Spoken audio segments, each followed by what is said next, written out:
All right, guys, today is a big day in the market. We got GDP JOLTS Jobs. We've got a lot of different data dropping this morning.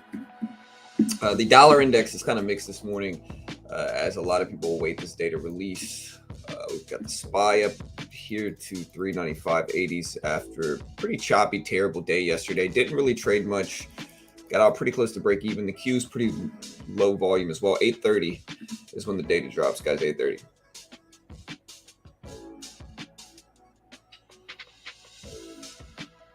What's up, Shadow, Daniel, Kevin, Safiri, Raul, Omar, Gabriel, Thaden, Ryan, Ren, Jadis. What's up, team? A lot of stuff happening today, man.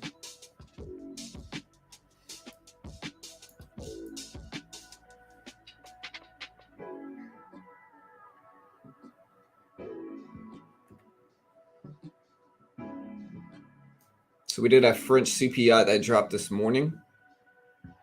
It came in on par with expectations, exactly on par with expectations. 6.2% expectations. It showed up at 6.2%, 0.4% month over month. It showed up as 0.4%. So pretty neutral expectations. We did have Euro dropping their earnings, or dropping CPI this morning. CPI came in lower than expected all the way around. For European year-over-year CPI, came in at 10% versus 10.4% expectations. Core CPI year-over-year came in at 5% versus 5% expectations. Core CPI month-over-month in Europe came in at 0% versus 0.6% expectations. Month-over-month CPI came in at minus 0.1% versus 2% expectations. So all the way around in Europe, inflation is going down, which is good.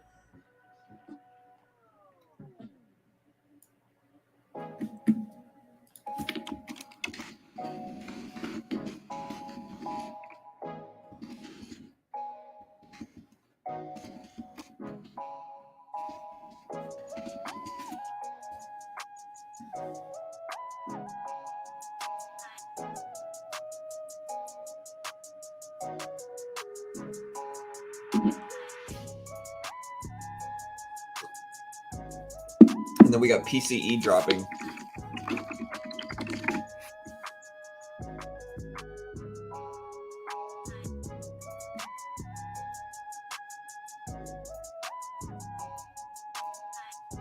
The next index drops tomorrow.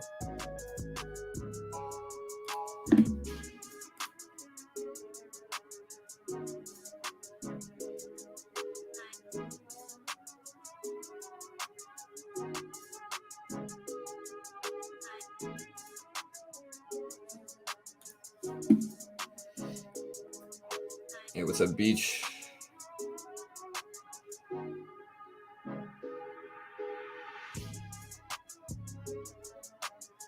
Yeah, what do you guys think we're gonna do today? Let me do a poll.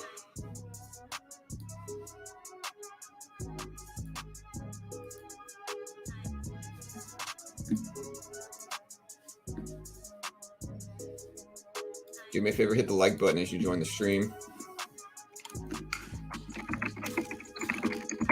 Pulitzer bearish on today's GDP data release. Vote in the poll. Poll is live.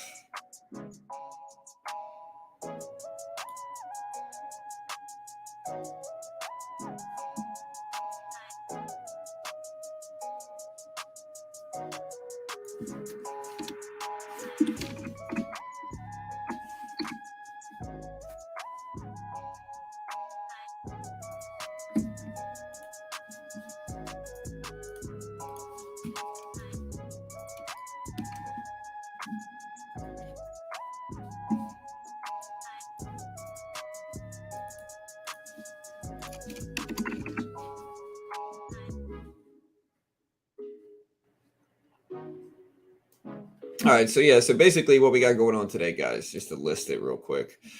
So we have mortgage market data, which isn't really big, dropping in about 40 minutes at 7. At 8:30, number one, we've got the ADP non-farm employment change. It's a report that measures the monthly change in non-farm private employment based on the payroll data of approximately 400,000 U.S. business clients. The release 2 days ahead of government data is a good predictor of the government's non-farm payroll report, and the change in this indicator can be very volatile.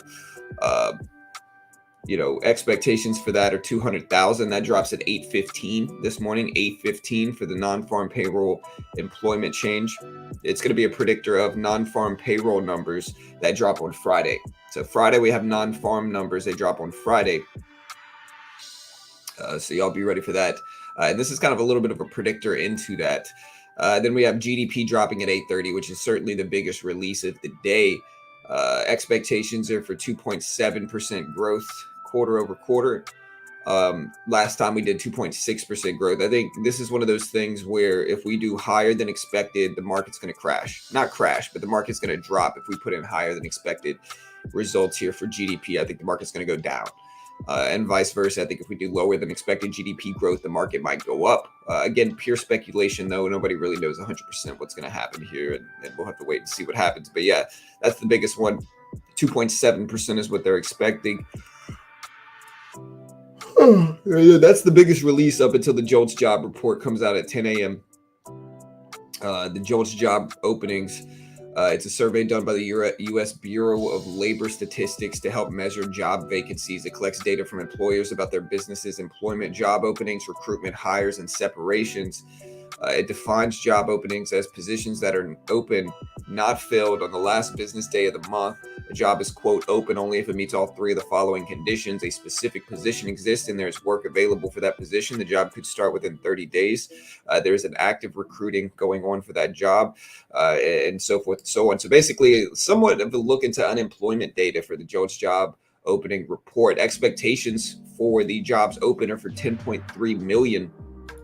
And as I suggested in the last one, this might be one of those things that, we get it. And then if we show more than expected job openings, that's going to cause a positive response, even though you would conventionally think that would be a negative thing.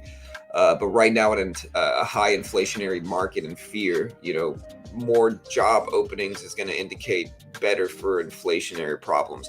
And then we also have pending home sales month over month, which is, as the name suggests, a national report that measures the change in the number of homes under contract to be sold, but still awaiting the closing transaction. So pending home sales minus 5% is what we're expected to show for that one. All very relevant data today. Crude oil inventories at 10:30 as well. So we got a lot of stuff to cover today. It should be an interesting day for sure.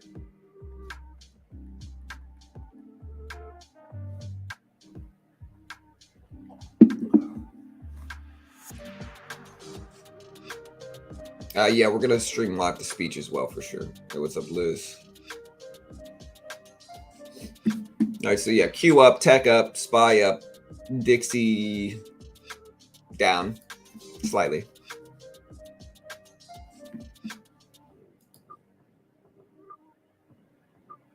And then tomorrow we have even larger release, which is the PCE deflator. All right, let's get our Twitter posts going on here.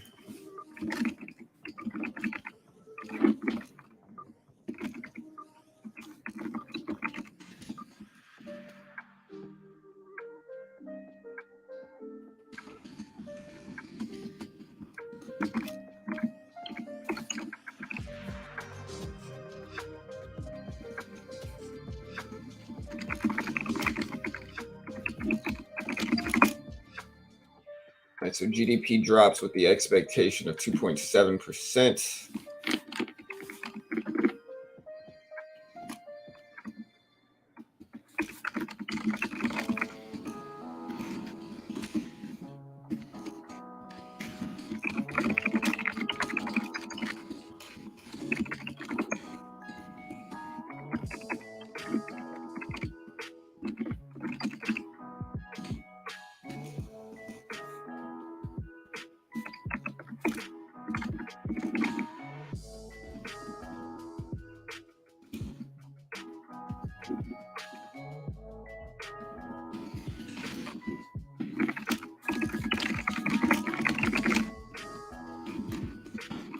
All right, so we're gonna do a Twitter poll here on bull or bearish on this response.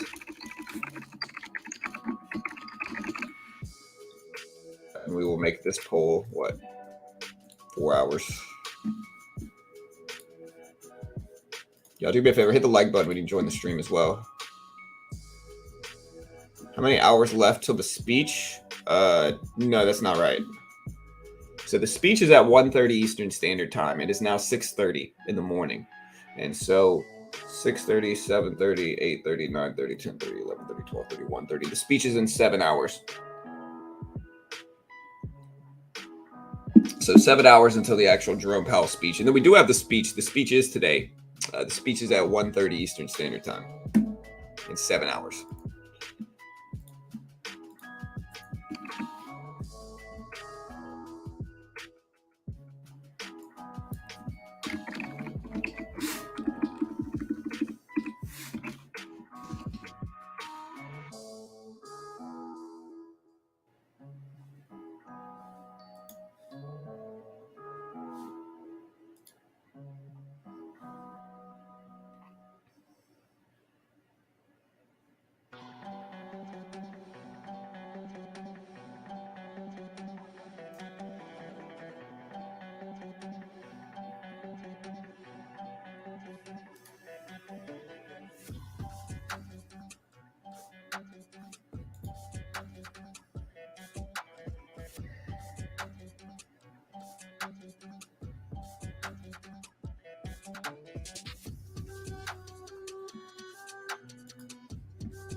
$8:30 a.m. we have GDP release. 8:30 a.m. we got GDP release. We have JOLTS job opening at 10 a.m. We've got PCE prices. We've got PCE prices as well as the non-farm numbers heading up until Friday.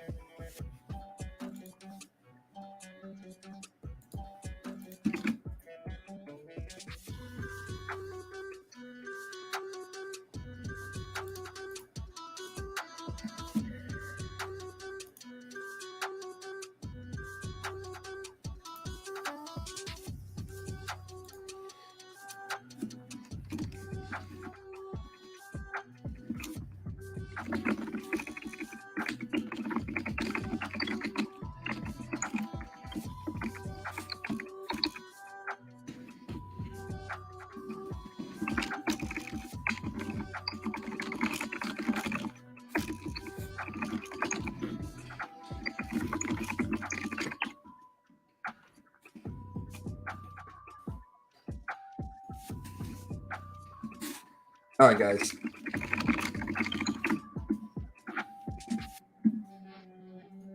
And so, yeah, what do you guys think about the market today?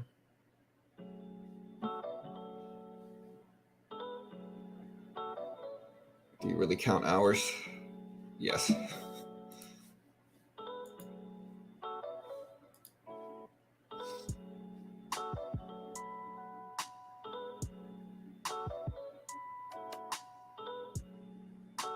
All right, so far on our Twitter poll, we got 60% bearish, 40% bullish.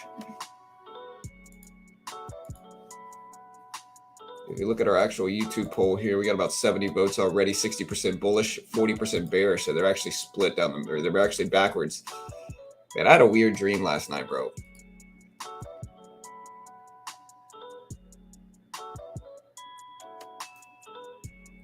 I can still remember my dream.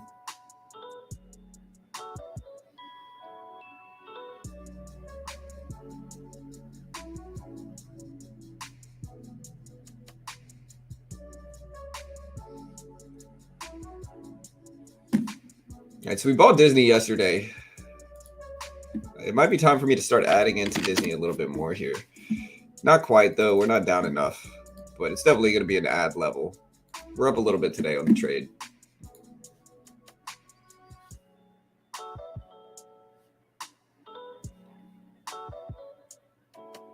Hey, what's up, Beach? Mullen. A lot of people talking about Mullen today. Amazon might be at that buy level here. I wait for all the data. We got a lot of data coming out over the next 3-day period. What's up, Chris?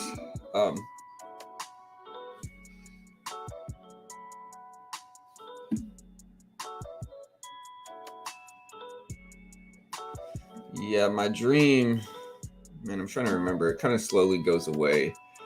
I vaguely remember it. It was like we were in a hotel and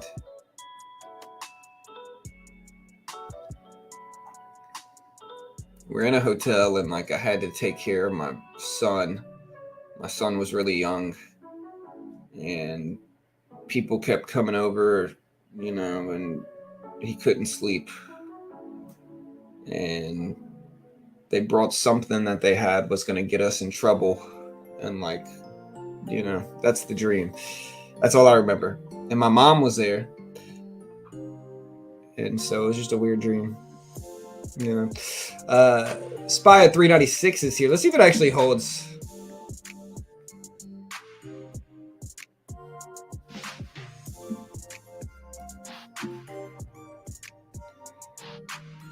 Dreams are like brain farts, if you don't know what dreams are. Dreams are your brain ridding themselves of insignificant information.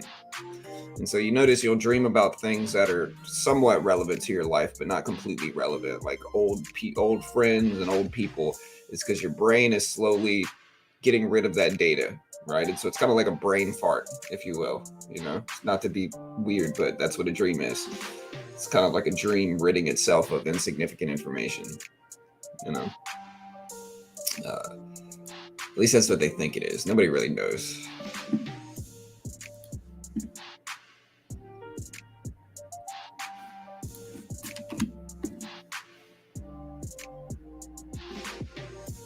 All right, so we're completely 50-50 split down the middle on Twitter in terms of GDP data. Again, expectations are for 2.7%.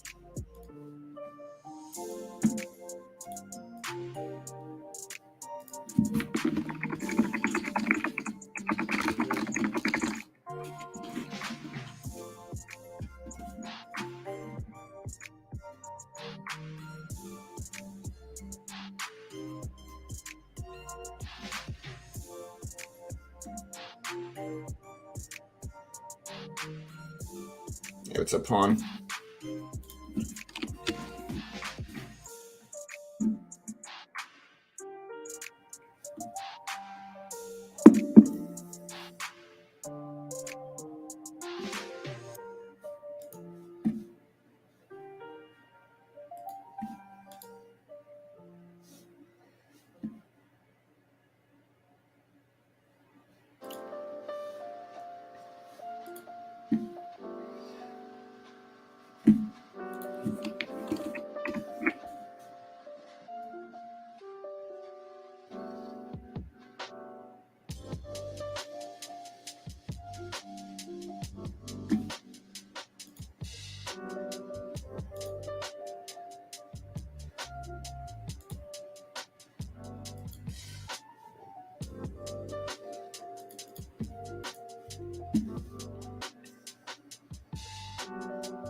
All right, guys. So looking at our polls here.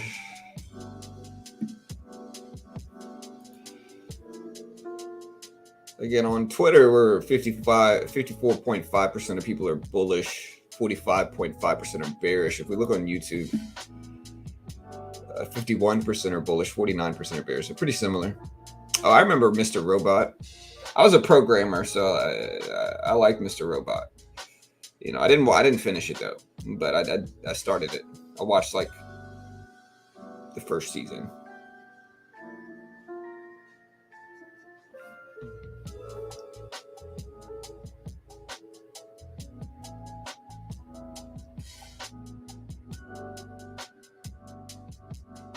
Yeah.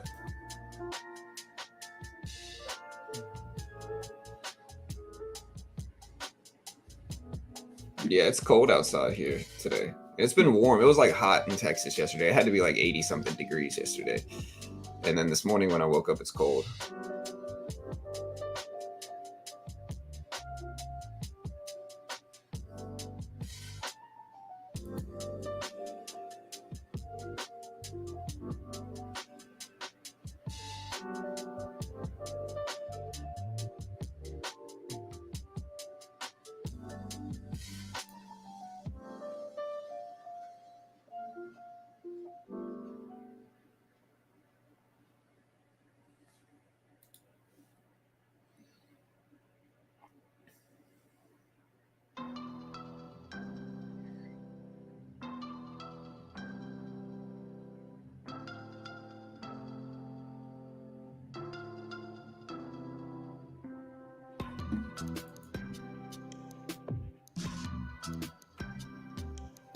I saw somebody post about their wife not seeing a specific movie. Bro, Carol had never seen when I started dating Carol. All right, Carol had never seen The Matrix. She had never seen Shawshank Redemption. She had never seen Pulp Fiction. You know? Like, what is Carol thinking, bro? Carol can watch the best movies ever made, dude. I mean, I know it's arguable, you know? Like, I actually had to show Carol Titanic. I had to show Carol The Matrix. I had to show Carol Shawshank Redemption. I had to show Carol Pulp Fiction. Like, that's how, like, she just didn't watch movies. It was strange to me, you know? At this point in time, my daughter's seen most of those, except for Pulp Fiction, you know? But most of them. My daughter and I, we watched...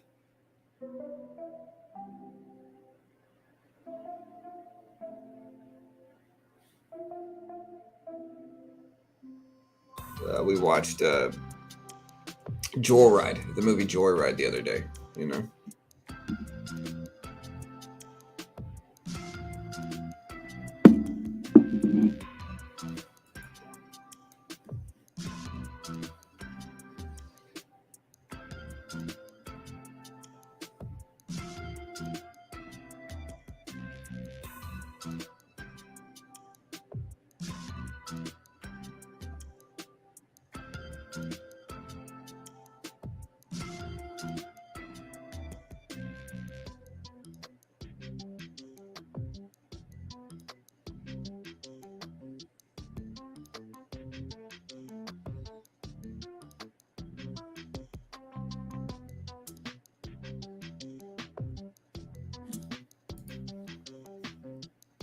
Oh yeah, True Romance with Christian Slater. Yeah, man.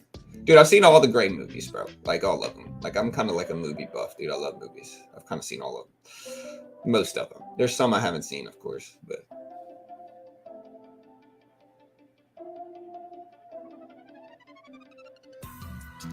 yeah, Pulp Fiction is definitely, it's a perfect movie, bro. Like I mean, there's some complaints to it. Like it might not be your cup of tea. I saw Quentin Tarantino say that the other day. It's what I'd consider a perfect movie. It really is, you know. Deep but not confusing, you know.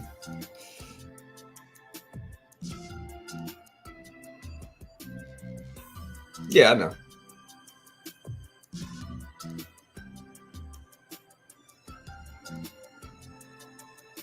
Yeah, I hate warm weather, especially during the holidays, bro. I'd rather it be cold, which it kind of is. All right, guys. So yeah, so SPY at 396 is here. We got the Q at 281.50s.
All right, guys. So yeah, SPY at 396 is here. So we're keeping an eye on that. To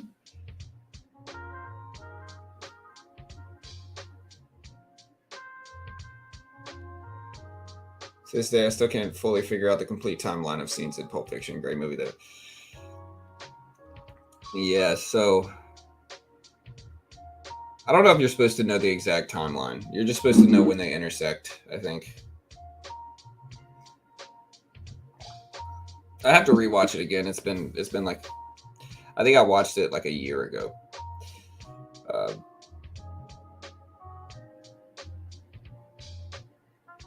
At this point in time, I probably won't rewatch Pulp Fiction until I watch it with my daughter, and that might be a few years, you know. Yeah, I'm in South Texas. I'm from Louisiana. We don't ever get snow. It's not going to snow this year either. But it's cold. It's cold enough to be okay. Yeah, natural born killers as well.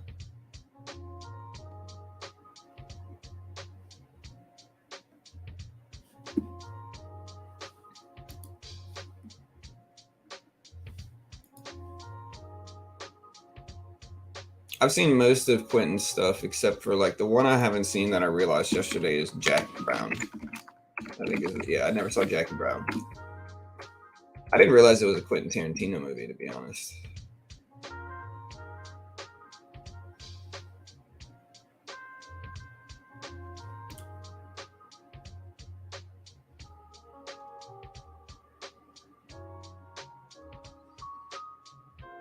But I've seen Kill Bill, Death Proof, Reservoir Dogs, Hateful Eight, uh, Grindhouse, both ones, Death Proof, and whatever the other one where the old girls got missing the foot or missing the leg or whatever.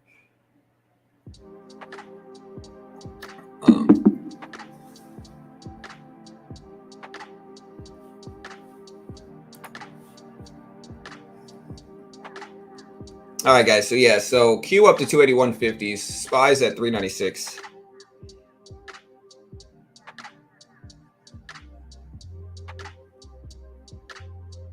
I wish I lived on a beach. There's some beaches, what you would call beaches around me, but they're still not great. You know, like we got Galveston kind of close. We've got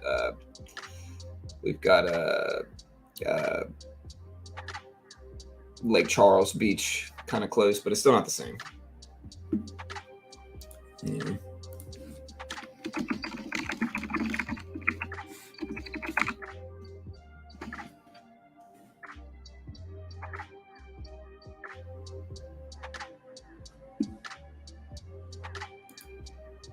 No, never seen that one. Facing the Giants.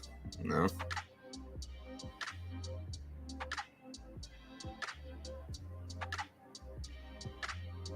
I've seen clips from it though. I've seen the clip where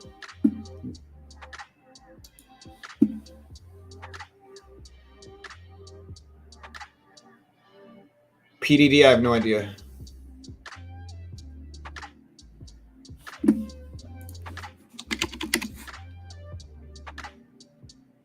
Yeah, I mean Quentin Tarantino as a whole seems obnoxious to me, to be completely honest. You know, I don't think he cares what I think, but like he seems obnoxious to me. Great writer though. Sometimes the really smart people are annoying, you know, because their egos kind of, you know.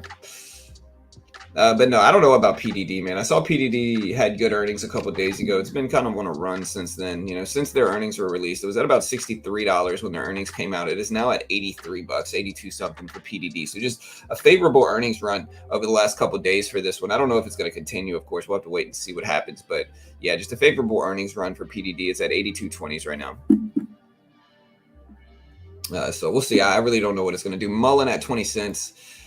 You know, every day I get somebody tell me to buy Mullen or whatever, but like Mullen looks terrible. It really does. It genuinely looks bad. It's gone from 8.20s down to 20 cents a share over the last year. It just looks terrible.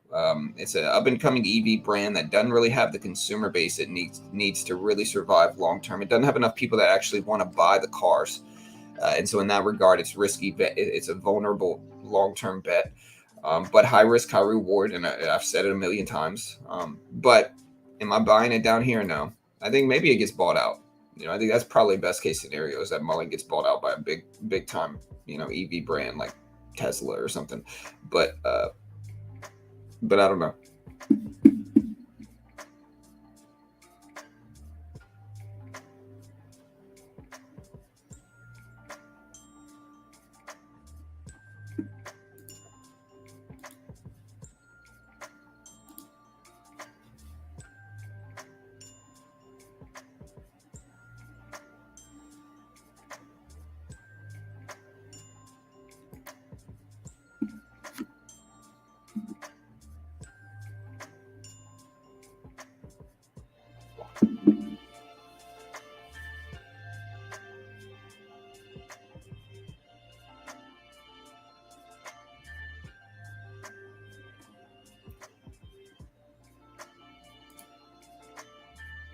So I saw US won.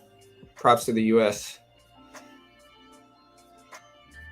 See, but here's my problem with soccer. Okay, I'm not ragging on soccer. Okay, I've just never played soccer growing up.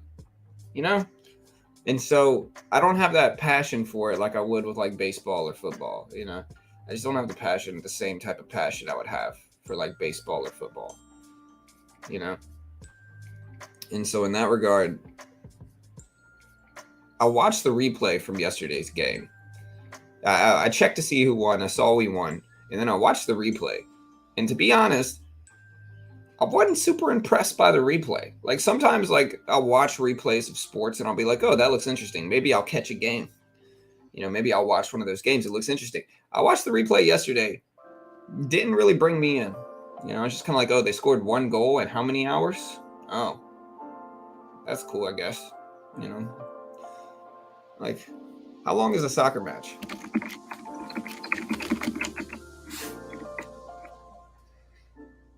2 hours with halftime, one goal.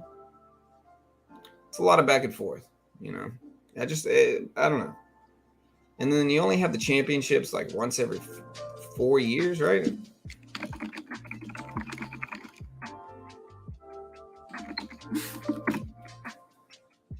Every 4 years. I mean, I guess it makes it more exciting because it's every 4 years. So if you lose, then a lot of players are going to be past their prime, you know, in the next 4 years. So I guess it has more stakes in that regard. I guess that makes sense. All right, the Dixie's falling down some. SPY moving up. It's at 396.20s. Again, we do have economic data being released today.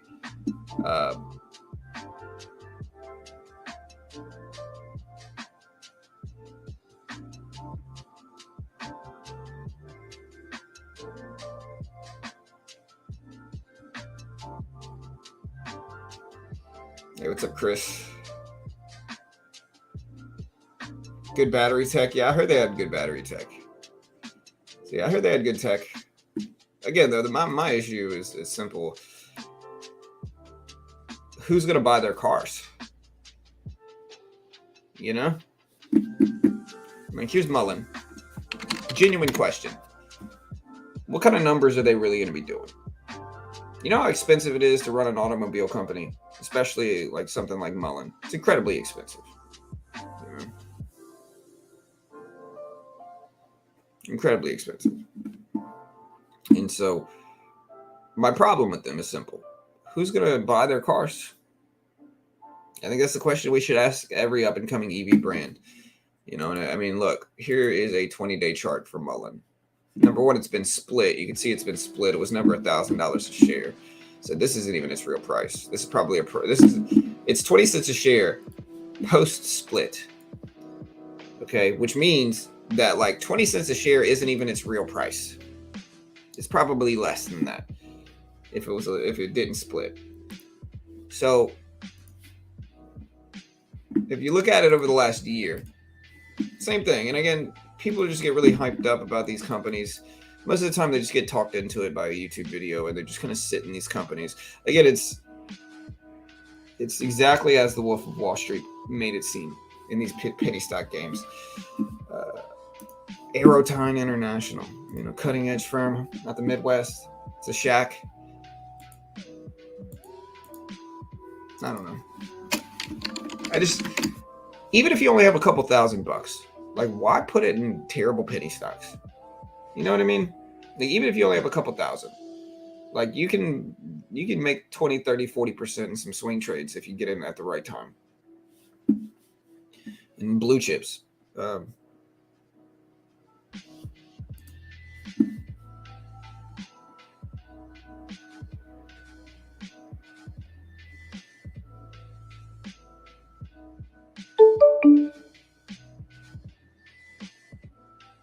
Two other companies bigger than Mullen have already been approved to sell in the United States.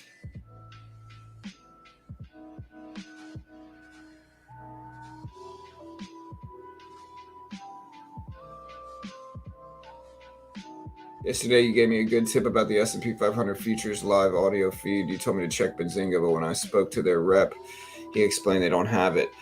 Benzinga should have Benzinga Squawk. It's not on TOS anymore.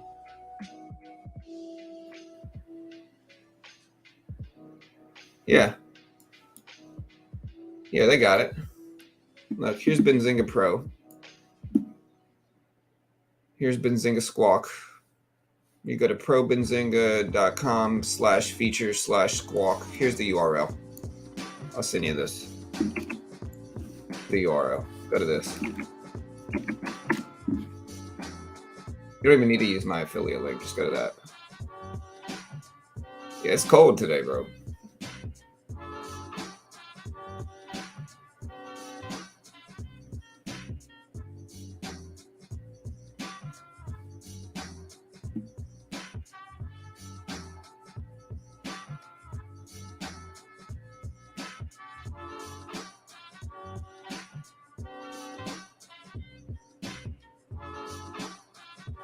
Just curious why nobody seems to be using that. How do you and some other traders know when the market is selling off or taking off quickly if you're not using any leading indicator? Because once you have enough market experience, you don't need to have somebody telling you the news. You can just look at the news yourself.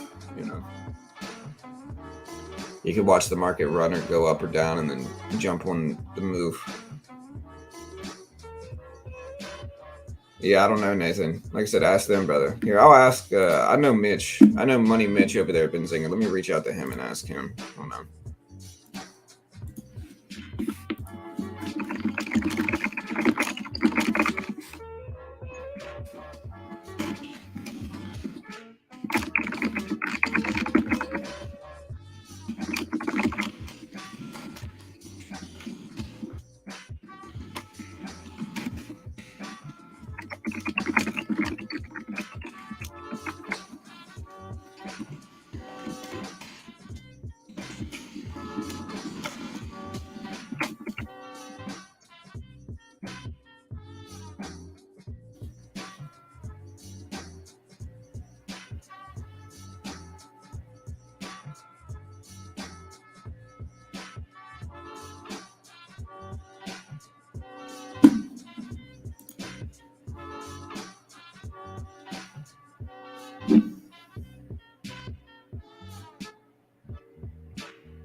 Sam Bankman-Fried says he's down to only 100,000.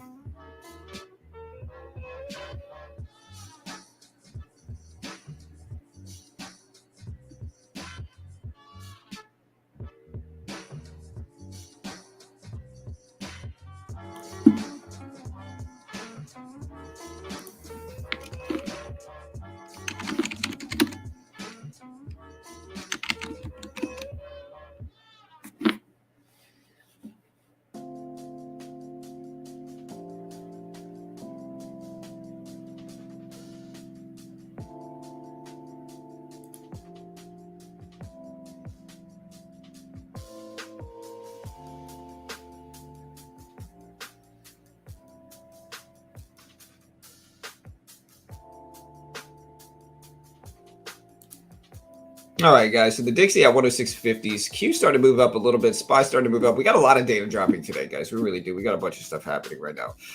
Specifically, in 5 minutes, we got MBA mortgage data coming out. So mortgage data coming out in 5 minutes. That'll be interesting to see what happens with that as well. Data comes out at 8:30. Hey, what's up, Kieran? Any thought on Snow's earnings today? I feel like their revenue will be good, but the forward guidance will be relatively weak. Would this overall bring the stock down? If guidance is bad, probably.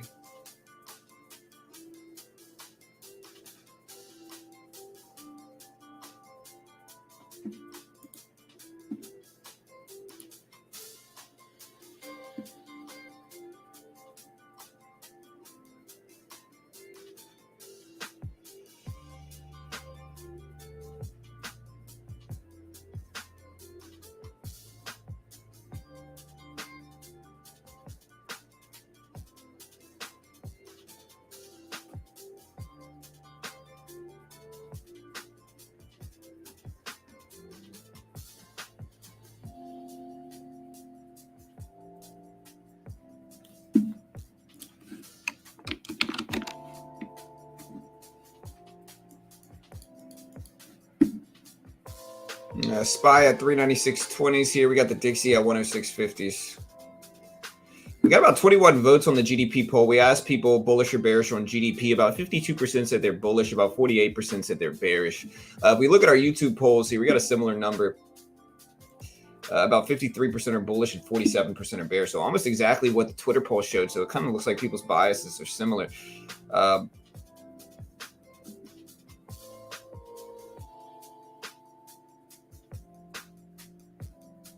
Yeah. Manchester United still up. Yeah, Powell does speak today. So Powell speaks at 1:30 market time. We will stream the entire thing live, as we always do.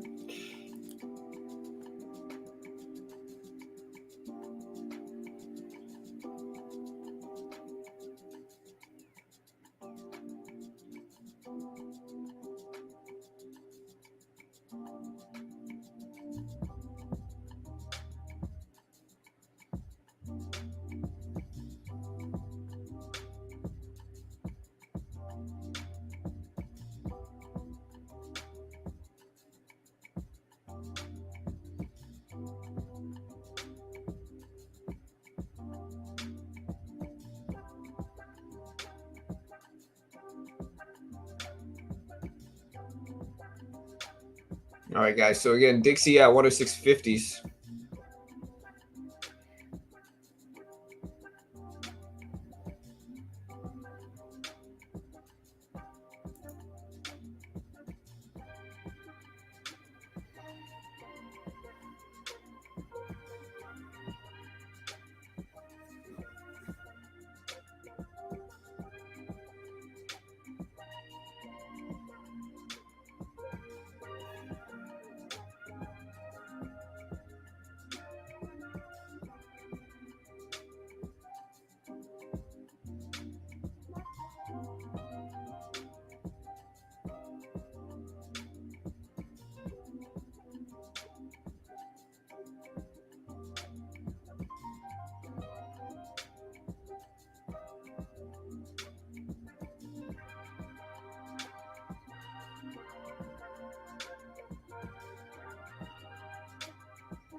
All right, guys. So Q up to 281.80s right now, 281.80s.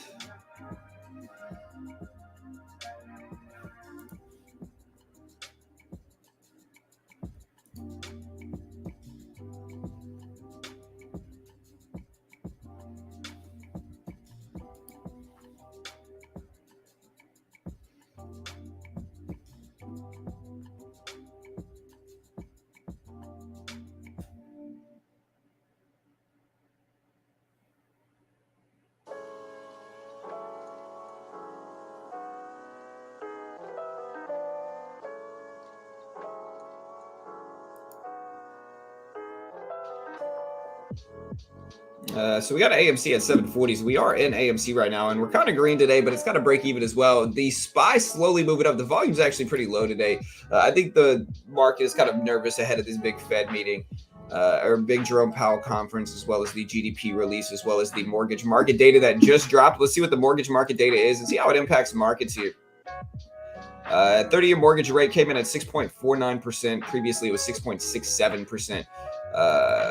MBA mortgage applications or minus 0.8%. Previous was 2.2% growth. This might be seen as positive right now as well, with mortgages going down a little bit in numbers. MBA purchase index came in at 181. Last time it was 174.40, so that's a little bit higher. Mortgage market index came in at 208.1 versus 209.8 last time. Yeah, so we had Brazilian unemployment rate come out at 8.3% versus an expected 8.5%. We'll see how these impact everything. The Q's starting to move up a little bit.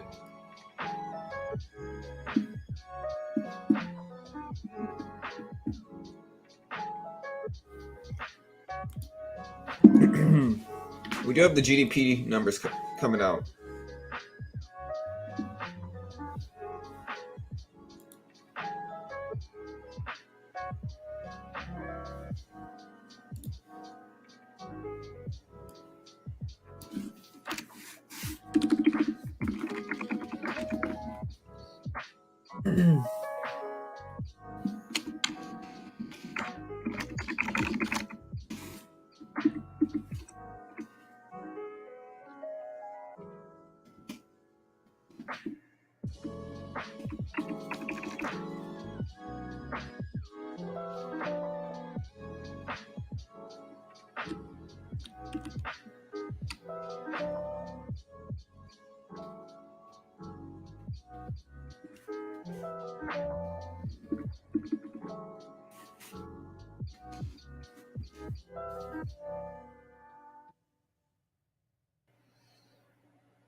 So I don't know if I'd consider it good news. This is pretty insignificant news right now. It's not really super relevant or super major.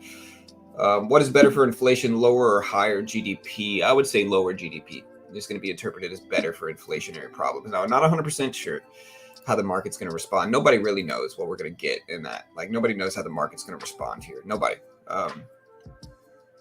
And so in that regard, we just kind of have to patiently wait and see what happens. But nobody knows how the market's going to respond here, what's going to happen.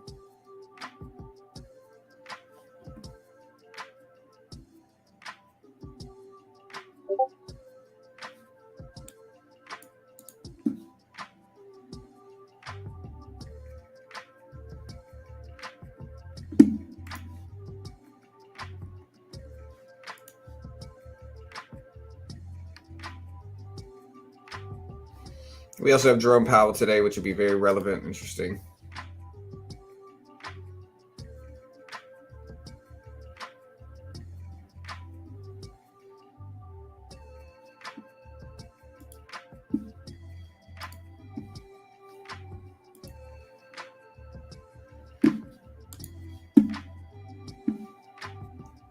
Last time we had a market pump.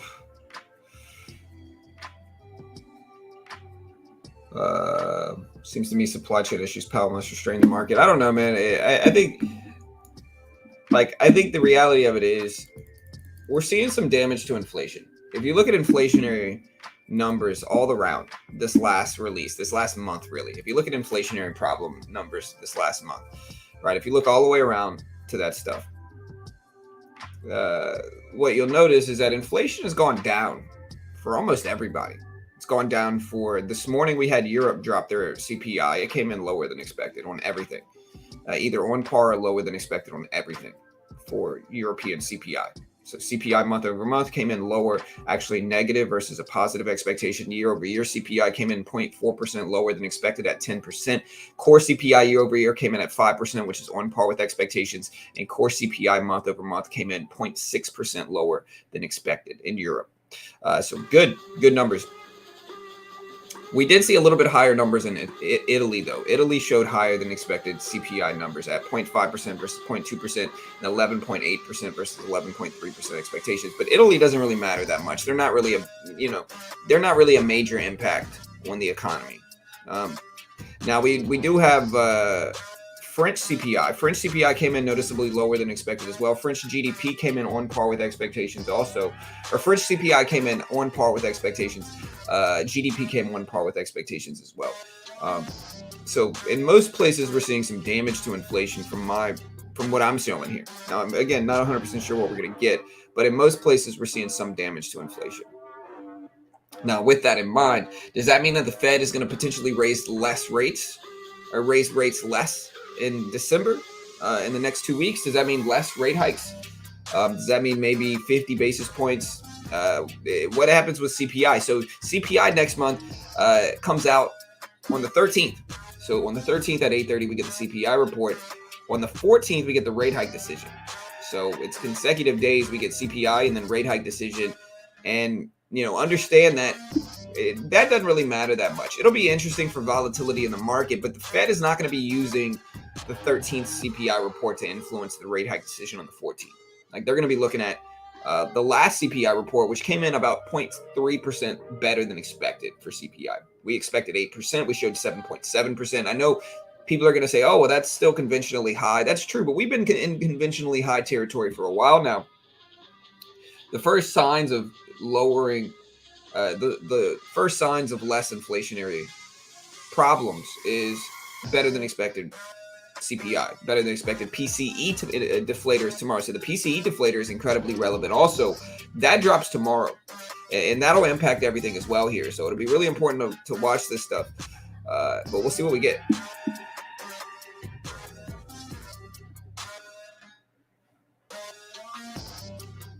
Yeah, what's up, fireworks? 8:30 is when the data drops. It's 7:05, so we got an hour and a half.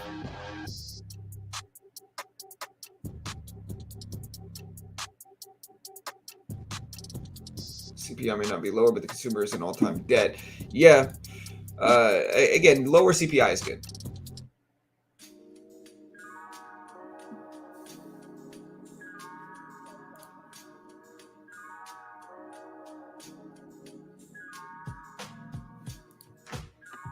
Again, you can vote on the poll and let us know what you guys think for GDP today. Again, expectations for GDP are 2.7%. 2.7%. That drops at 8:30 today in about an hour and a half.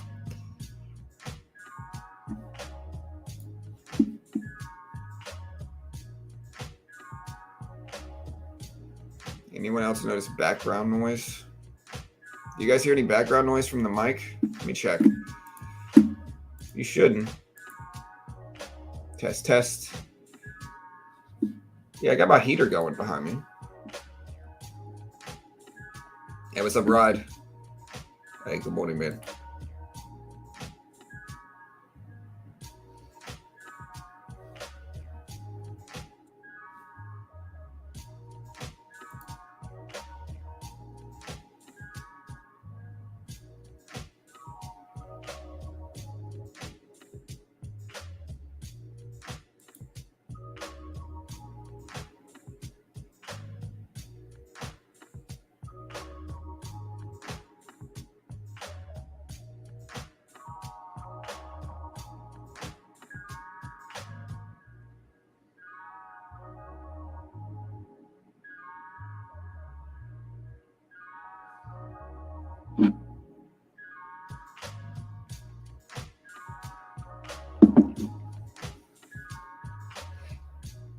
SPY's still consolidated, but look how low volume is right now.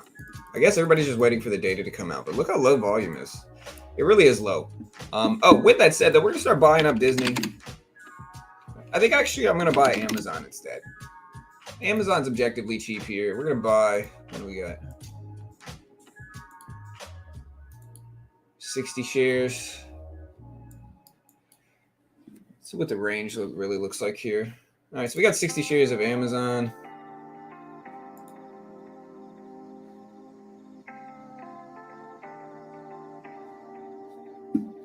It's like 75. All right, we're in 75 shares of Amazon. I'm also going to add a little bit to our Disney trade.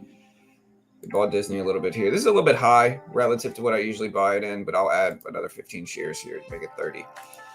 See what happens here. These are just swing trades / longer term trades. They're not really short term positions at all.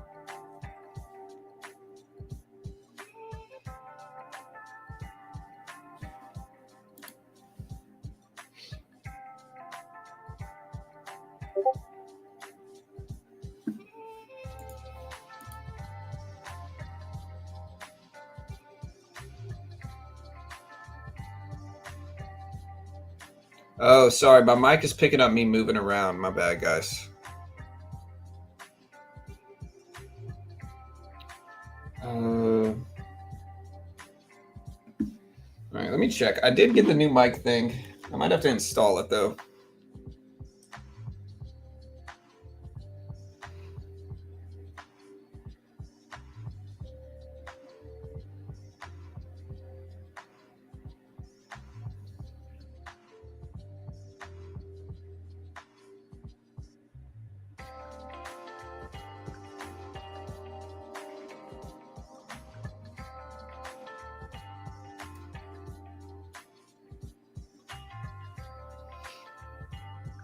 All right, guys, hold on one second. Let me check my orders. I got the new mic stand. I just haven't installed it yet. I can if it's really bad.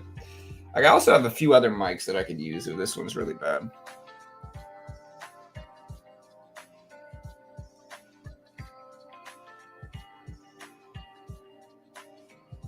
Trying to find the order number here.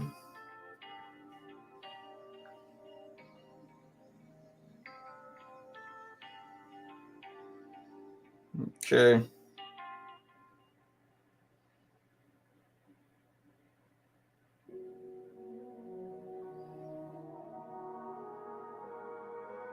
All right, guys. So SPY up to 396s.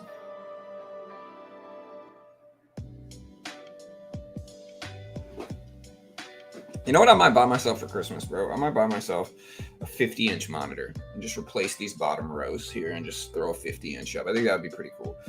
I'll be right back.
All right, guys, we are back.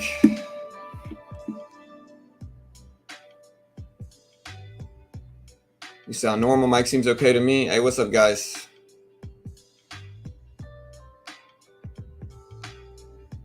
I thought buying before data is never a good idea. Well, it depends on the time length of your trade. There's always data coming out, to be honest. I cover all the major data. There's always something coming out, whether it's jobless claims, economic release of some sort, Jerome Powell meeting. CPI drops once a month. And so if I waited for data to drop before I bought anything, then I would never buy anything ever, you know? And so in that regard, yeah, I mean, we're, like I said, my swing trading track record speaks for itself, to be honest. I make so much money swing trading, it doesn't matter. And in that regard, we've made a lot of money on the long side when we've had a ton of people here basically being doom and gloom saying, oh, the market's going to crash. And we ripped up big.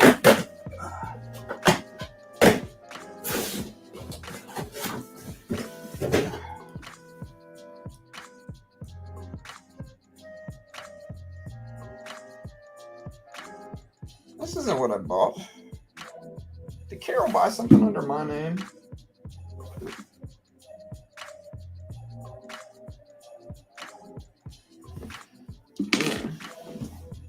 I wanted a mic stand, bro. It's not a mic stand. Maybe it's outside. Oh well. If it ain't that bad, it ain't that bad, bro. Y'all will be all right.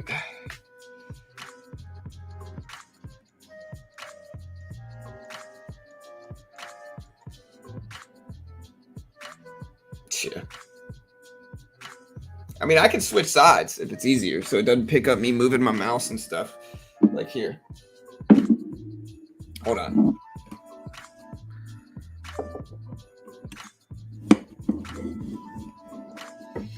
There we go. What about that? Is that better? Does that work? No, I appreciate it, bro. I know you're not trolling, man. I understand that it's actually their pawn messaged me and said.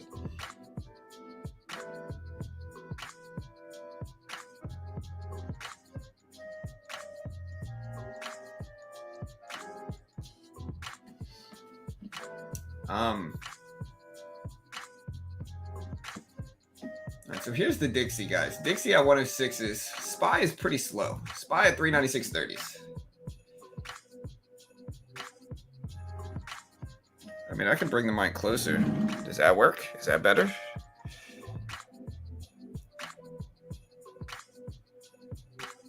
Oh.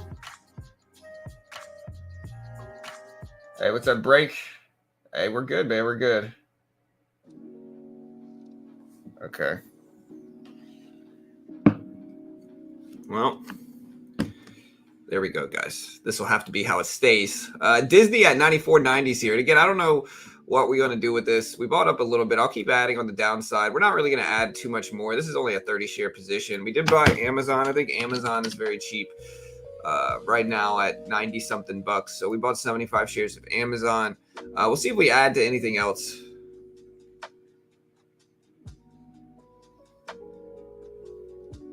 Hey, what's up, Break? Yeah, all good, brother. Yeah, ADP employment change drops today as well. We're going to cover that live also. Drops in about an hour.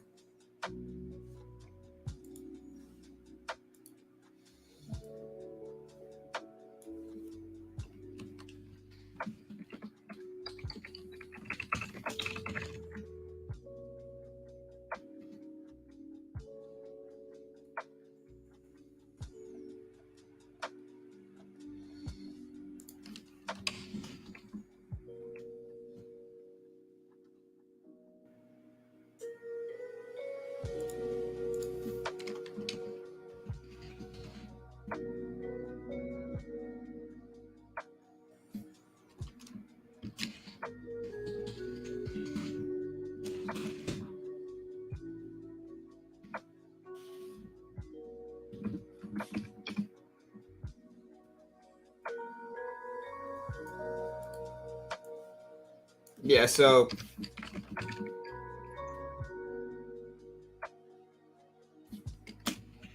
I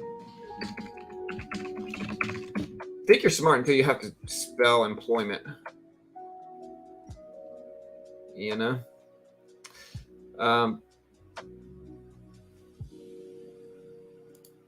Euro CPI is already out.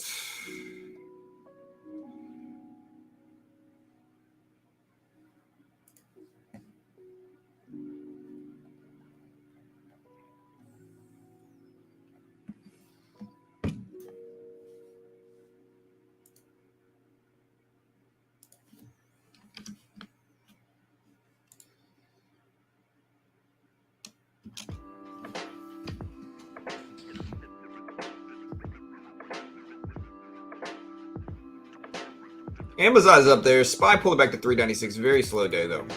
Mullen under 20s. Powell speaks at 130, yeah. Hey, what's up, Ricky?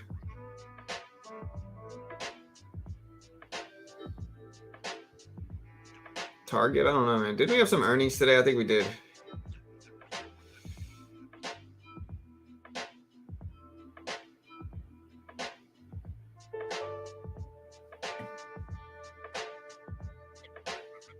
Yeah, I've seen it. I've seen the market response to it as well, Chris. Kind of crazy.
All right, at 396.20s here for the SPY, 396.20s.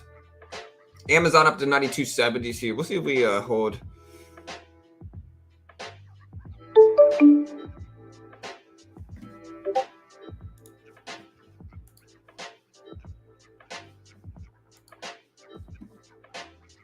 Is CPI euro good for markets, or markets going to take a good bad? It's one of those things. So CPI is better. So CPI is not really a super nuanced reaction.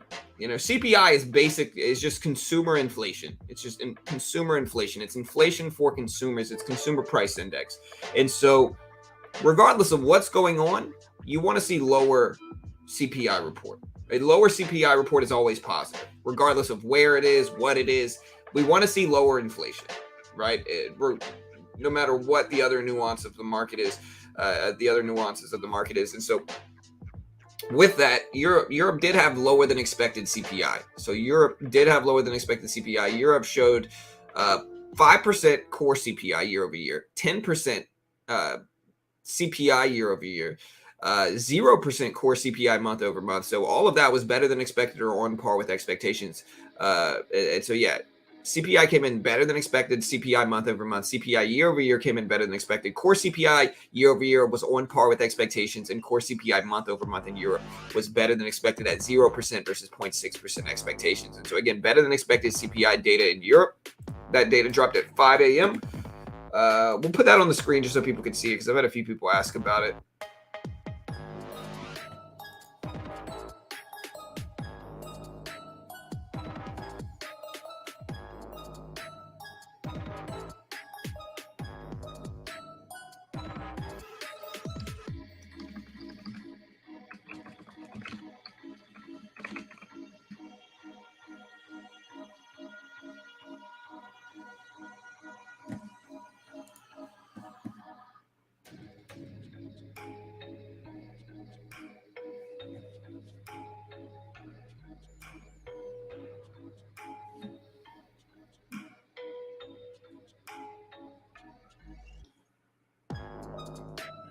Yeah.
All right, guys.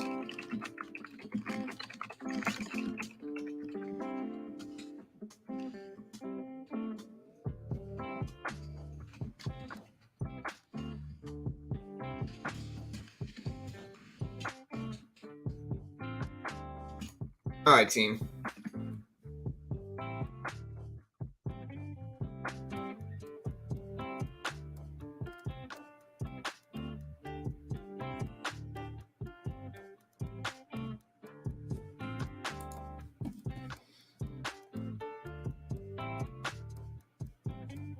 Powell speech is at 1:30. 1:30. Hey, what's up, PS? It's tough to hear, bro. Yeah, PCE's tomorrow. The PCE deflator is tomorrow. It's December 1st. Today, though, we have what do we get? Something. So Bloomberg is showing that we have core PCE prices today for the third quarter. Expectations for that are for 4.5%. So core personal consumption expenditure prices release measures the changes in the price of goods and services purchased by consumers for the purpose of consumption, excluding food and energy. Prices are weighted according to the total expenditure per item and measures price change from the perspective of the consumer. It is a key way to measure changes in purchasing trends and inflation. It's also the PCE deflator index is what the Fed uses a lot of the time to gauge inflationary problems as well. That releases tomorrow, though, not today. But it'll be important. We also have non-farm numbers dropping Friday. So A lot of stuff coming out. A lot of interesting stuff to watch. Yeah, Rosie got spayed. She has been out, man. I feel so bad for her. Honestly, I really wanted Rosie to have babies too, man. I kind of went back and forth with Carol about it.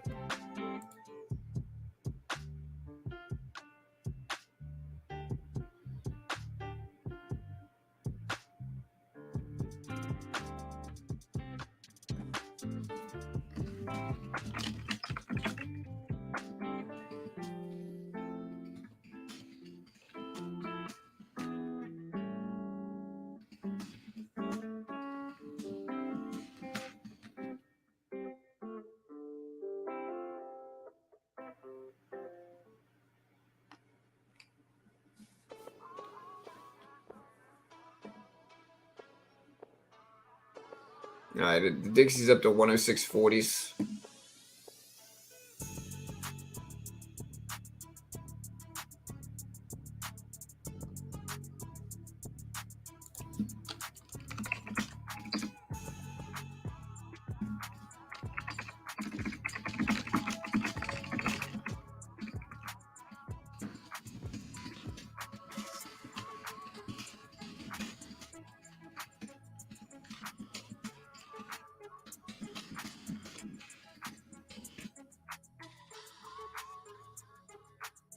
All right, guys. So again, SPY very neutral and choppy here. We did buy some stuff up, but I understand that we might get some negative responses from this data that releases today with GDP data. We bought Amazon. Amazon's just at kind of my buy level. It's at $92, $93 a share. And I just don't think it's going to stay down here for a ton of time. Disney is at 95. It's a little bit outside of my buy zone for Disney, but we only have 30 shares for Disney, so a very small position in that regard. And so I think because of that, we just got to kind of sit and wait a little bit. I don't want to push too hard waiting, And so I think we just kind of got to sit and chill. And hopefully we get some green action today. I'm rooting for some positive numbers. Yeah, man. Rosie. PCE index is tomorrow. I know the data's not out right now. The data's out at 8:30, guys. Powell's speech is at 1:30 today. But yeah, Rosie got spayed yesterday. Poor baby, man. They even had some complications with their surgery to where they had to like go back in and do something, fix something they messed up one. And so they said that she lost some blood. But she's okay now. I saw her this morning. She went outside with me this morning. So Rosie's okay, but we've had to kind of keep Bruce away from her. But Bruce is almost potty trained already, bro. It kind of goes to show, like, if you don't potty train your dog, like, potty training's so easy, bro. It's so easy. It's so simple. Potty training, you literally just create a procedure, a system. And like dogs are easy to potty train. We've had this dog for less than a week, and he's almost fully potty trained. He might have gone inside. He might have used the bathroom inside our home 3 times. So maybe 3 times max since we got him a week ago. And we caught him. The real key with potty training is that you catch him in the act. Right, we caught him in the act every single time. So literally, as soon as we caught him, he's heavy, so I had to pick him up and bring him outside. But we caught him in the act every single time, and now he's basically potty trained. Like, he doesn't go inside; he holds it all night. He holds it throughout, in the day until we let him out. He's got a spot outside, done. Which is probably the most stressful thing about having a puppy.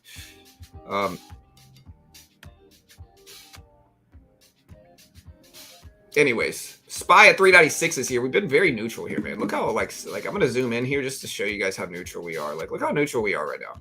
Like, we're so choppy. The volume is so low right now ahead of this data release. Like, everybody's kind of waiting to see what the data shows. Inflationary problems are still there. So people are just kind of sitting back waiting. And we're just not getting a ton of market activity, which is fine.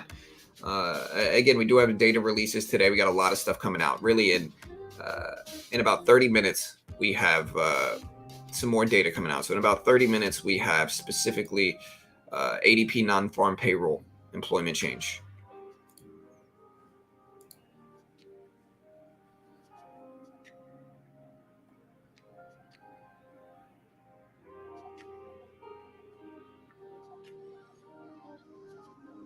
So yeah, expectations are for 4.5% for core PCE prices. SPY bouncing up a little bit though. Hopefully this can drag everything else up with it.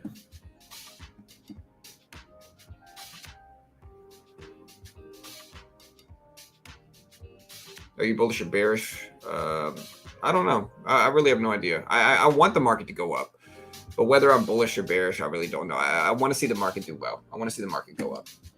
But do I think the market will go up is a different story. DoorDash is going to cut 1,250 jobs to rein in expenses, according to Bloomberg. Italy is also seeking the U.S.'s help to reassure Italian banks to secure funding for Russia's ISAB refinery in Sicily, according to Reuters. The EU Energy Commissioner Simpson says that the bloc will propose electricity market revision by the end of March of 23.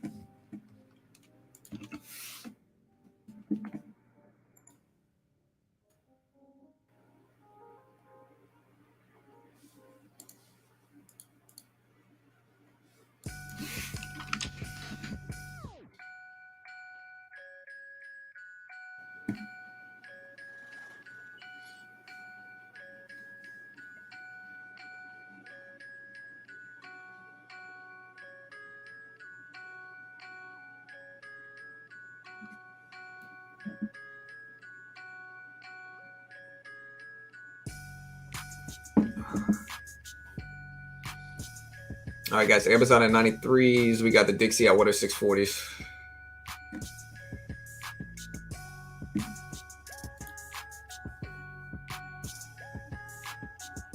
Market's been very green. Yeah, market's been incredibly green.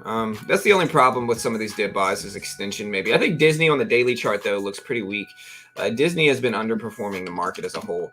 Like, if you look at the SPY over the last year, Disney's been underperforming the market over the last month and a half, you know. So data's out in 1 hour, yes.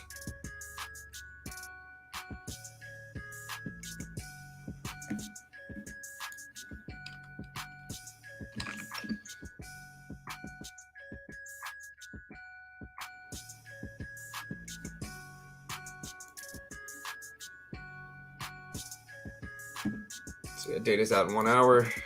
Y'all do me a favor, hit the like button. Let's break 100 likes here real quick if we can.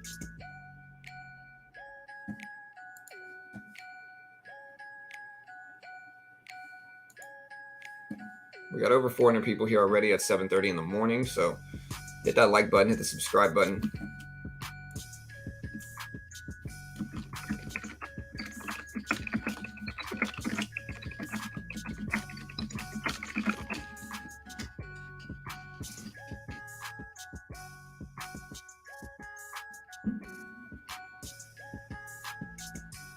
We also have the ADP employment change numbers coming out today too. So again, the ADP non-farm and employment numbers come out in 40 minutes.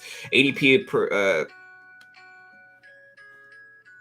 ADP National Employment Report measures the monthly change in non-farm and private employment based on payroll data of about 400,000 businesses. The release, which is 2 days, always 2 days ahead of government data, is used as a predictor for the government's labor market report. Again, in 2 days, we got the non-farm employment numbers. Those are very relevant numbers to the market, and in that regard, they'll influence markets. And so this is kind of a little bit of a predictor ahead of that. Expectations are for 200,000 for the ADP non-farm employment change, and people are going to be watching that. That number drops in 40 minutes at 40 minutes.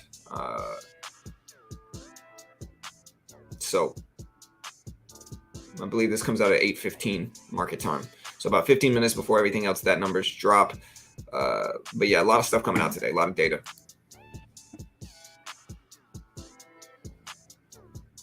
I think Sam already did an interview. Yeah, Sam said some ridiculous things. Do you think Powell will say anything different from his latest hawkish remarks? I don't know. I think we've had some good positive changes in markets over the last month. I really do.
All right, guys.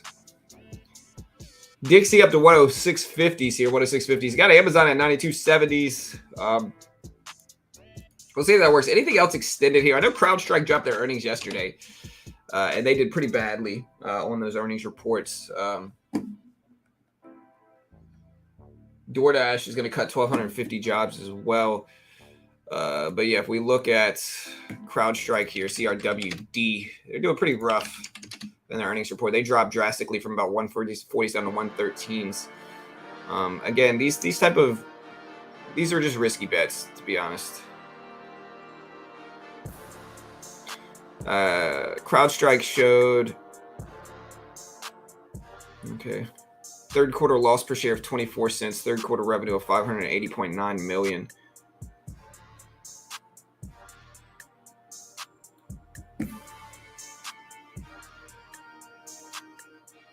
$0.40 beat 31 cents. So it's kind of weird though. CrowdStrike showed better than expected EPS and sales results, but bad guidance. They're no higher than expected guidance. Why did CrowdStrike drop so much here? Does anybody know? Like, again, if we look at this, okay, so here's CrowdStrike's numbers. All right, we're going to put those numbers up on chat. Here's CrowdStrike's numbers. 40-cent EPS, beat 31-cent estimate, sales of 581, beat the 573 estimates. So a beat on both sales, EPS and sales revenue. That's number one for CrowdStrike. Okay, that's number one for CrowdStrike. Number two is that when we look at their guidance numbers looked a little bit better for the fourth quarter. Here's fourth quarter guidance. Fourth quarter adjusted EPS, 42 to 45 cents versus 34 cent estimates. That's higher than expected. Revenue 620 to 628 versus 632. Okay, lower revenue. Fiscal year 23 adjusted EPS 149 to 152 versus 132. So better than expected fiscal year 23 EPS and on par revenue. And so the guidance numbers looked okay for CrowdStrike. I'm not sure. Again, I don't know why they're dropping, but the numbers look okay.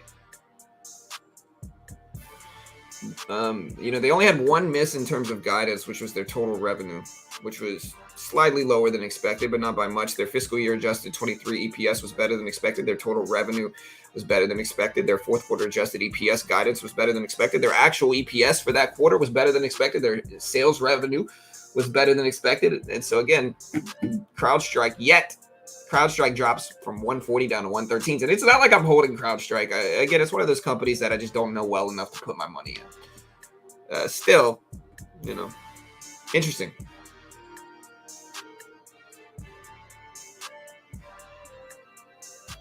I think so, Raul, but I'm not 100% sure. I guess we'll ask the question. Here's the question. Will a lower than expected GDP release cause a positive response in markets? We're going to do a Twitter poll. But here's the question right now. We're going to do a Twitter poll here.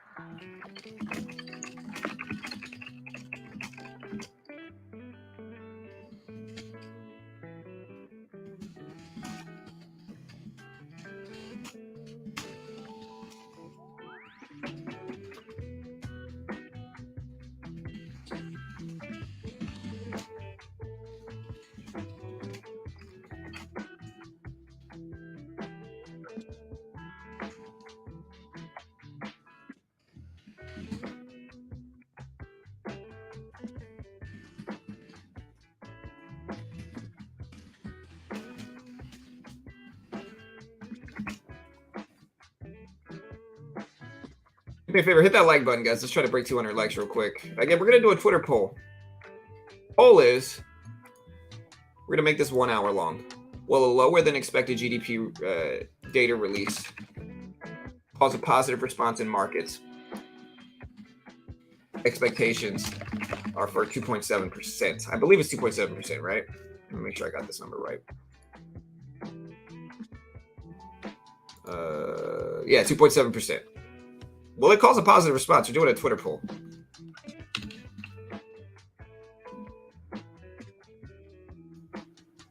All right, if you want to vote on this Twitter poll here, we got this poll going live right now. We'll post it when we get it. Follow me on Twitter if you haven't already. Today's actually the last day of our PlayStation Xbox giveaway. So we're going to pick a lucky person from that post on our Twitter page and give them a PlayStation Xbox or equivalent amount of gift card money. depending on where they are and if there's PlayStations available. But yeah, here's the poll. If you want to vote on the poll, I appreciate it. Here's the link. Check it out. Let me know what you guys think.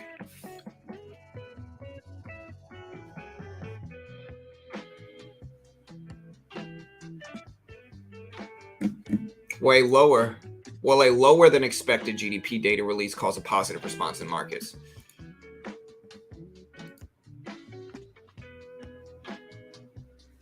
Let me know. Vote on the poll. SPY dipping down at 395.90s right now. Again, we did buy Amazon. We are in Disney.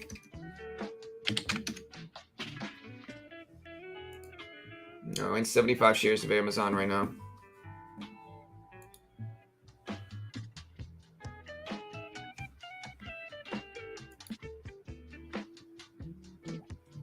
Housing market.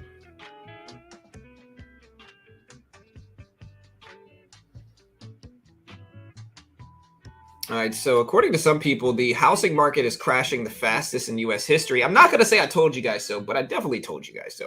I mean, listen, I've been saying this for a while. As a real estate agent off and on, the real estate market is incredibly extended. The only people telling you it's not are real estate agents, and people that have an innate interest in prices going up. But everybody that looks at real estate, people are waiving notices of appraisal. They're spending obscene amounts of money for homes.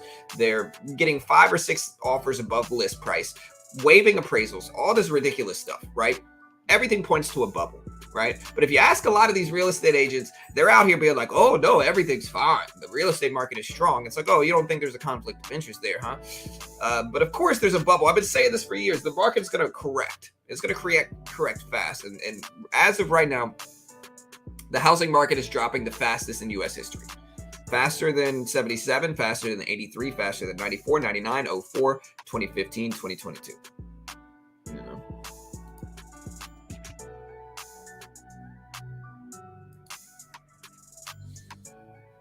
All right, so we asked people, will a lower than expected GDP release cause a positive response in markets? 2.7% is what they're expecting. 57% think yes, 43% think no, and we'll have to see how the market responds here.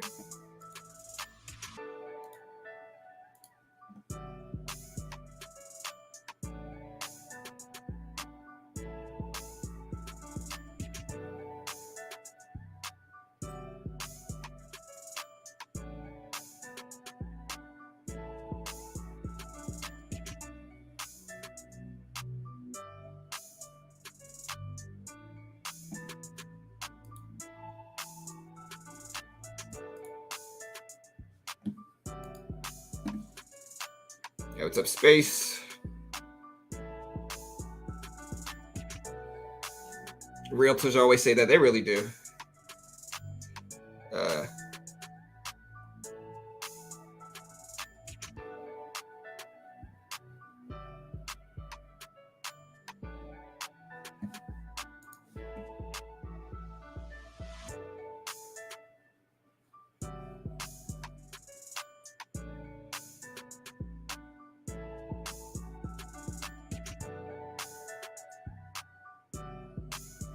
Yeah, I understand. I understand why the Fed is raising rates. And again, I'll explain it right now for those that might not understand it.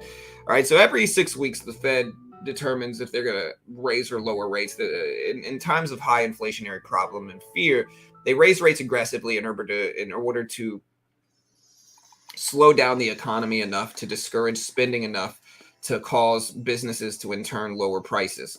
The more aggressive, or the higher inflation is, the more aggressive they'll raise rates. And right now what the Fed's trying to do is what's called a soft landing, which means that they're going to raise rates aggressively enough to curb inflation, in the future, but also not enough to cause a recession.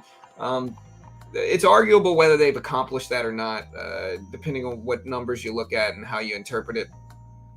Still, there's a balancing act, because short term, the more aggressive the Fed raises rates, the more short-term pain and drops we get in the market. Because again, what the Fed is trying to do by raising rates is slow down the economy, and obviously there's a negative effect on the stock market and markets in general from that.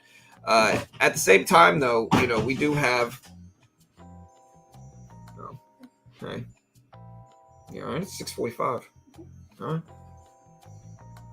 Love you. Have a good day at school. Hmm?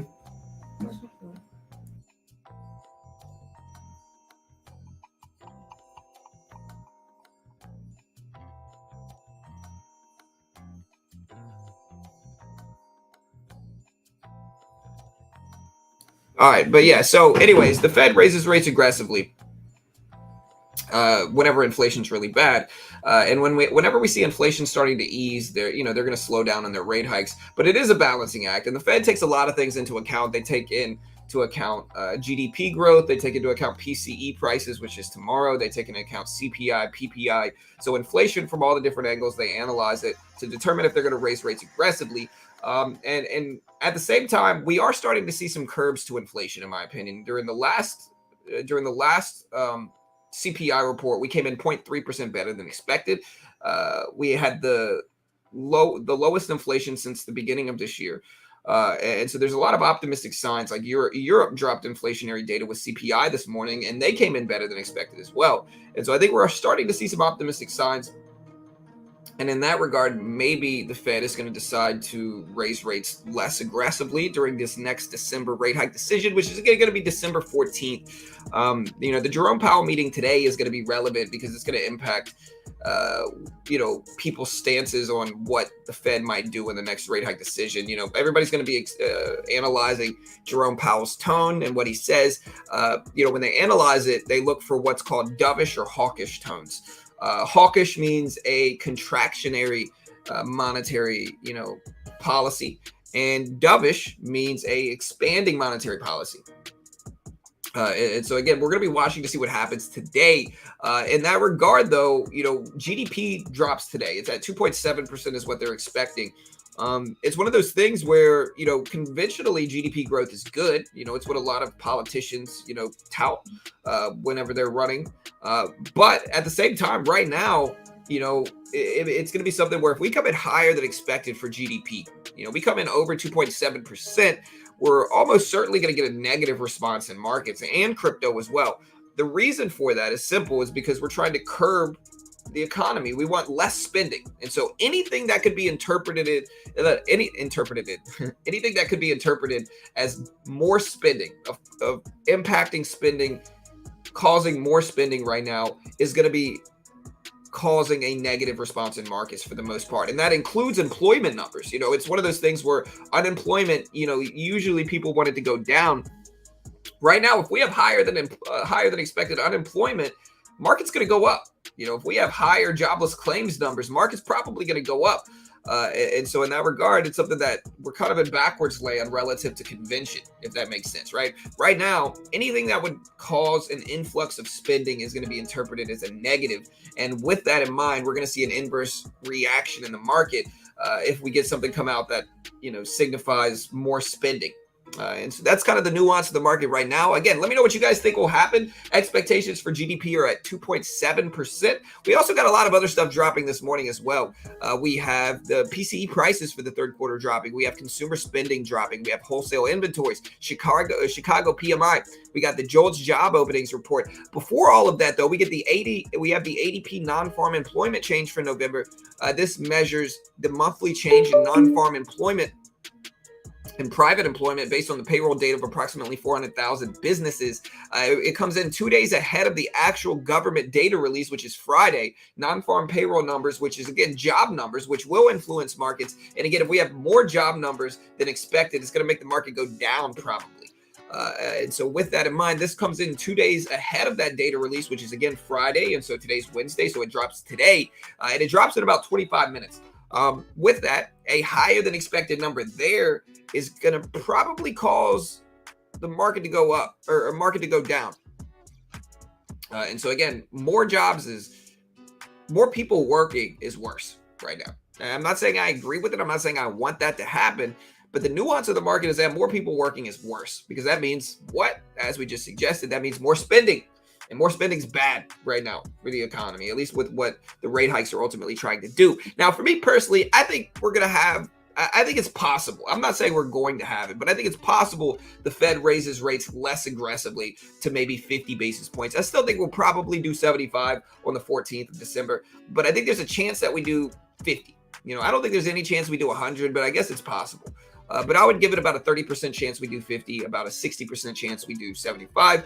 And then outside of that, 10% chance we do anything outside of that range. SPY is moving up right now. So you can see the SPY moving up. We're at 396.30s on the SPY. We are popping up on this data, or we are popping up on something. So I'm seeing some news that just dropped that said that the White House is considering calling on Congress to double a cap on heating oil storage to build up reserves over the winter. U.S. officials also weighing future SPR drawdowns in the new year if prices spike post-embargo price cap, according to CNBC. So yeah, that's kind of what's going on right now in the markets, but we are seeing some positive responses. The dollar index, with all of what I just said in mind, because of all of that, we get an inverse effect on the dollar, right? So the dollar has been incredibly extended in this high inflationary market over the last year. And so it's one of those things where most of the time we get an inverse correlation with the SPY and the dollar. The dollar moves up, the SPY moves down, and the SPY moves down, the dollar moves up. And so in that regard, if you look at the SPY over the last year, the SPY has been dropping. If you look at the dollar over the last year, the dollar has been moving up. And again, the dollar signifies inflation as well. Like, it's an inflation gauge. It's also one of those things where you get more people, if people are sitting on cash, right? If their cash is gaining value, then they have no reason to put their money into other things like investment vehicles, like stocks, crypto, futures. And so a lot of the times they'll sit on their cash if it's gaining value, and that's one of the reasons there's also an inverse relationship with the markets as well as the dollar, relative to the dollar. I mean, also, if your dollar is losing value, like if you're sitting on cash and your cash is losing value, i.e. the dollar is dropping, then in that regard, you are going to be more likely to take your cash and put it into other investment vehicles like stocks, crypto, futures. And so that's another reason there's an inverse relationship there. But yeah, so right now, SPY is moving up short term. We'll see if it actually holds. We did buy up a few things this morning. Amazon, Disney. Disney's a very small position, though. And Amazon, I'm willing to hold it long term if I really need to. So again, we'll see what we get. We got about 35 minutes. Again, the ADP non-farm employment numbers do drop pretty soon in about 21 minutes. The GDP releases in 36 minutes. And so again, we do have some time before this numbers come out. I could put a timer up on screen if you guys prefer. We've had a few people ask for one, and so I'll get one ready and loaded here.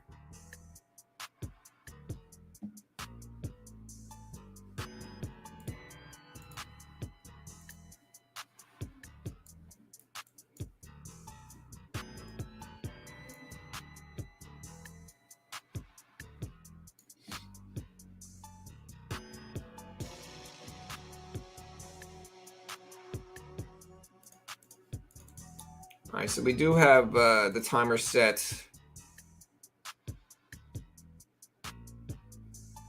We'll get it playing in a few minutes.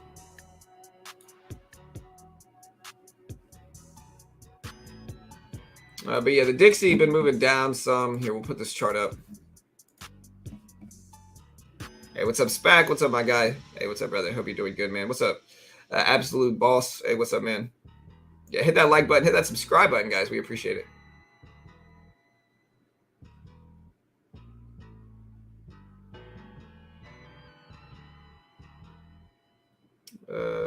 It's quarter over quarter. GDP release is quarter over quarter.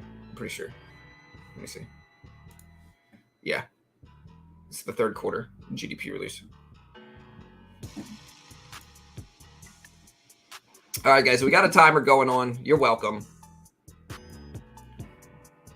Let's put the dollar index up a little bit so we can see it. All right, so there's the timer. 2.7% is the GDP forecast. 2.7%.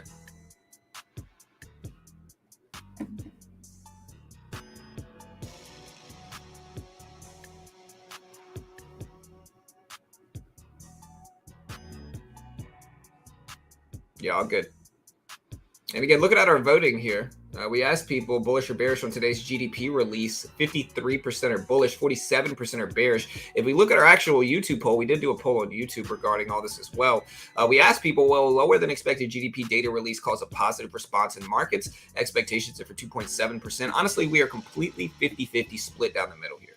Complete 50-50 split. If you look at our Twitter poll, we're a complete 50-50 split down the middle here. So I think I think it's clear that we're going to show a positive response if we come in lower than expected. I think a negative response is going to be widely considered negative. I think no, sorry, negative response is going to be widely considered negative. No, I think a negative response is obviously going to cause a lower than expected number is obviously going to cause a positive reaction. A higher than expected GDP release is going to evoke a negative reaction, in my opinion.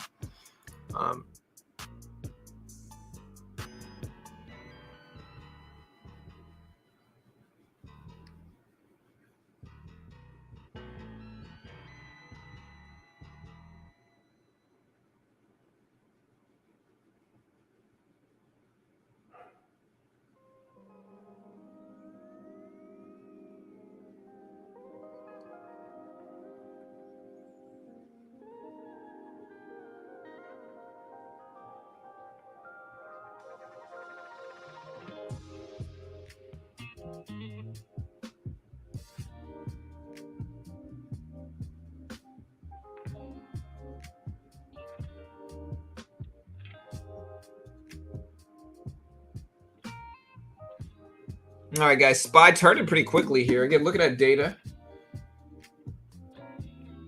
I don't think anything big came out just now. Let me make sure.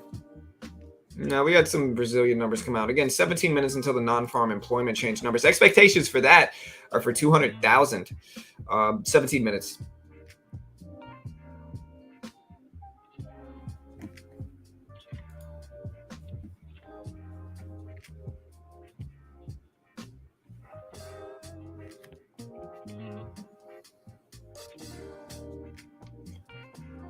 Yeah, we do have crude oil inventories dropping this morning as well. I think that's at 10:30.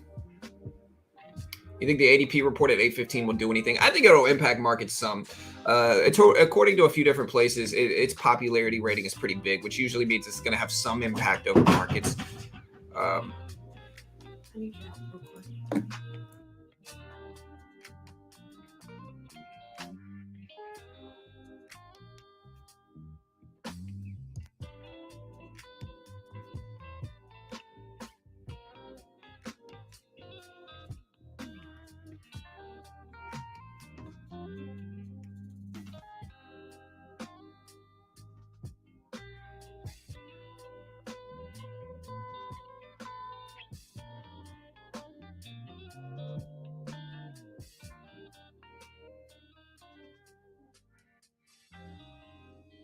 All right, guys, I'll be right back. I gotta give Rosie some medicine. But yeah, guys, we got less than 30 minutes before this data is released.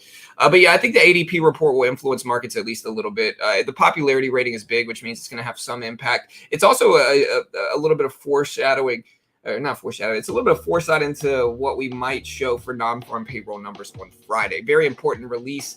Going to impact markets heavily here for sure.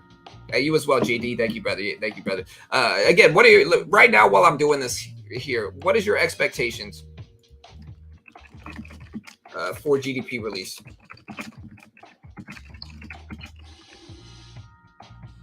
Expectations are for 2.7%. Will we go in? Will we show higher or lower?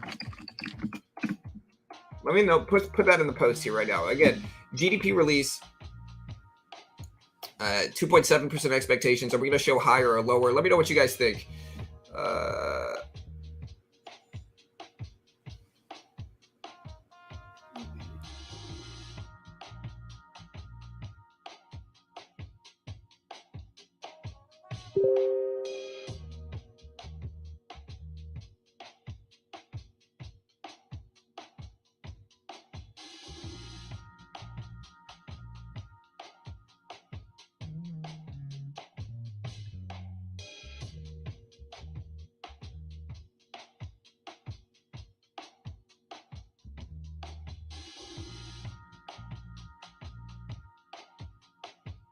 All right, so we're done with that. That was pretty easy. We had to give Rosie some medicine. Rosie just got spayed yesterday, so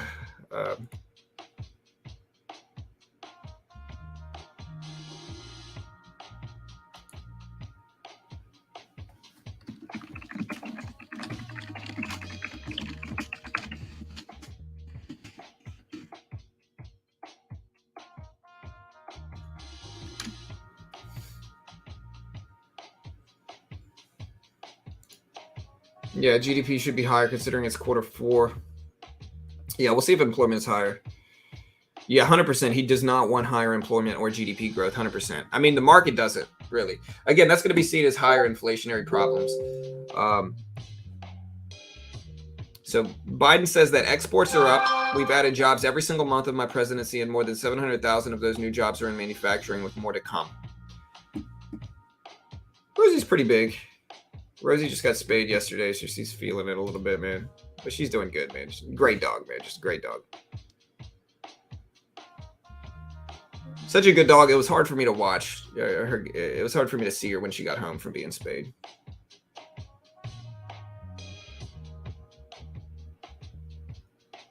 All right, SPY dipping down a little bit, guys. We do have 25 minutes. 25 minutes.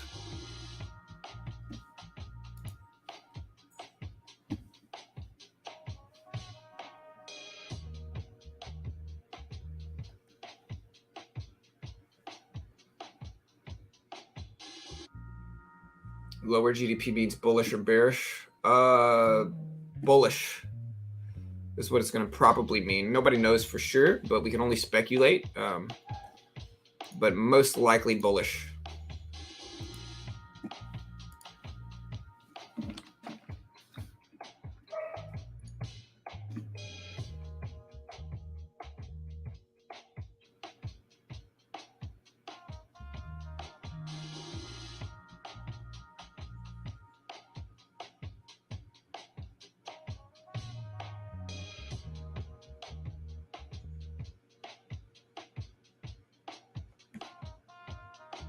SPY is at 396. Let's see, we got the Dixie at 106.48. 106.48.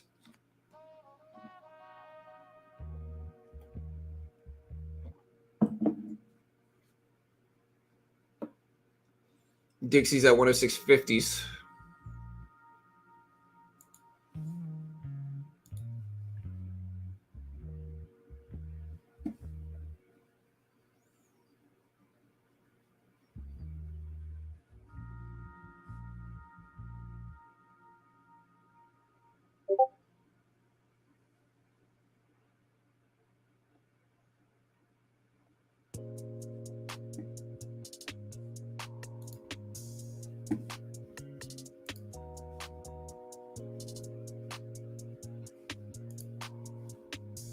Yeah, I've seen a lot of other stuff. Wolf.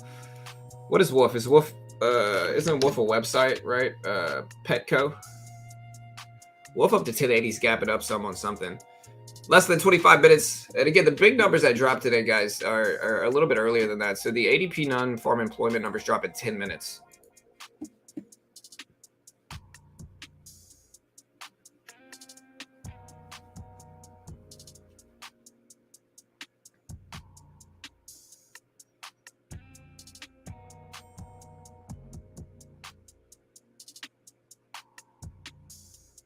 What's your view, bull or bear? I'm not sure. I don't know what's going to happen. SPAC is correct. I have no idea what's going to happen. Y'all be safe. I really don't know what's going to happen. We can only speculate. I want to see lower than expected GDP growth because I think that's going to evoke a positive response in markets and be good for my longs. But again, that's just what I want to happen. I don't know what's actually going to happen. All right, we got the SPY at 396.13s.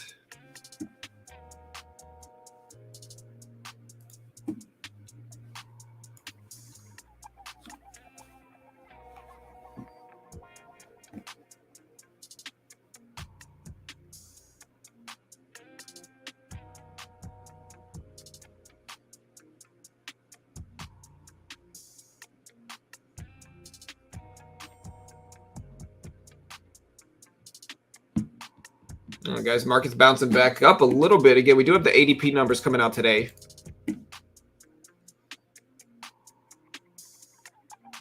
All right, so Saudi Arabia's PIF secured a $17 billion 7-year unsecured loan across 25 banks, marking the largest ever self-arranged term loan.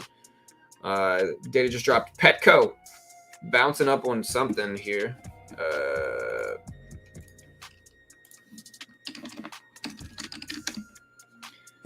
Petco and Stella And Chewy's partner is going to bring nutritious dog and cat food to more pets.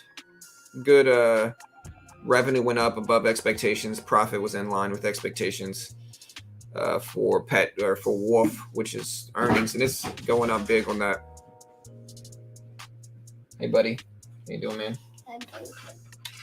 Love you, bud. All right, have a good day, man. Hey, bro. It's cold outside, dude. You didn't put a jacket on, man. Yeah, heater's cool, huh? But you gotta put a jacket on, dude. Hey, tell your mom to come in here real quick. All right, Wolf is up to 1108s. SPY back over VWAP at 396.20s.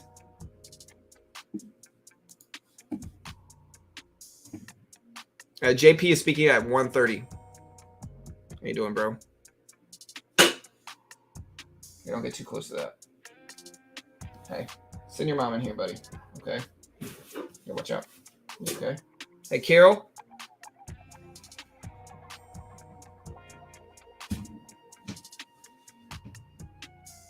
Yeah. Hey, Carol. Hey, come here.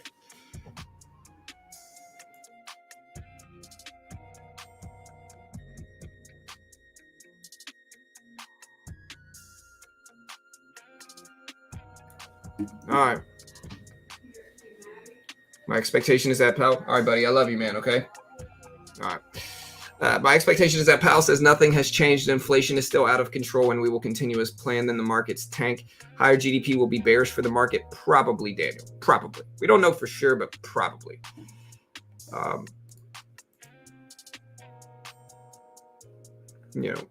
Probably going to be worse for markets. Again, we got 20 minutes still. We get a lot of data releasing today, guys. Again, specifically right now, in 6 minutes, we got the ADP non-farm employment change. Expectations are for 200,000. I think this will influence the market at least a little bit, mostly because it's going to give some foresight into what we might show for the non-farm payroll numbers on Friday. And non-farm numbers definitely impact markets. So if this gives us a little bit of information ahead of time, 2 days ahead of time, then it might be relevant to markets, and we'll see if we move a little bit. It does have a high popularity score as well. So, yeah, GDP is the biggest release. 2.7% expectations is what they're showing.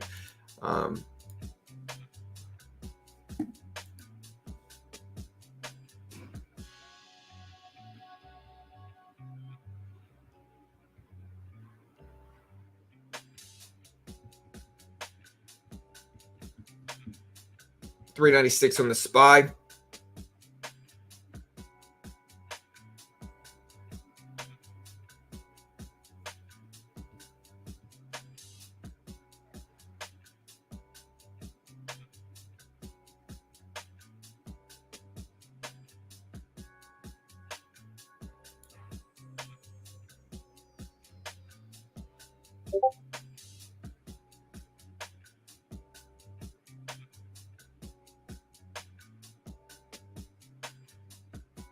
Liver King. They found out he did steroids. Water's wet, guys. What a shock. Didn't that dude get fake abs put into? He says he didn't, but he did.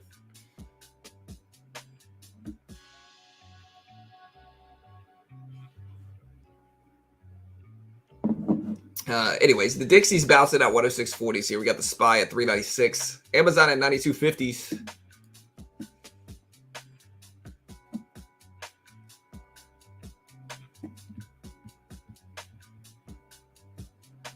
Hey, good luck, Cade. I hope you make some money, bro. I mean, I hope you're wrong, to be completely honest, because I've got long positions. But regardless, I hope we're both right. I hope we go down enough for you to make money, and then we go up enough for me to make money. Do you work out? Yeah, kind of. Am I at the gym every day? No, I try to go at least twice a week, though.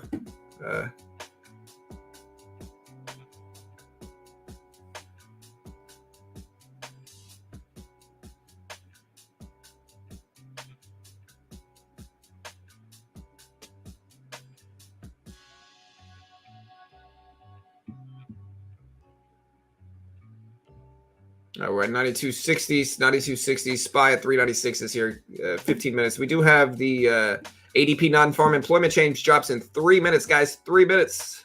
Expectations are for 200,000.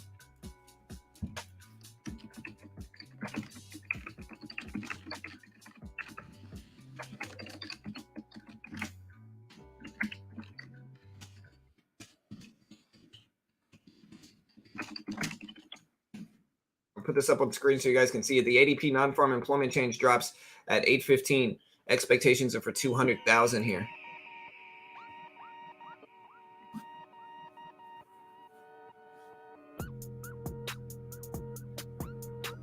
Yeah, for sure, JD. Hey, what's up, Emmanuel? Last day of No Shave November.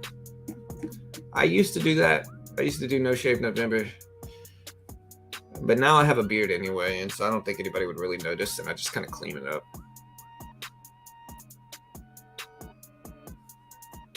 Anyways, Amazon dipping down, SPY moving down a little bit. Again, we got 2 minutes, guys, 2 minutes before the ADP non-farm employment change. Will we show a positive response if this is higher than expected?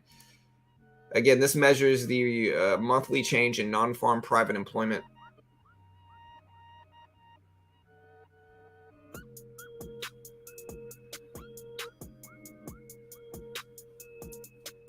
All right, so a higher than expected means more jobs were had, which is probably going to be interpreted as worse.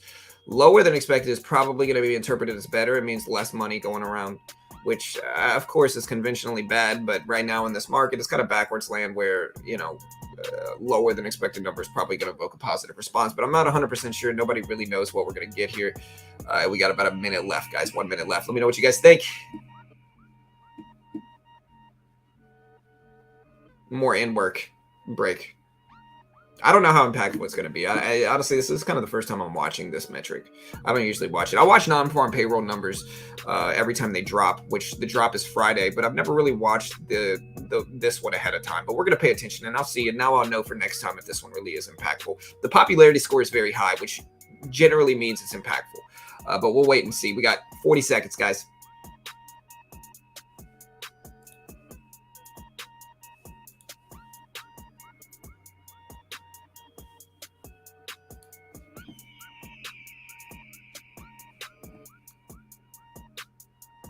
$20 seconds. 20 seconds, guys. Again, I'm going to put it in sub-only mode for this. And so if you want to chat, hey, hit that sub button. Hit the notification bell. We appreciate it. 5 seconds. 5 seconds. Subscribe if you want to chat. I appreciate the love and support. Everything we do here is completely free. We don't charge a penny for anything.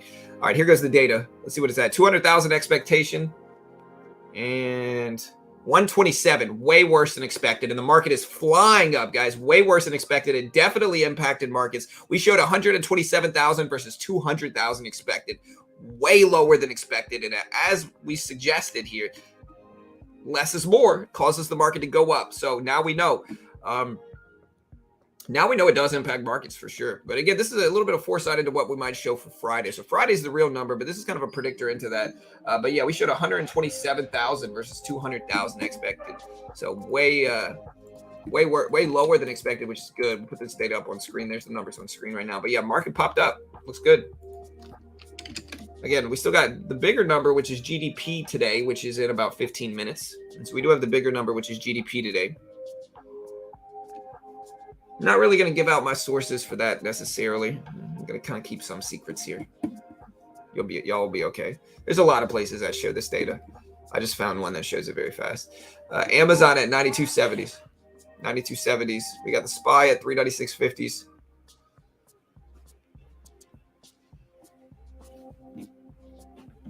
Hey. You found it? Mm-hmm. Love you. Mm-hmm. Yes, yeah, we know it's out. It's actually on the bottom of the screen, guys. So we know it's out. It's on the bottom of the screen. 127,000. And again, y'all be sure to hit the live button. If you hit the live button next to the play button, it'll catch you back up. So the live button next to the play button will catch you back up.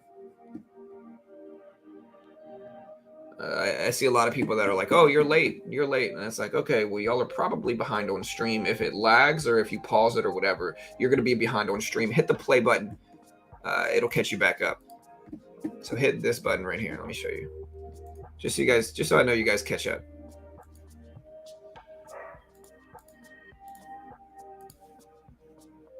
hit this button right here. Make sure you click this live button right here. It'll catch you back up on stream. Okay, click that live button. It'll catch you back up. Yeah, so I mean, this number came in better than expected, but again, it's not the biggest number released today. And so while we did get a positive response from this number, we went up from, you can see the market did react positively to the data, as we suggested we would if it came in lower than expected. There's still a lot more important things dropping today, specifically GDP numbers. There's a lot of stuff. We got the JOLTS job openings that are going to be interesting to see what we're going to show for this. We've got GDP, obviously. We got Jerome Powell speaking. So a lot of other stuff is going to impact markets outside of this. So the 127 was good. Can you explain? Well, it means that less people got jobs. Right now, anything that could equate to more spending is bad, right? Inflation's high. More spending is bad right now. So anything that could equate to more spending is bad. It's going to be interpreted as a negative in the stock market terms. And so with that, having much less people working than initially expected means what? It means less spending, which in turn means more optimism for inflation. That's the reason we moved up a little bit. Now, we don't even know if it's going to hold, but obviously the reaction was as I suggested, which is positive. But again, we got a lot more important data dropping today that are going to impact markets.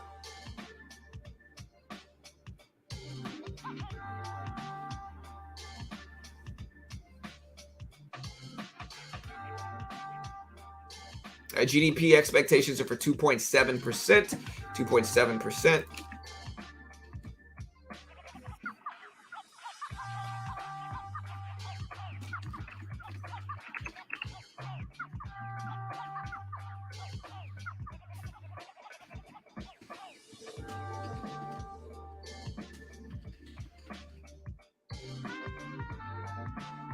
All right, guys, we got about 11 minutes before this data is released here.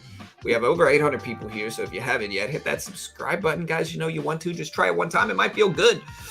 Hit that subscribe button, see how it feels. But yeah, GDP will be interesting. We'll see.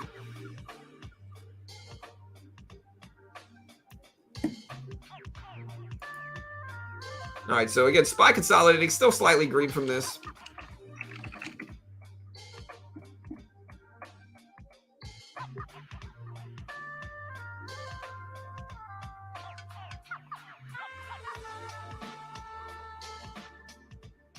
What is GDP? GDP is gross domestic product. It's basically all the money. It is the like total amount of all your goods and services. So it's basically all the money.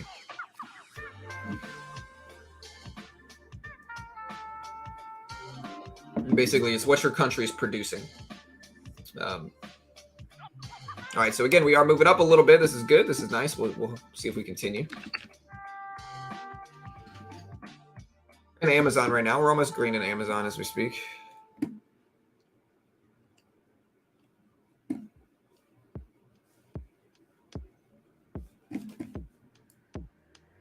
right, we got our timer here. We got 9 minutes. Lower GDP equals bullish for markets? Probably. Nobody knows for sure, but probably,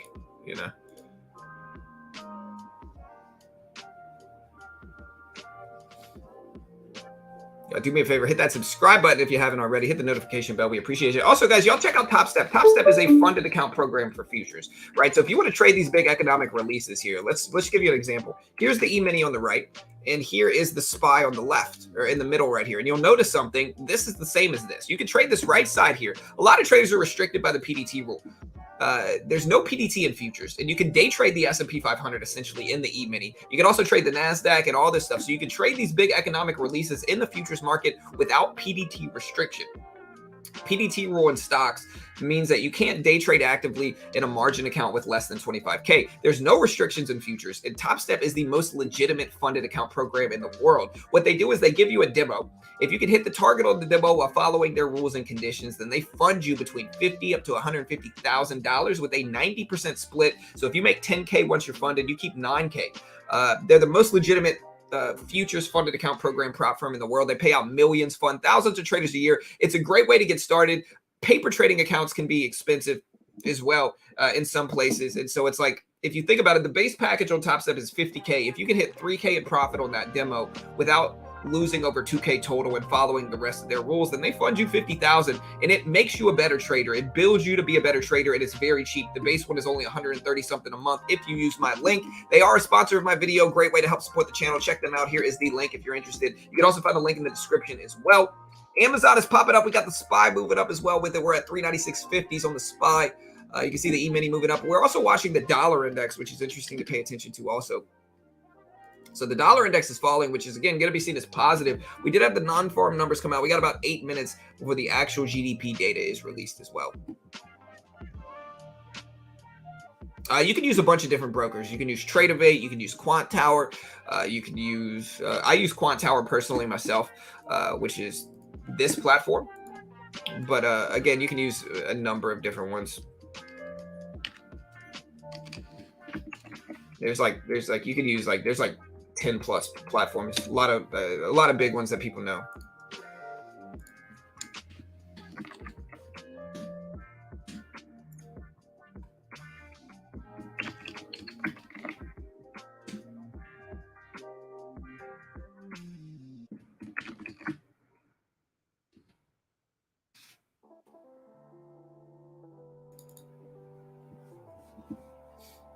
So yeah, I use this one. I'll have to put the screen up, but yeah, that's the tower I use.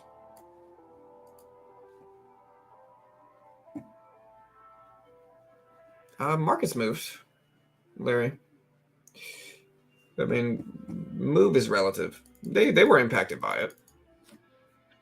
I mean, I know you're just trying to be contrarian like you always are, but like they moved a little bit. We'll watch it. But as I suggested many times, GDP is going to be the much bigger release for sure.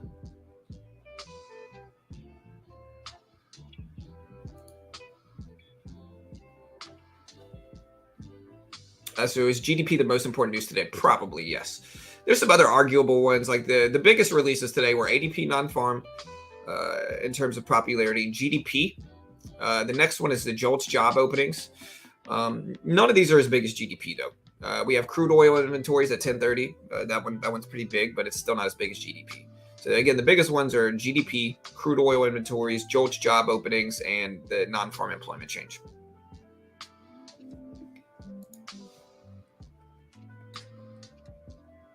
Yeah, the Fed speech is going to be probably bigger than all of this. So the Jerome Powell conference is going to be, he's speaking today, Carlos. Yeah, the Jerome Powell speech is kind of what everybody's waiting for as well.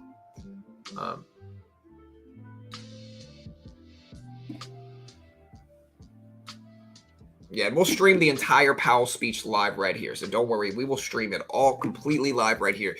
You won't have to go anywhere. We will show you exactly that. We'll show you the press conference, stream it live, as well as show you the charts and market reaction simultaneously right here. So subscribe if you haven't already. What we do here is we're just a resource and community. So we just kind of put everything out there for free. We don't charge for anything. We don't claim to be experts. We don't act like gurus. We just kind of put all this data out there for free and let people interpret it.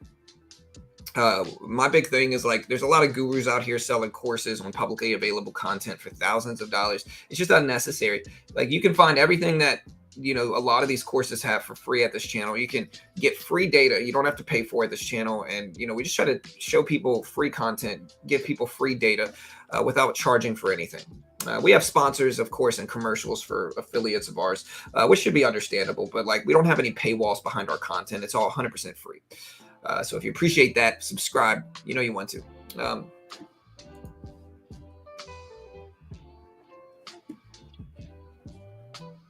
Yeah, today's the most volatile day of the market by far this week. Arguable for maybe tomorrow with the PCE deflator. The PCE deflator is a relevant metric as well, but GDP is probably bigger.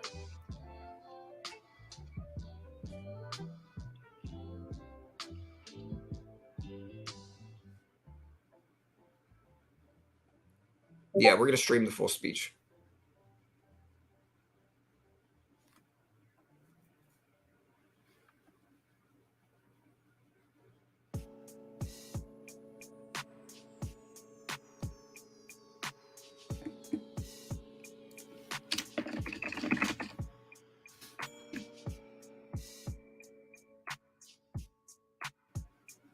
All right.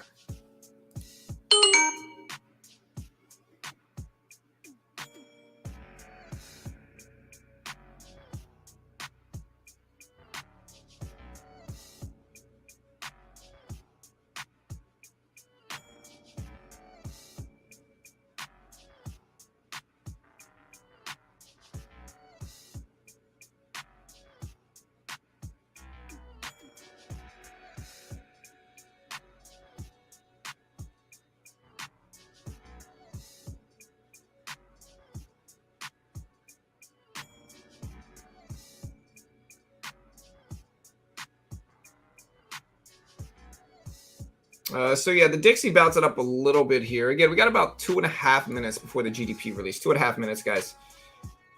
What's up, team? Hey, thank you, JD. I appreciate you, brother.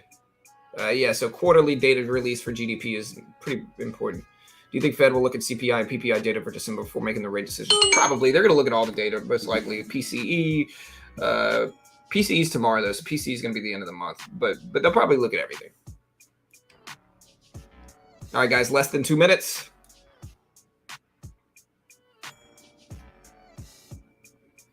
We'll get the timer up here. Let's go. What do we get? Let's see what will be.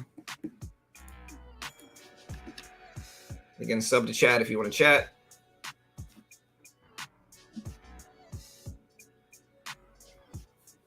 Minute and a half left, guys. Minute and a half left.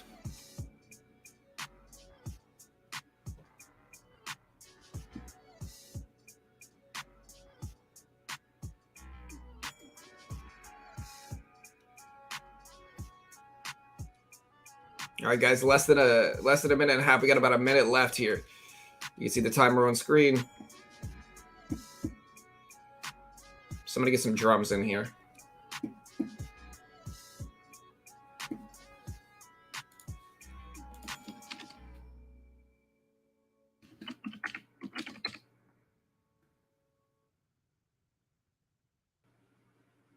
All right, guys.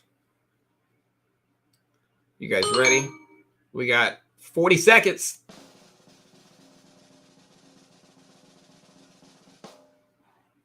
You guys ready? 30 seconds. Again, expectations are for 2.7%. We show less than that, we're probably going to evoke a positive response in markets. We show worse than that, we're probably going to evoke a negative response in markets. Again, 20 seconds. 2.7% is what they're expecting. We also have core PCE prices coming in today as well. Real consumer spending, core retail inventories, wholesale inventories, all that stuff. All right, guys, here we go.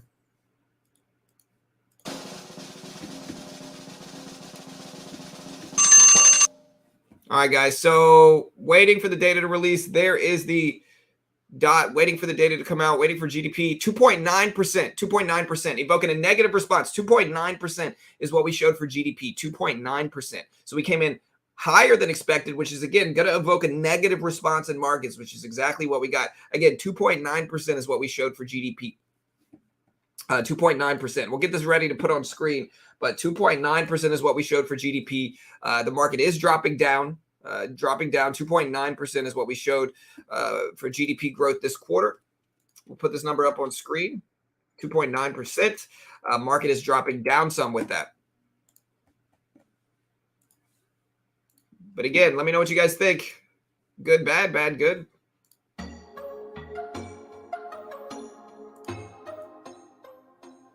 Market's starting to fall, down to 395s. Dixie moving up, dollar index is moving up. Everything else is dropping.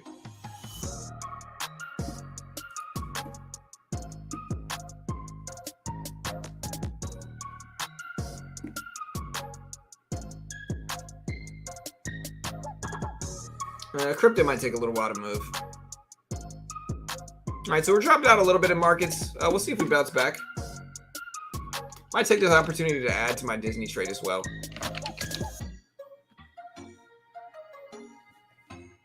Yeah, the drop's not really that big, to be honest. We'll see if it continues down. But 2.9% is what we showed. So slightly higher than expected. So it wasn't like terrible.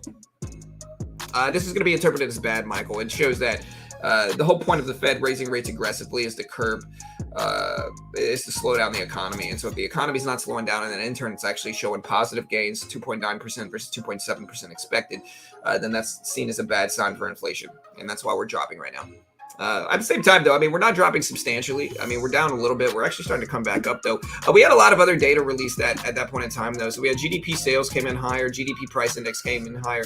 The PCE prices came in at 4.6% versus 4.5% expected. Real consumer spending is at 1.7%. Wholesale inventories is at 0.8%. So good trade balance came in at minus 99 billion. So that's a little, mostly this is bad. but market's somewhat neutral. I mean, we dropped some for sure. We're definitely down some, but we're not really reacting a ton here. The next big release is going to be the JOLTS job opening and pending home sales at 10.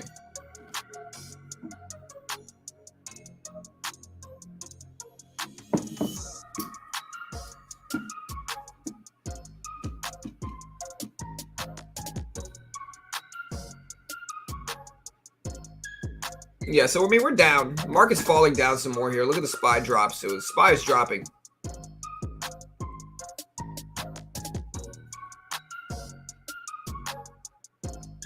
He's speaking at 12:30 our time, Scott. It's at 12:30 our time.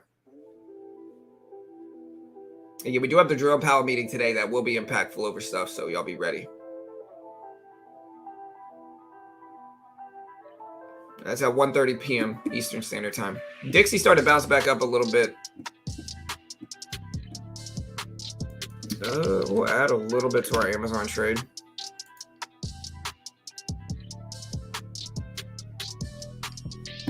Yeah, all good, Scott.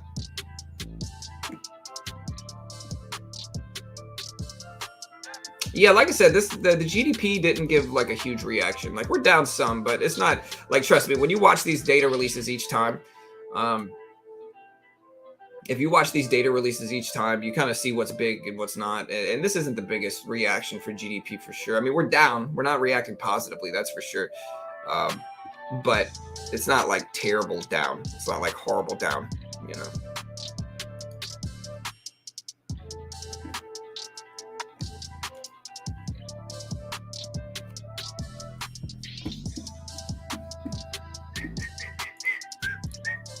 All right, so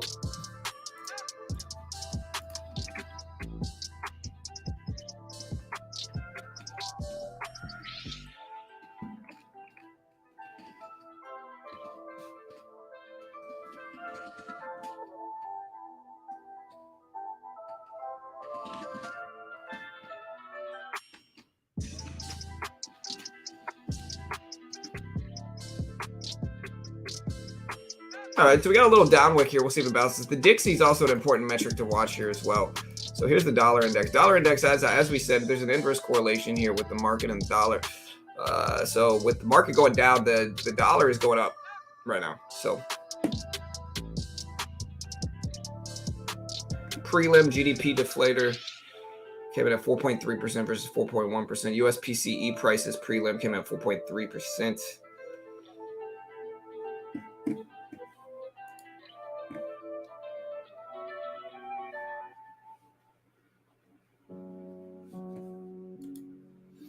All right, so Amazon's still trying to go back to green on the day. Again, let's watch this previous closing price here on the SPY. That's a big level. That's a red to green and green to red level, a level which goes from red to green to red on the day. We'll see if we actually hold.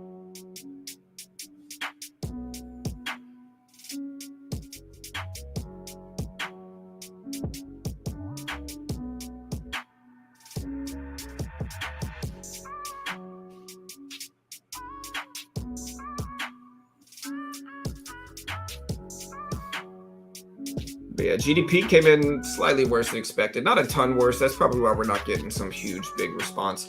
It's because we only came in 0.2% higher than expected, which, you know, again, with what's going on in the economy is not going to be considered good, but it's certainly not terrible.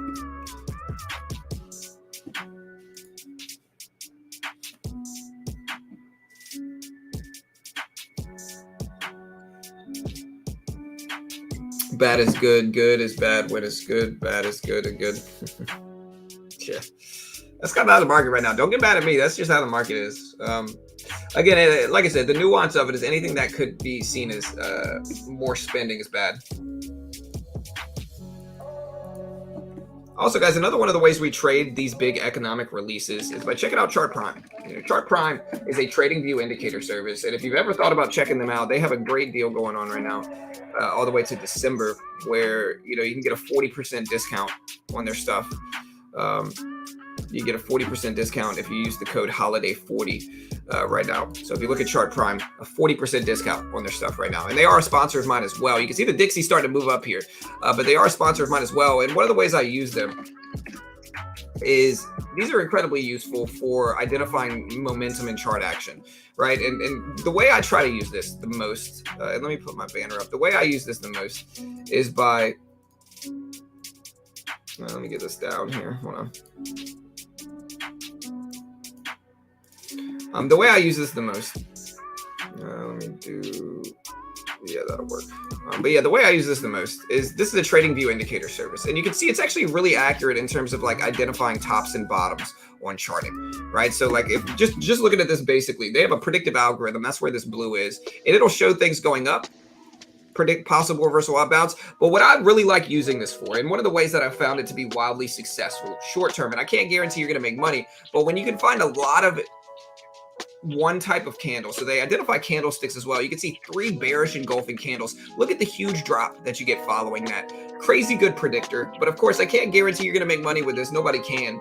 But it is a trading view indicator service. But you can see how accurate this is. What I try to do is find multiple together at once. Here's possible reversal up and bullish engulfing. Look at that nice bounce. Possible reversal down, nice drop. This one was wrong. But again, when you try to find, this is a bullish engulfing candle and a reversal up signal, you can get really powerful results using it. It's called Chart Prime. Again, right now they do have a deal going on, a holiday deal going on that you can see here. And if you want to check them out, they are a sponsor of mine. I'll post this link in chat. Again, great way to help support the channel and support our free trading content.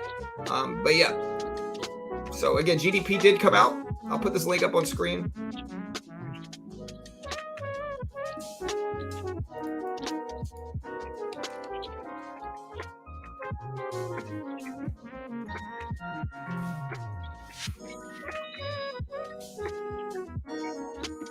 Yeah, is the market bouncing back? Not really. I mean, maybe it does. Right now, the Dixie is still up. The SPY is still down from the release. Amazon's testing the previous lows. So right now, we're still technically down, of course. I mean, maybe we bounce back. It's possible. You know, this isn't really a huge reaction, though. As I said, this is not like the biggest reaction we've ever seen. So we'll see if we can hold.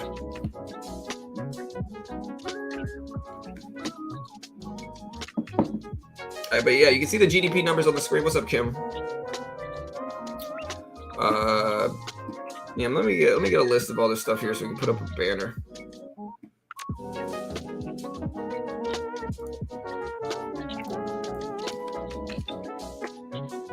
All this stuff scrolling on the bottom of the screen here. Scroller, hold on. There we go.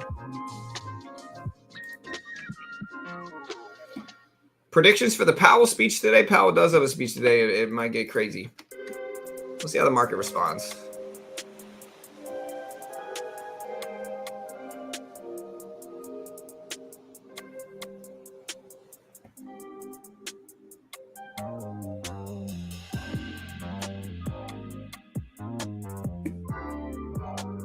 All right, so we do have Amazon testing that previous closing price. We did scale into Amazon a little bit. We're still at Disney also. I didn't really add to Disney like that, though, although I could now with the data out already. We do have the PCE deflator coming out today, too, or tomorrow, I mean. So we'll go ahead and scale into maybe 50 shares of Disney and see if we get some better action here.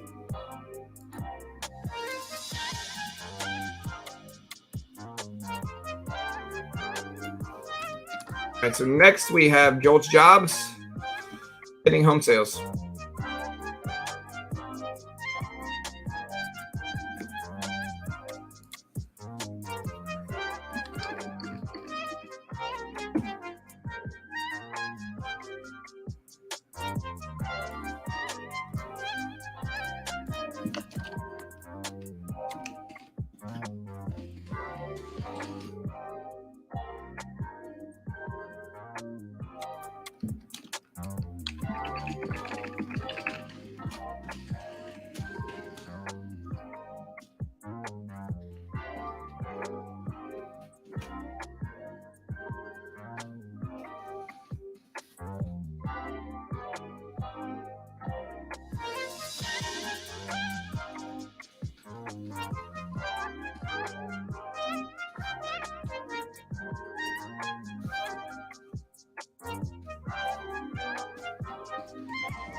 All right, guys, so we do have the JOLTS job report.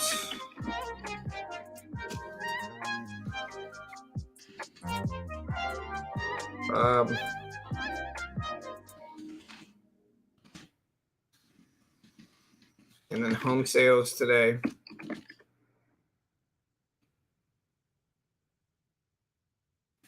PCE is tomorrow. That'll be relevant too.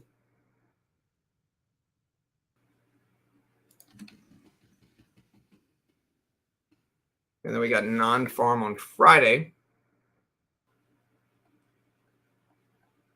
Market's bouncing back a little bit. SPY up a little bit. Like I said, most data came out already.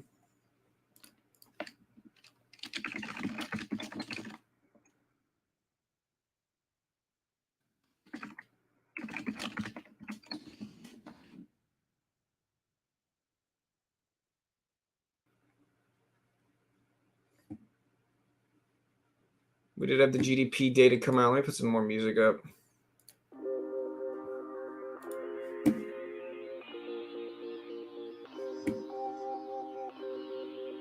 I have a timer for what?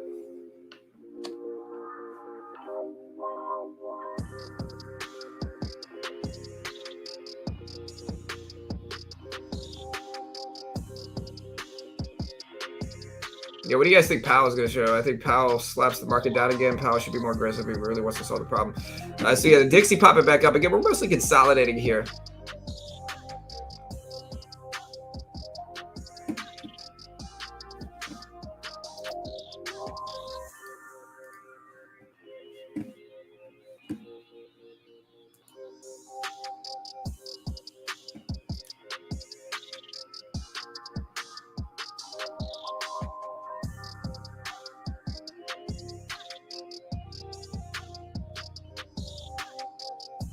All right, 395.50s here. Dixie bounced right off of that previous support level that we drew. It's been bouncing off that level for a minute here too. Y'all can hear the music, correct?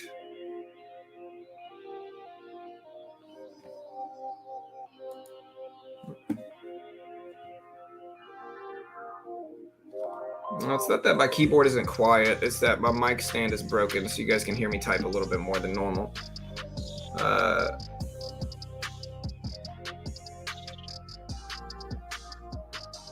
GDP's already out. Read the bottom of the screen. GDP's already out, brother.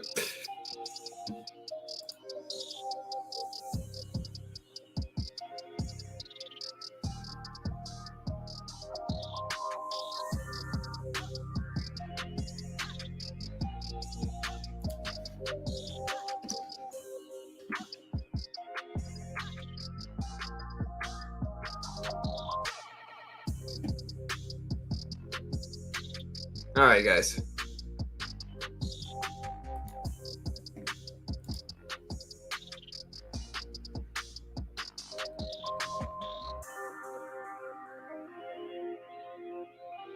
Starting to pop up a little bit. Again, we do have the JOLTS job report. The Dixie just broke highs. So look at the Dixie broke highs of open. 106.50s for the dollar index here. So the Dixie just broke highs.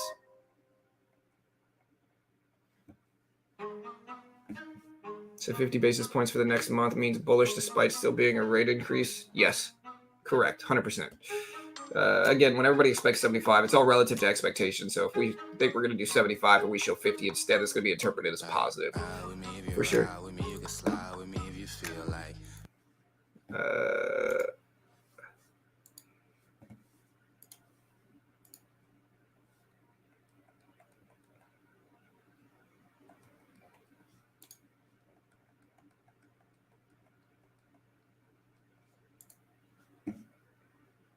All right, so the Dixie's still moving up pretty drastically here. So the Dixie's still moving up.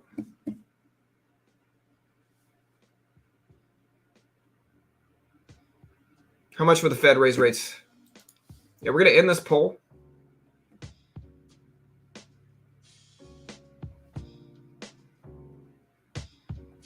All right, so we're going to end this poll. We got about 1,100 votes. Pretty split down the middle with this poll. 54% bullish, 45% bearish.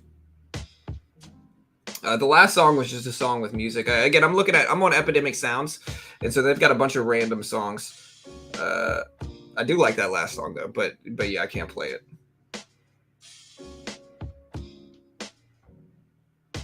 Yeah, I find swing trading noticeably less stressful. Speech is coming out 1:30 p.m. Eastern Standard. Also, we're going to do another poll here.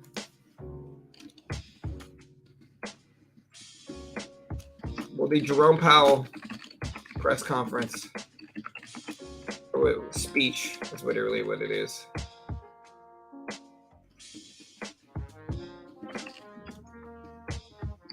be good or bad for markets? Will the Jerome Powell speech be good or bad for markets?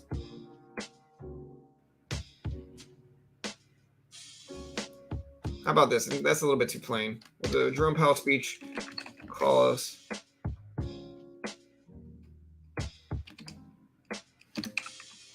a bullish or bearish sentiment? Bullish, bearish.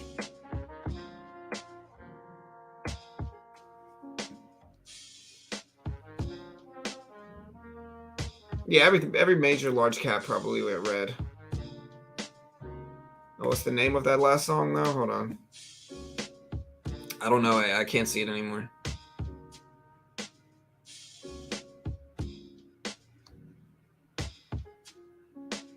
This one? No, that's not it. I don't know what it was.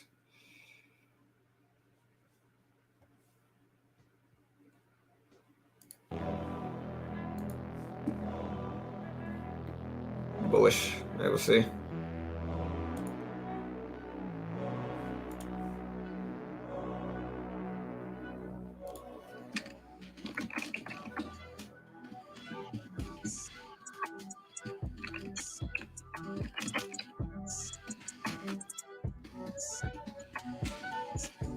I asked the same question on Twitter a little bit differently.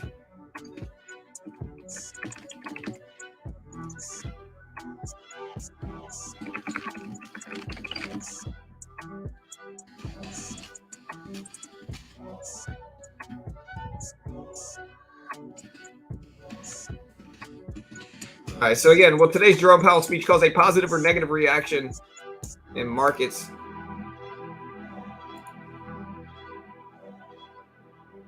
We got that poll going on Twitter as well. Follow me on Twitter. It's @BeginnerTrades. If you haven't already, @BeginnerTrades on Twitter. SPY is dipping down, testing the previous closing price. This is a really relevant level for stocks because this previous closing price, this light blue line right here, is the level at which stocks go from red to green and green to red on the day. And so in that regard, this is the red to green level. It's influential spot, and we might bounce off of it. We might break down underneath it. We'll see. We'll have to wait.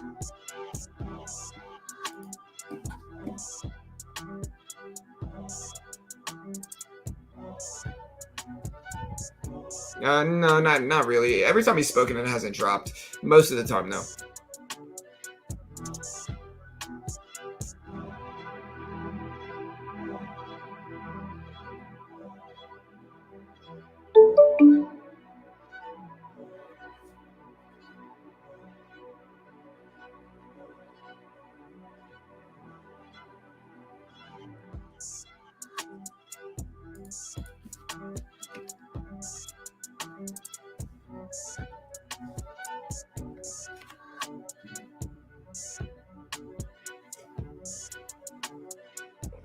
All right, team.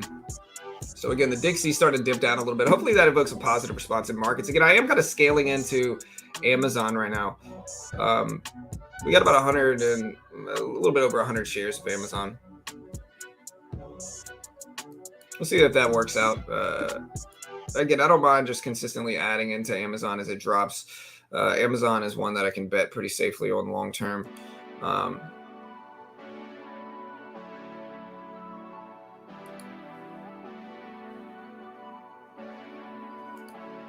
Again, if y'all want to vote on our Twitter poll, here is the link. Check it out. Vote on this poll, guys. We appreciate it.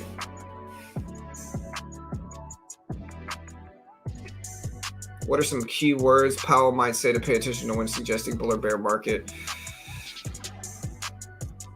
You just want to hear him talk about inflation. All right. Ease, aggress, stuff like that.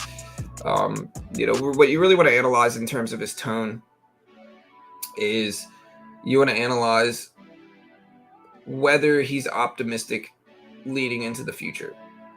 what he might potentially do for rate hikes, what the Fed agrees on in terms of how long it will take aggression in terms of rate hikes to cause some, damage to inflation, stuff like that. That's really what you want to pay attention to. But we'll stream it live here. We'll talk about it as it happens. And we'll also watch the market reaction. If PPI and CPI come, I think we can expect 75 regardless, Trung. I think we're probably going to do 75 regardless of how good or bad CPI or PPI is. It's also going to be something where we already had PPI and CPI for this month. So we already had better than expected CPI, better than expected PPI for this month. CPI is going to come out the day before the rate hike decision. And I don't think they're going to let that one influence what they're going to do for the rate hike. I think it's going to be too late.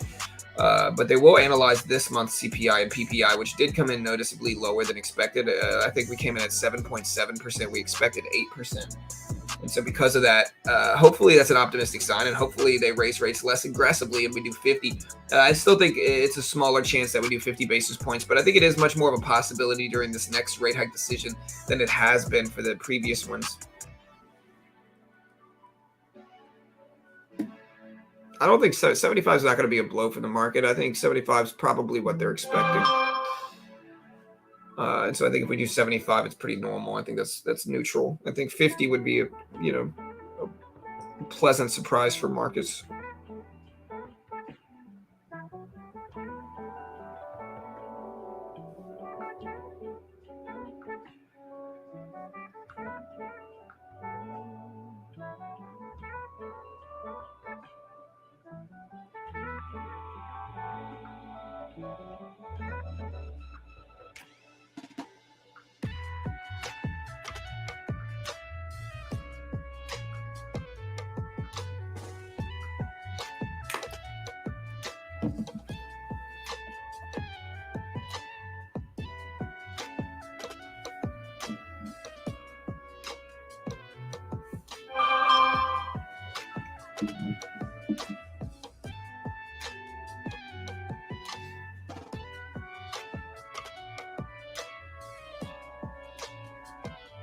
Yeah, I mean, maybe they are expecting 50. Let me see.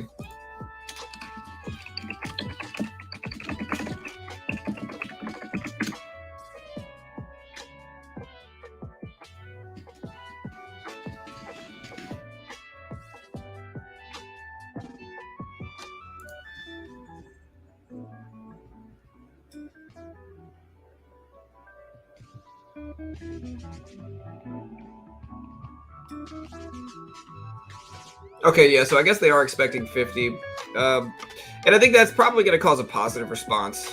We'll see, though. If 50 is neutral, I don't know about the chances of a 25 basis point rate hike. I don't know. I don't know if we're going to do 25. I think that's unlikely. But yeah, most people expect 50.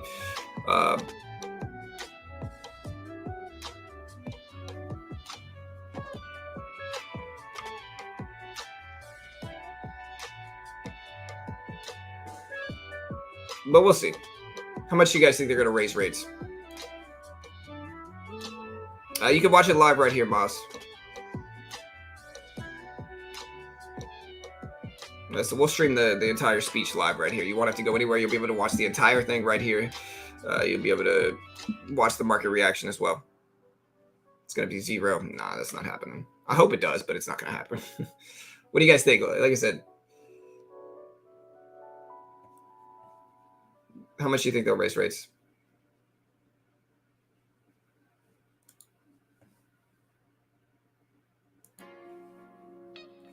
All right, we asked people today, we said, well, today's Jerome Powell speech caused a positive or negative market reaction.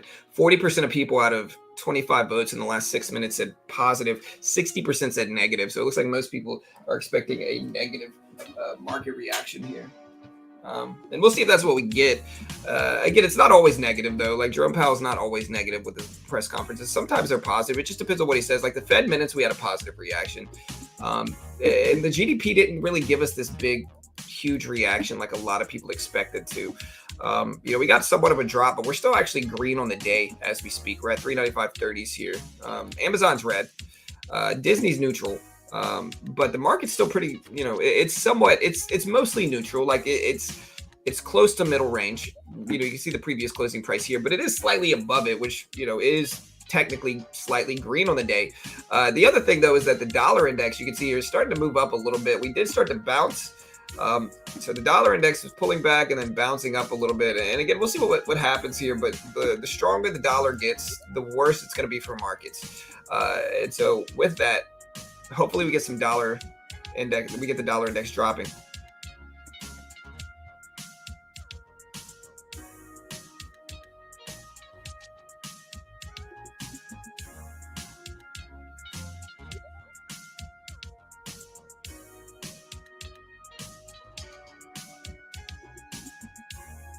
A full point would start the process of a Santa rally. No, we're not doing it. We're not going to do 100 basis points. That's just not going to happen, And if it did happen, it wouldn't start a Santa rally. It would cause a pretty big drop in markets. Yeah. So SPY starting to dip. With that said, down to 395s. 395s. Amazon at $92.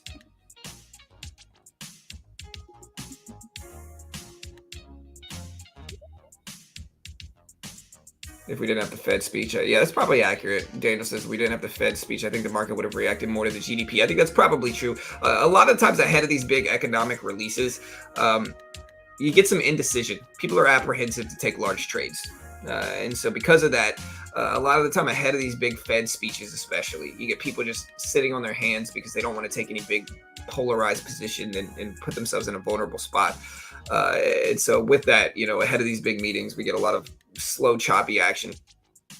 And with that in mind, we didn't really react a ton to the GDP release. We did react. I mean, we're you can see now the market just broke under this previous closing price. So we're actually technically red on the day now, but slightly red. And again, we didn't get some big parabolic reaction like a lot of people thought we might, just because, again, I think what Daniel's saying actually makes sense, which is people are just waiting for the Jerome Powell conference. We also got economic data dropping this week. Like we got the PCE deflator tomorrow, which is very relevant. Core PCE is really what's the relevant one. And then we have non-farm payroll numbers Friday. These are all very relevant data to come out and that are really important to watch.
All right, guys. So the SPY is up to 395.18s, 395.18s.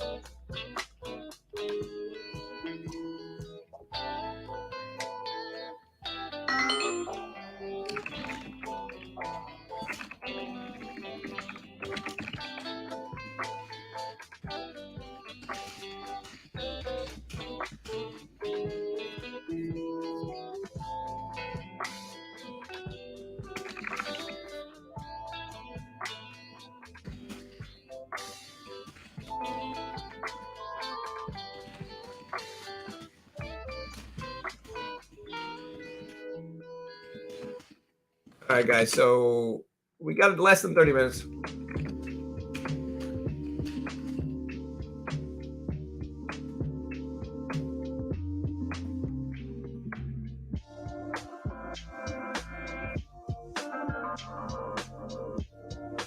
is FOMC statement more important than the fund rate?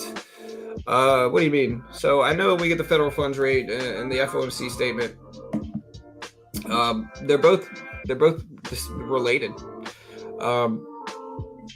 They're both related. They're both similar. Is what I mean.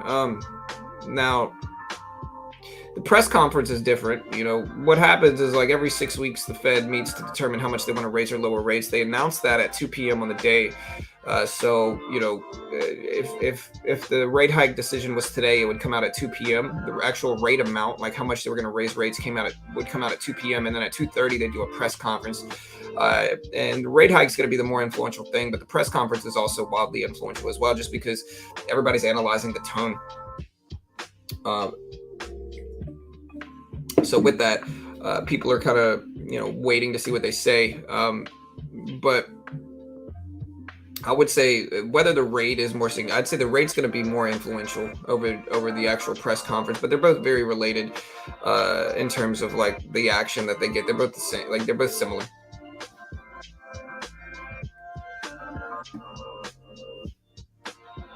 I'm not really about penny stocks, Robbie. Most penny stocks are just bad companies. Some of them are okay, and you can get in some good parabolic moves. You can definitely trade some and make money with it. I just don't invest in them. Standard. I don't know, bro.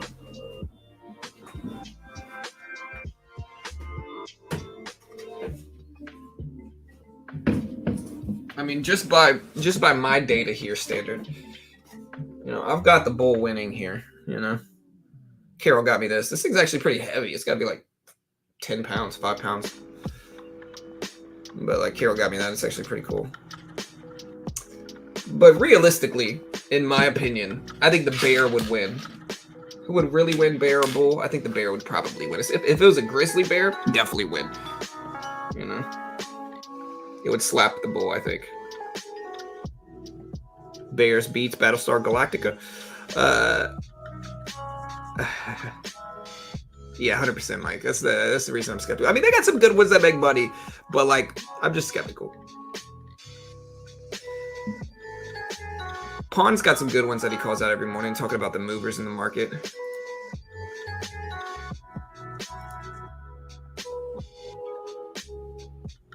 But again, everybody's kind of sitting back waiting for this Jerome Powell meeting to start. The SPY actually just went back green on the day here. So the SPY is actually now green on the day.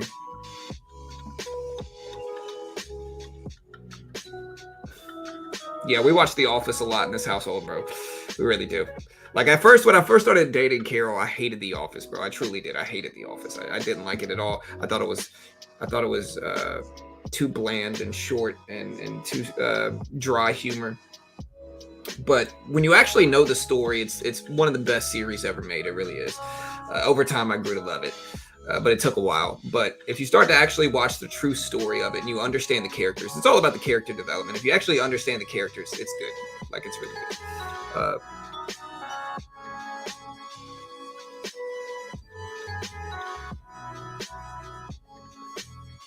Yeah, a bull has twice a bear's body weight. That's true. But they don't have any type of really usable hands.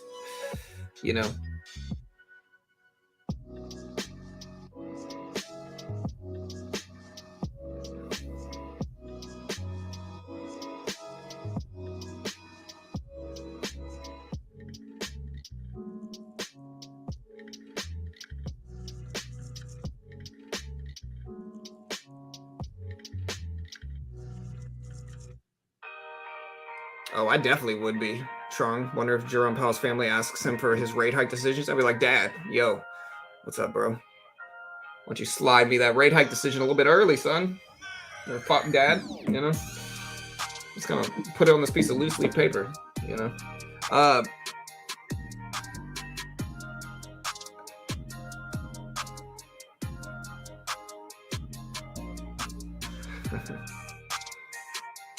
Dollar index is falling down. SPY started to bounce back. Amazon started to bounce back as well.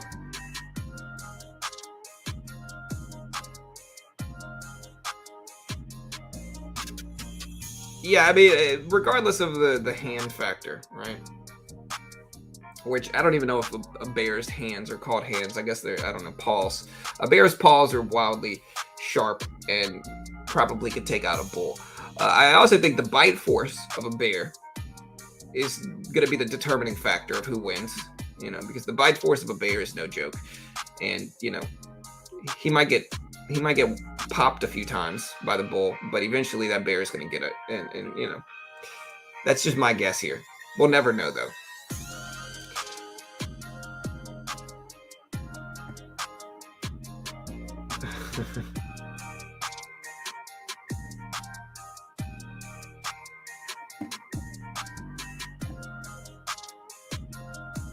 Yeah, for sure. Hey, Papa Pal, what's your favorite number between 1 and 100? Wink, wink. Y'all give me a follow on Twitter. We post some really funny memes related to all this stuff too. So if you haven't given me a follow on Twitter, it's twitter.com/beginnertrades. Check it out. I appreciate it. We got some great questions in here today. Let's do a pay-per-view, UFC style, old school UFC style. What's up, Murphy?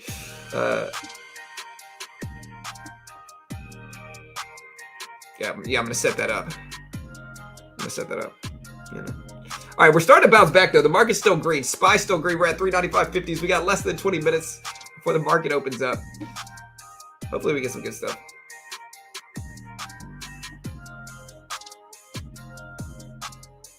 Oh, cry about it.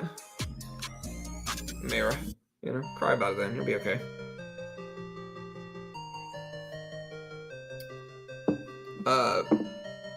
Horrible fate, yeah.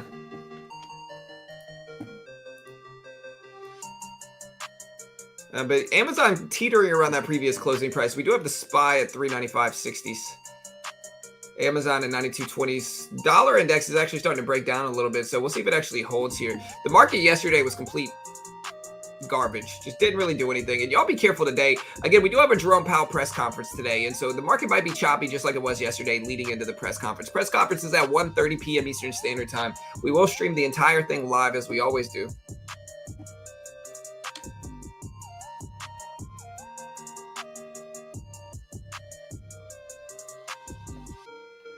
Definitely the bear standard. Yeah, for sure, Daniel. He says, I think people expected these kind of numbers already, so I don't think that's why. I think that's why we didn't show that big of a reaction. Later with Powell might be a different story, 100%. Yeah, so again, it's what we're seeing right now is that the reaction from GDP release was not super profound. Like, we had somewhat of a move. We did move a little bit, but not a ton. And, it's one of those things where it just wasn't the biggest move. We didn't get a huge move,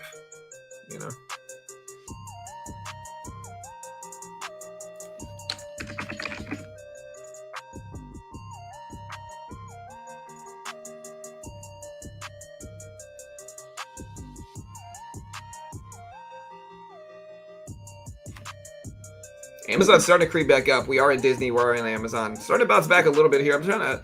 I've seen all the rest of the data come out. Honda is going to begin production of fuel cell EVs in 2024, making FC EV based on CRV in Ohio. Are they going to have electric VTEC? They don't have valves. They don't have cams, I guess. In electric vehicles, of course. VTEC is valve timing, electronic control. Opens the valves up longer, basically, at a certain RPM. But they don't have that in electric vehicles because it's just a big battery, I guess. I don't know how electric vehicles work, to be honest. I know it's a battery and electric. But anyways, they should do something like that for us JDM fanboys over here.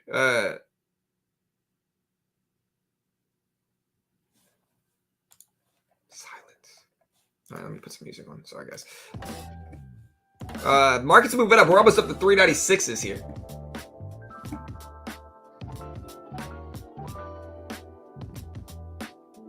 They could still make it work like a VTEC, though. I mean, they could. I mean, VTEC is just valve timing electronic control. It's a larger cam lobe that keeps your valves open longer, so more air and fuel gets sprayed into the motor at a specific RPM, and it gives you like this boost. Kind of feels like a turbo. With an electric vehicle, I guess you could just program it to have a boost at a specific RPM like VTEC. mirroring VTech, but without the actual utility of it. Yeah, that's possible, but I don't know the point in that. I don't know why I don't think. I mean, I don't know.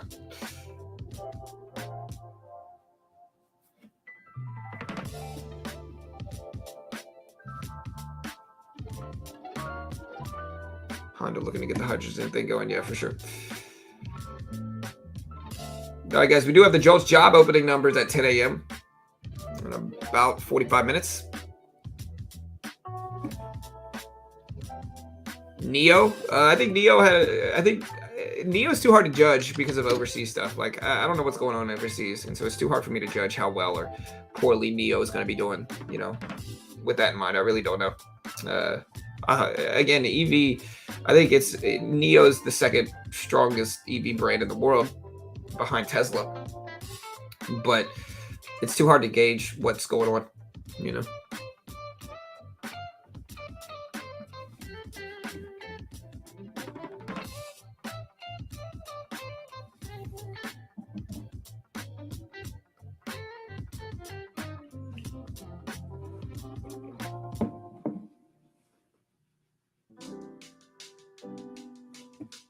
Yeah, but I think over time they're going to produce that. I think electric vehicles are simply more efficient in a lot of ways, you know. And of course, you got big oil saying no, but electric vehicles. Here's an example: Tesla Plaid, 9-second flat, quarter-mile stock.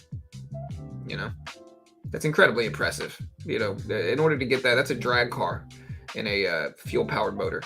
That's a drag car. You know, it's incredibly difficult to do. I know the Fast and the Furious made it seem like everything's just 10-second car, bro, but 9-second flat, quarter-mile stock, 2.2 second, 0 to 60 silently.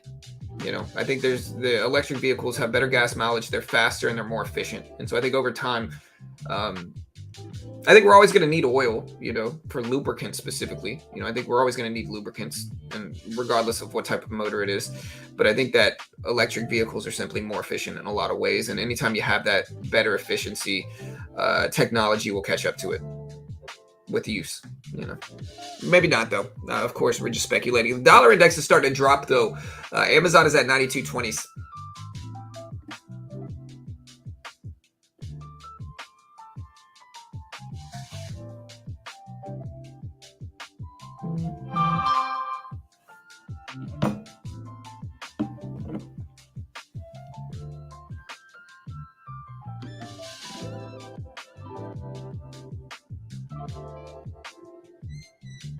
All right, SPY up to 395.50s here. The Dixie started to break down again. Let's see if it continues.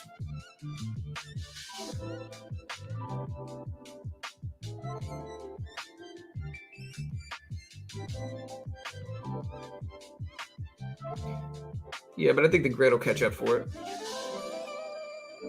Yeah, not gas mileage. I'm sorry, that's not what I meant. Electric vehicles don't have. What I meant is they have a much larger range.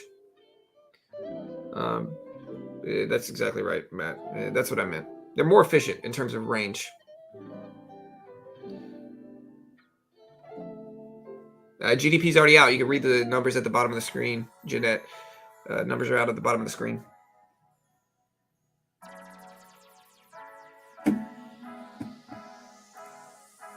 All right, guys, we're going to get ready to trade futures today. We are going to be trading futures. Y'all be ready.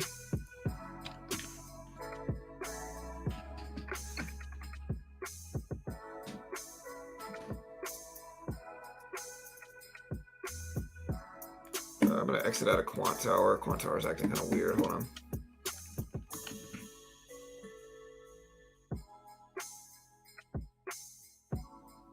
Yeah. My point is it's more efficient. I don't think that's really arguable. And again, I think they have problem disposing of batteries and other problems with batteries with EVs. But I think over time, technology will catch up because of the efficiency. You know?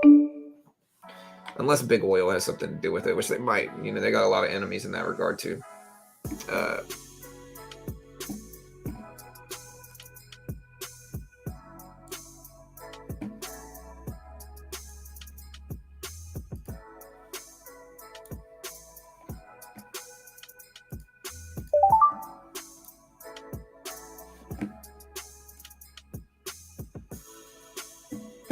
go. All right, guys, we're going to get ready to trade some futures today at the opening bell. Wish me luck.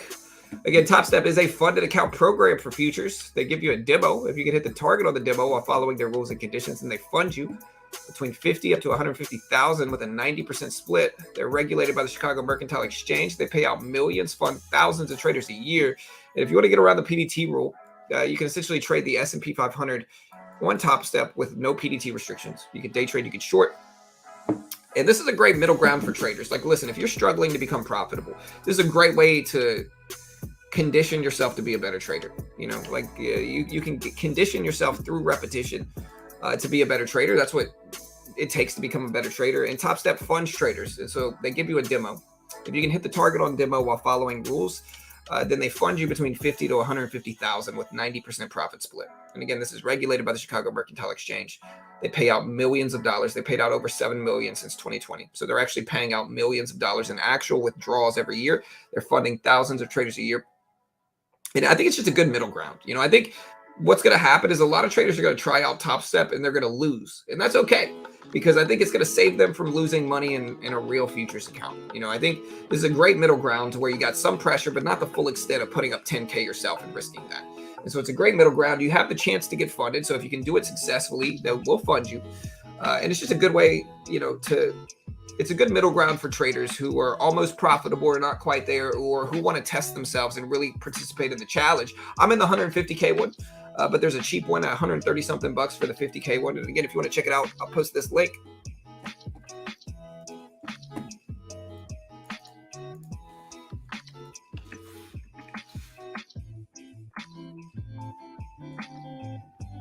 It's about 130 something if you use my link. That's pretty cheap relative though, but pretty cheap to me.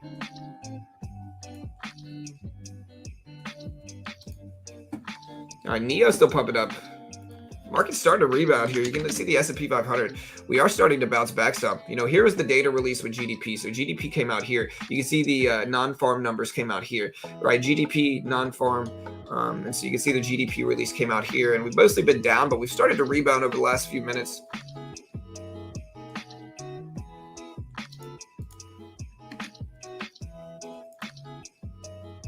Amazon just skyrocketed up here. Wow. We took half of us off. Holding 50 shares still. Amazon must have had some good news. We will take it. Sometimes lucky is better than good. Amazon announced the biggest holiday shopping weekend ever. And we're going to sit on the last 50 shares here, but that's causing the market to go up again. The Turkey 5 holiday shopping weekend, the 5 days from Thanksgiving to Cyber Monday, customers purchased a record number of products on Amazon. So yeah, biggest holiday shopping weekend ever. And you know, again, we bought Amazon at 92s. We just took we took a majority of the position off. We're still holding 50 shares though, and we'll let that ride. But that's a pleasant surprise this morning. That big spike in Amazon. Again, you heard me scale into Amazon all morning today.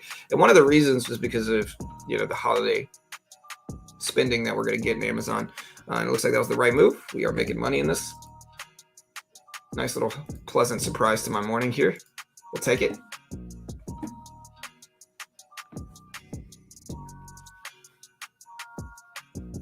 You can watch that here. We're going to cover it all. I mean, we're going to cover the JOLTS job report. We're going to cover stock market news, stock market movement. We're going to trade futures at the opening bell. Then we got the Chicago PMI dropping for November in 24 minutes at 47.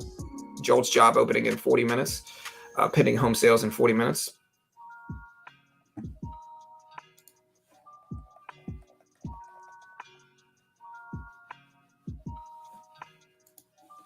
Market started to dip down a little bit today too. Hey, thank you, Brant. Yeah, I'm telling you guys, like my swing trades and my longer term day trades are very, very profitable. Like I've probably gotten into maybe like 15 to 20 of these type of trades over the last couple months. And I probably have made money at least 15 out of 20. So at least 75% accuracy. My guess would be higher, but I have to go back and check to see.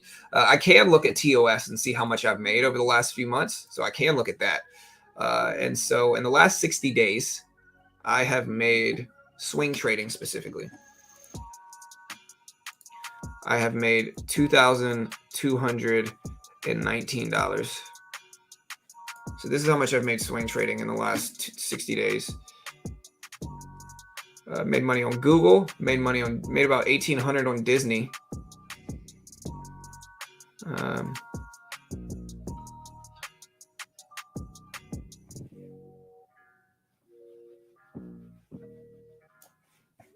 So I'll take it. Swing trades have been pretty accurate over the last couple of days, and that's really good for me. Listen, $1,100 a month in swing trading is very, I'm very proud of that, happy with that for sure. Which data, Faisal? There's a lot of data that dropped already today. You can see those numbers at the bottom of the screen.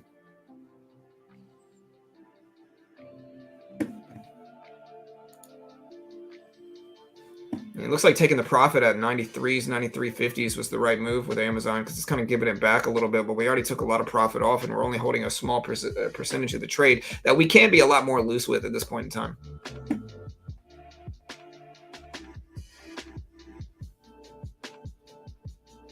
I buy stocks. Like I said, I've got about, right now in this account, I've got about, let me look at it real quick. Yeah, I've got about 40,000 in this account right now, about 38. You know, they give me about 150K in buying power. Right now, they get me about 141,000 in BP. But yeah, we got about 40K. No, I never short fish, so I very rarely short swing trading. I think when you short swing trading, you're playing against the big edge you have. Like I think a large majority of the time, stocks are going to get blue chip stocks like Amazon, Apple, Disney, stuff like that. Like one of the biggest edges that you get, and I might sound like a broken record here, but one of the biggest edges that you get in those stocks is that they go up long term, right? I'm not going to count out that edge by trying to bet in longer term trades on the downside. That just doesn't make sense to me. I think you're missing out on the big edge that you get in blue chips, which is that they go up long term, even in a bear market. I've been able to make money. And so I think because of that, like I just stay away from shorting anything. I think what gets a lot of traders in trouble is like a lot of traders want to bet on mid caps, which are very risky bets most of the time. Like mid caps are just vulnerable because they're not really established enough that you know they're going to succeed long term. And they're kind of like penny stocks, and with regards to like the due diligence can be manipulated. There's a lot of sensationalism going on out there for them. And so because of that, I try to stick with just blue chip healthy companies like Apple, Disney, Google, you know, like companies that are going to be around in 5 years for sure. Right. Because with that in mind, like if I'm wrong short term, I can hold long term if I really want to. Like I can sit on Disney long term if I really need to. And that gives me a distinct edge because it allows me to just sit if I need to. I'll bag hold a blue chip if I need to because it's going to go up long term. Penny stock, not the case. Penny stocks are going to go down long term. Same thing with a lot of mid caps as well. And so I think when you're doing this, if you're trying to trade like I am, and I'm not telling anybody to, I definitely don't want anybody to copy me, and I can't guarantee you're going to make money doing anything in any market. Not an investment professional. Don't sue me. But yeah, I think I'm not going to give up the distinct edge that you get from blue chips going up long term. You know, I think that's one of the biggest edges that you can get in the market. Warren Buffett's value investing, researching healthy companies and holding long-term is the single most effective trading strategy in the world. Investment strategy, I guess you should call it. And I think that's a big edge that you get. And I think you can use that and kind of morph some strategies into kind of a middle ground between swing trading and investing. And just if you're patient enough with it and you're patient enough with where you enter, you can just have a distinct edge, in my opinion.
All right, so yeah, Amazon pulling back some, but I took profit, so we're actually still green in this. We'll see if it actually holds, though. Interesting, you know. I guess the only reason I could see this coming back down is because it's one of those things where it's like spending is going to still be interpreted as bad right now with inflation problems.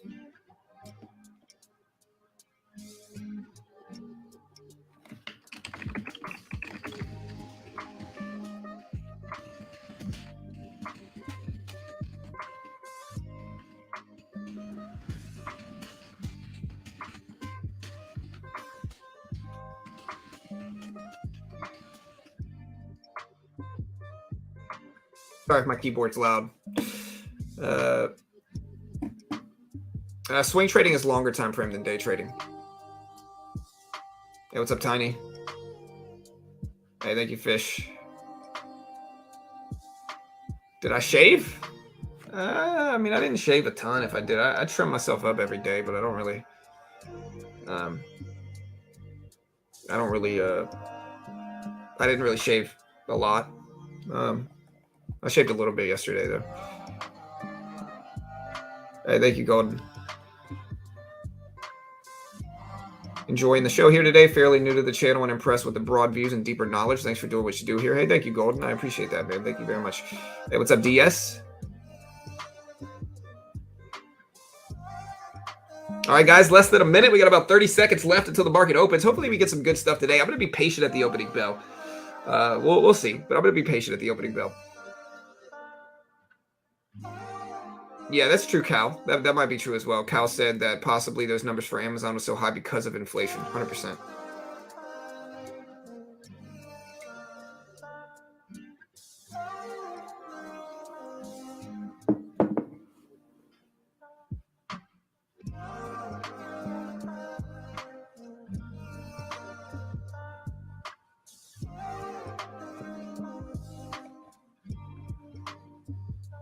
All right, so Amazon creeping back up, going back up at 92.60s. Again, guys, we do have Chicago PMI dropping in 15 minutes after the opening bell. It's somewhat relevant to the market. I don't know how much it will influence it, but it's somewhat relevant. The Chicago Purchasing Managers Index, PMI, is a diffusion index incorporating survey results provided by manufacturing firms around the Chicago area. Over 50 suggests manufacturing sector is expanding. Below 50 suggests contractionary manufacturing sector. And so expectations are for 47, which would be slightly contracting manufacturing sector for the Chicago PMI. Market's popping up big, though. Look at the SPY pop up here at the opening bell here. So the market's popping up big. Just ripped over the volume weighted average price, and we're starting to head up. I did buy Disney this morning as well. But there we go. So we're over the volume weighted average price on the E-mini, on the S&P 500 in futures.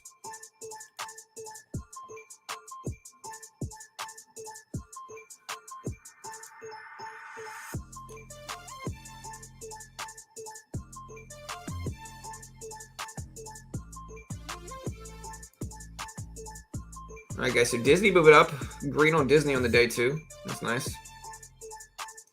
SPY moving up pretty strong here. We're looking at other stuff moving as well. SPY moving up. Amazon still sideways. Let's look at, like, Apple here. Apple is going down here. What's Tesla doing? Tesla's moving up at the opening bell. So Tesla's probably dragging the market up a little bit here. We'll give it some time to stabilize first, though. Tesla just broke highs. Market pulling back a little bit again. What I see dropping right now is Apple. Apple is down. Tesla is up. Amazon is down.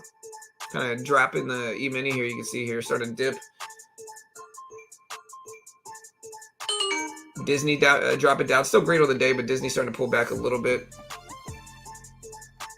Again, we do have Chicago PMI dropping in a couple minutes.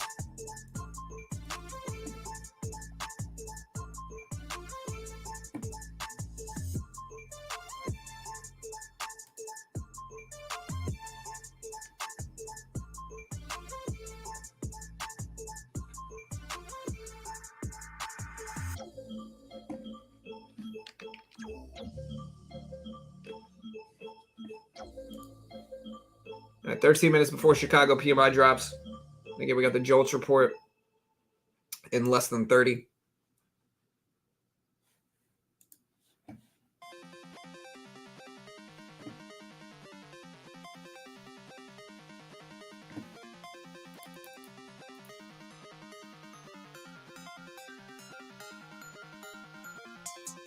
Amazon just broke lows.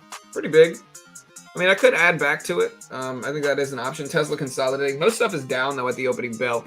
So we'll see if the market moves down with it. So sideways market right now. We do have a little bit of a range that we can draw for the opening range here. So we have this little range that we can watch. We have the volume weighted average price here, too. Nice. So Amazon completely retraced that drop. Weird. SPY starting to head up, test the top of the range here. Tesla starting to move up as well. Very, very choppy wick day here. Now, remember, we do have some data coming out in a couple minutes here. That'll be relevant to everything. Amazon popping all the way back up with a big down wick. Tesla just broke highs. SPY moving up with it as well. Yeah, we'll probably trade. At least some. I'm most likely going to get flat, though. I'm most likely going to be flat, though, when the data comes out. I'm not going to hold anything, except for my swing trades. So to test the top of the range. Tesla dipping down a little bit. We'll buy this dip, see if we continue up. We got 2 contracts here for the micro.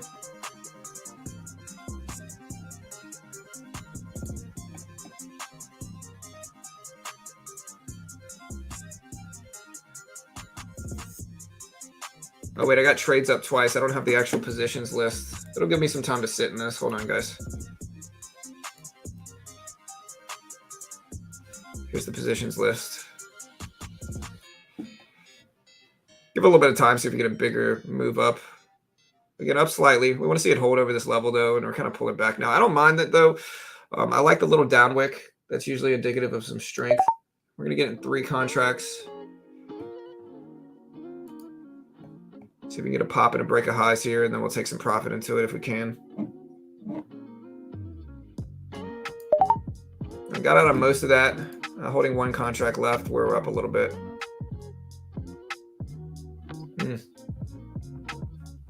Tesla just dropped profoundly, man.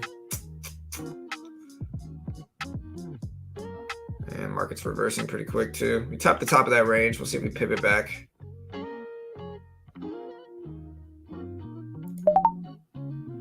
All right, just add a little bit more. 2 contracts here. See if we pivot back to the top of that range.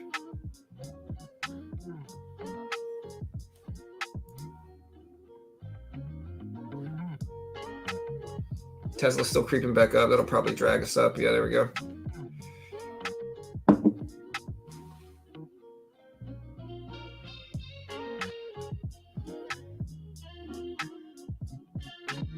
Nice little upward move here. Trying to give it time to actually hold up there, though. I'm going to take a little bit off there just because Tesla's starting to reverse back down, and I think that might drag the market down with it. So I'd rather just cut the risk. And if Tesla starts to fall, we'll just be risk-free in this. We're up about 20 on the day, a little bit less than that now. And if it makes a big move, we'll still sit on a piece, but won't miss out on much. Yeah, I'm going to cut this. Like I said, Tesla's starting to move back some. So we're green on the day, small green. Like when I trade the E-mini or the S&P 500, we got to look at what the other stocks are doing because those are what influences it, right? So Tesla with a big pullback, big down wick though, so it might actually move the market back up some. Let me see if it does. Yeah, this looks like a little bounce at the volume weighted average price VWAP area. So we just bought 1 contract here, but it looks like that was wrong. Oh man, this is my practice account. Oh damn, dude, I got the wrong account. Oh, that kind of sucks. I mean, we're break even, so I guess if there is any time to do it. I forgot to switch over. My bad, guys. All right, I switched back over to my regular account. Market started to turn, though. Looks weak. Amazon dropping, mostly.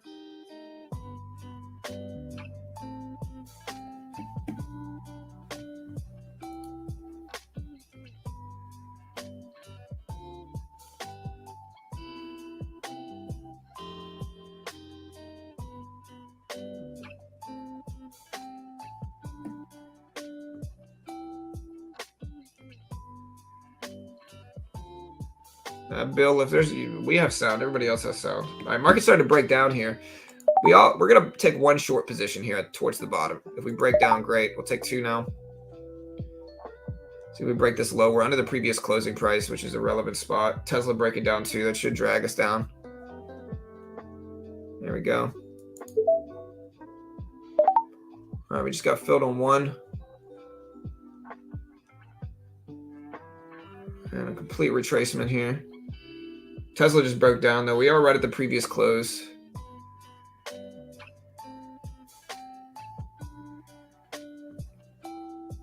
There we go. All right, so we just cut the rest. We're up about 20 bucks on the day. We did ride the little breakdown that we got. We'll see if we can add some more.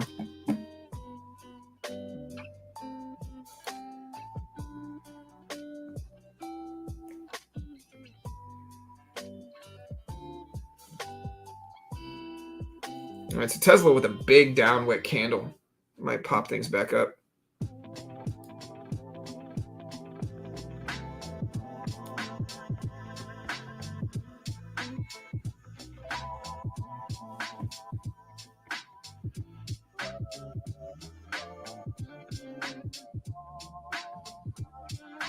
Yeah, I mean we're day trading, Eric. So we're not really taking long-term positions, and we already out of that trade. We cut it already. We're up about 20 on the day from that trade. So we're not really betting on long-term market movement.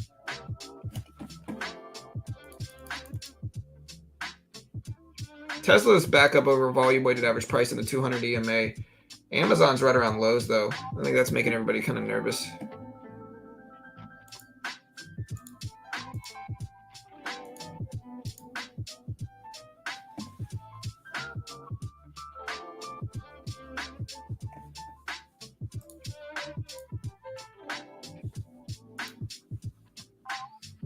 All right, guys, 5 minutes before the actual data. Tesla's ripping back up here. So Tesla's flying back up, testing highs again. Big positions getting influenced. There's SPY bouncing back here. I'll short one contract here, just one. Oh, no, that's two. Oops. Not what I meant to do. Do I want to cut it or just reset?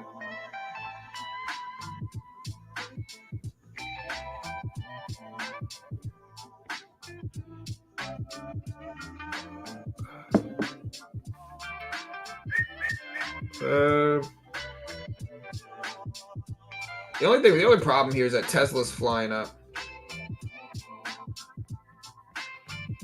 So we gotta break even on this.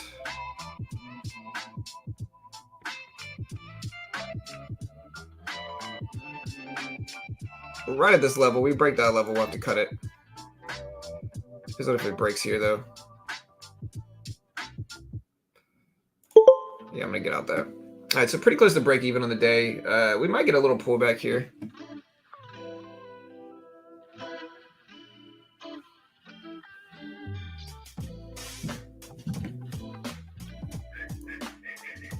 Tesla pulling back a little bit. All right, we're gonna take one contract like we originally wanted here.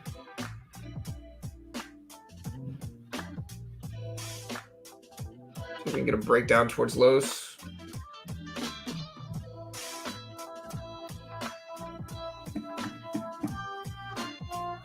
Tesla's starting to creep back up.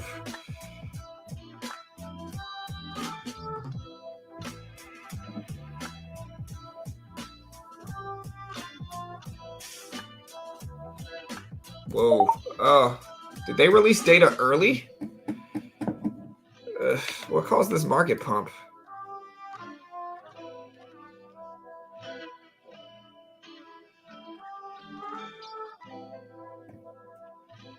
Something happened.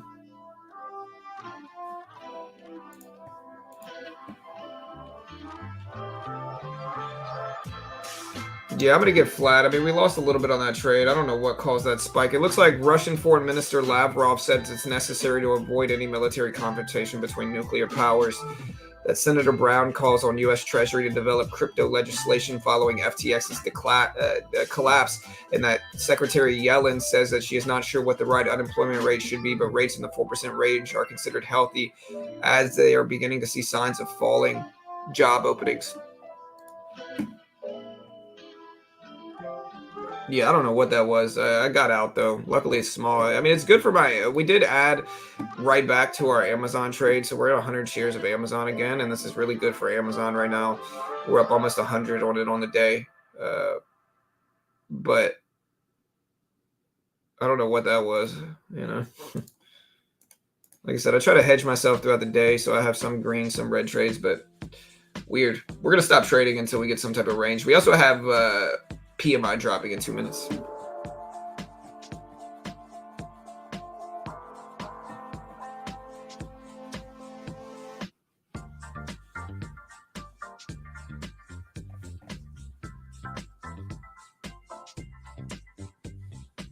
Yeah, I don't know what caused the market to spike like that. That was weird.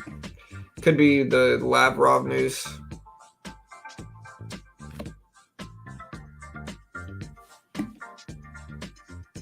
Yeah, we already saw that, Adam. That was this morning for the non-farm thing. That dropped at 8:15 this morning. You see it at the bottom of the screen, actually, right now. If you look at the bottom of the screen right there.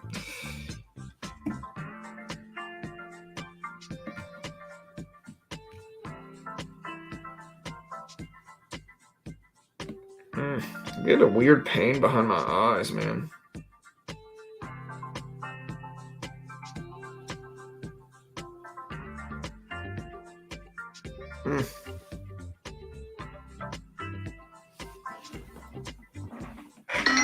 I'm just gonna put my blue blocking glasses on and see if these help.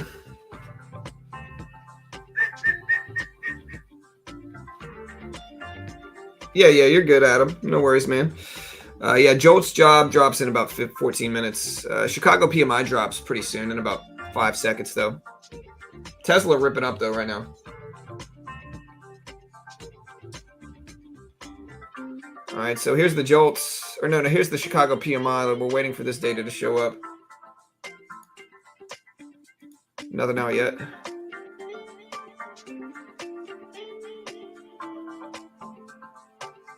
I don't see the data showing up yet for the Chicago PMI.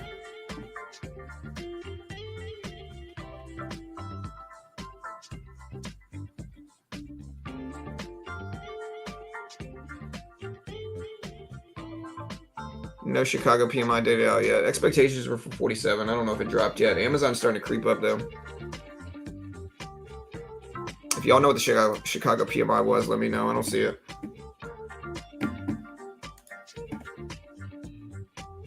Yeah, we have them. I have them right here, True. These are blue blocking glasses right now.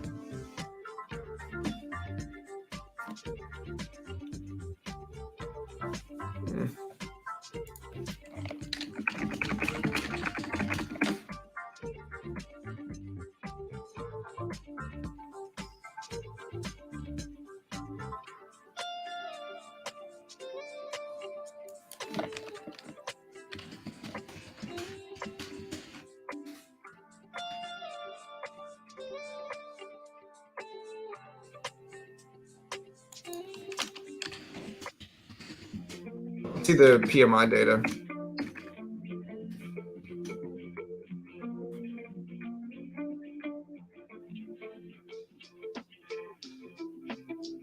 Tesla moving up again. We're getting some just weird action, more neutral stuff going on today. Ah, dude, my eye hurts, man.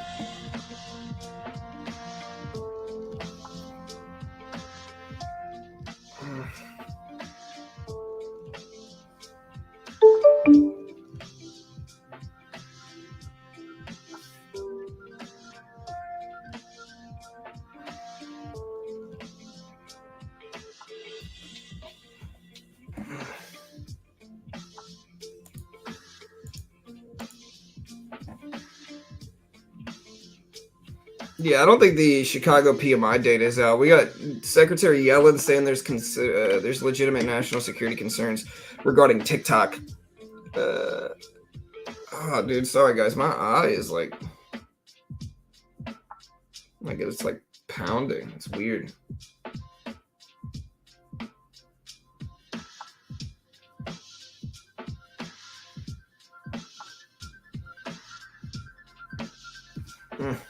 Starting to get a little bit better, but man,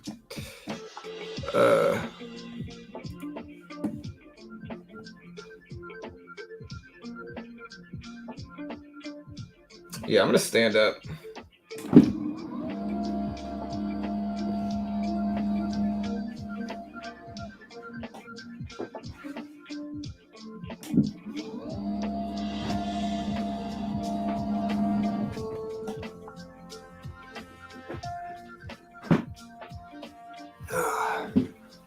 Oh yeah, I got a stand-up desk. So I have a standing desk. All right, so market's starting to break down. Maybe we'll short.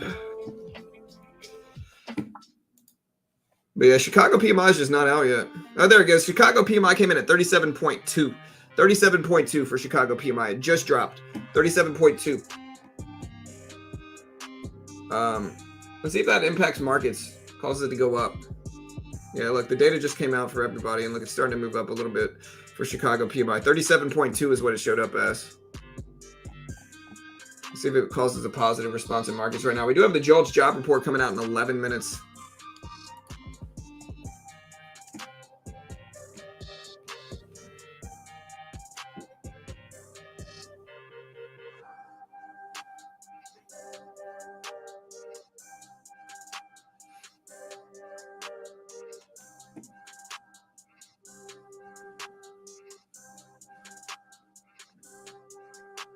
Yeah, I mean, regardless of what anybody tells me to do, I'm not going to listen to a random person in chat.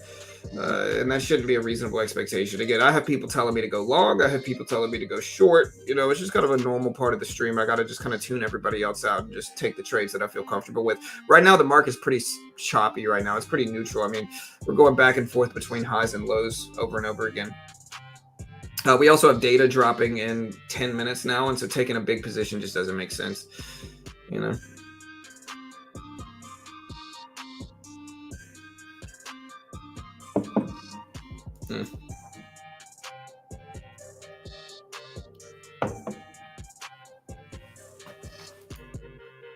All right, there we go.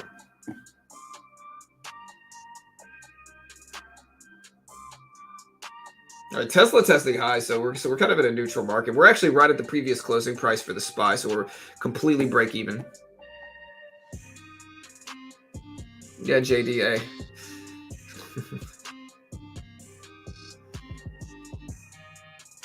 Yeah, right now we're just sideways, man.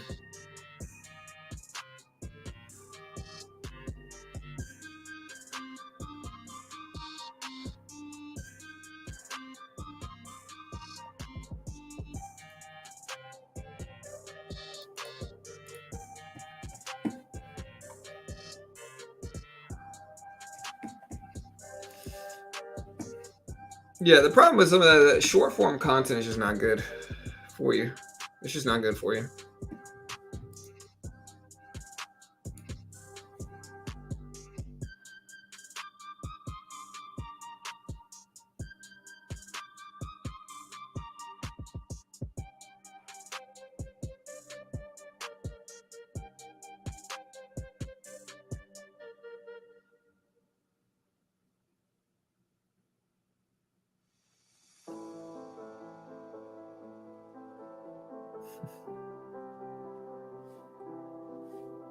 Tesla testing highs right now. Amazon ripping up big. So Amazon's been one of my best trades of the day.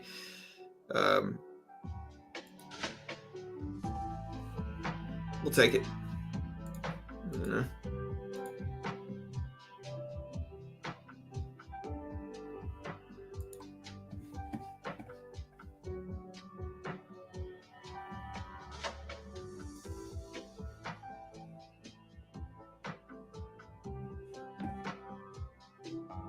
Amazon's still popping up.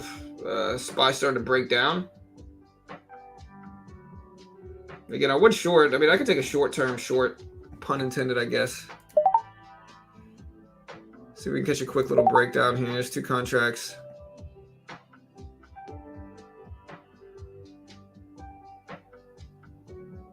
But again, a lot of the market's just kind of waiting for data, especially the Jerome Powell press conference today. It's got a lot of bears.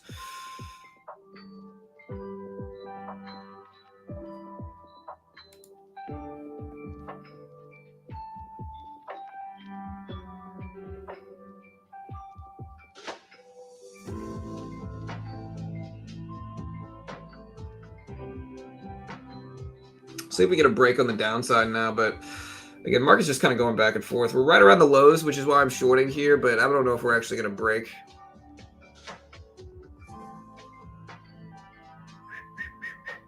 We got the JOLTS job numbers coming out. See, Tesla is around highs here. Here's the problem is that numbers are mixed right now. Numbers are mixed right now, and so it's like we got Tesla around highs, and then we've got Amazon starting to reverse, but Disney is around lows, and then we have just a lot of different movements here. Apple is breaking highs as we speak, right? But Disney's at lows. The market is starting to turn here, so I'm kind of slowly scaling out of my Amazon trade as we speak.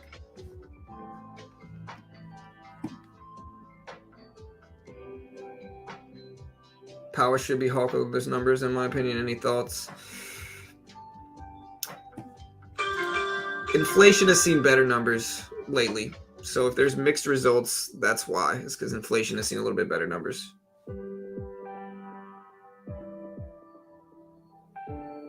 But just kind of another choppy day. I mean, we're down a little bit, but it's like $50 or something small. And so we'll wait. We'll probably trade a little bit more during the Jerome Powell press conference later on today as well.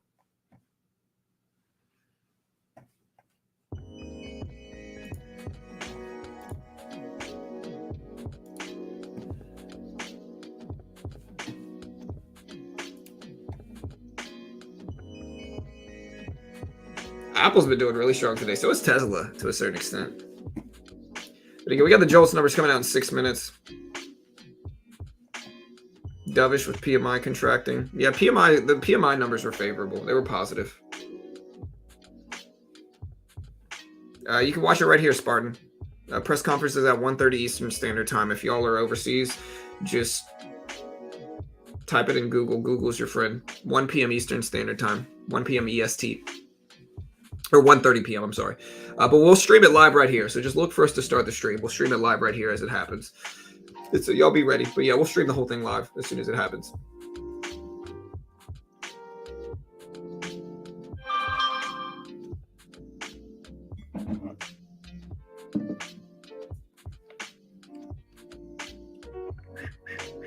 All right, guys. JOLTS job numbers for October coming out soon. Honestly, the market has just been garbage. You know, the market has been so sideways. And what's really been going on is that sectors have been split. The reason the market is so sideways is because sectors are split right now. Yesterday, neutral action. The day before that was actually solid. The day before that, neutral. The day before that, neutral. The day before that was actually solid. Neutral day before that. Red day before that. So the problem is that there's just been so much chop in markets right now. All right, so, hey, man, look at Amazon. Still ripping up. We're kind of scaling out of Amazon. Still riding this thing up today. We'll take another 15 shares off. We're still holding 35 shares of Amazon now. Less than 4 minutes, about 3.5 minutes until the JOLTS numbers come out. And then we might open up our trading a little bit more, but Tesla pulling back a little bit now, too.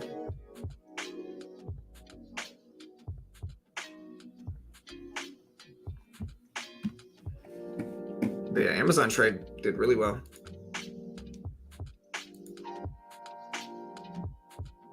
Again, JOLTS numbers coming out in about 3 minutes.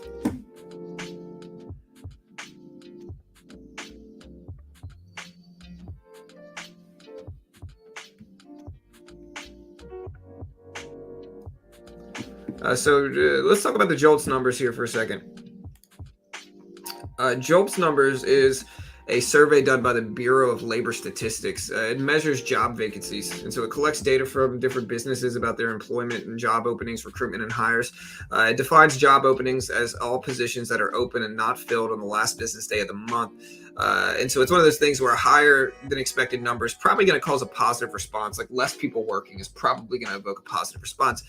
More people working, i.e. less job openings, which is what this is the JOLTS job report. This is job openings. So a higher than expected number here is probably going to be positive. And so, again, 10.3 million is what's expected here, 10.3 million.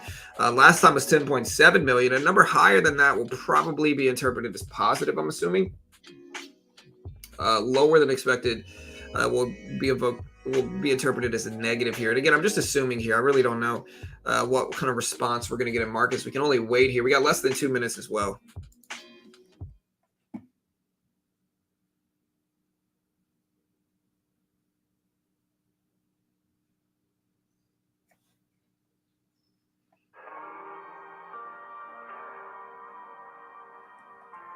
And so again, it's I'm not sure, but I think you have that backwards. Do I? I don't know. I might. All right. So the JOLTS job openings measures vacancies, right? And so a higher than expected number means what? It means more job vacancies, which is going to be interpreted as a positive in this backwards market, right?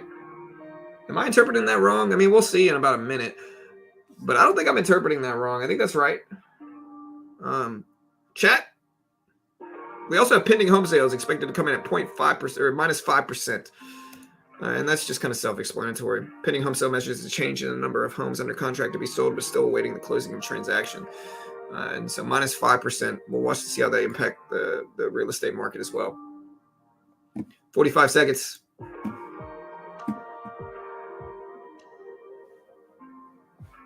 Okay, gotcha. Also, guys, y'all check out TopStep. TopStep is a funded account program, so they give you a demo if you can hit the target on the demo while following their rules. They fund you between 50 up to 150,000. There's no PDT in futures. You can day trade the S&P 500, which is what influences a lot of these big economic moves, or what is influenced by a lot of these big economic moves. It's very cheap. It's 130 something for the base package. It makes you a better trader. You have to follow rules, and they fund traders. They pay out millions a year. They fund thousands a year. Again, if you want to check out TopStep, it's the most legitimate funded account program in the world. Here is the link. Let's get ready. The data drops in about 5 seconds. And let's see how fast we get this data. All right, minus 4.6 for pending home sales, minus 4.6.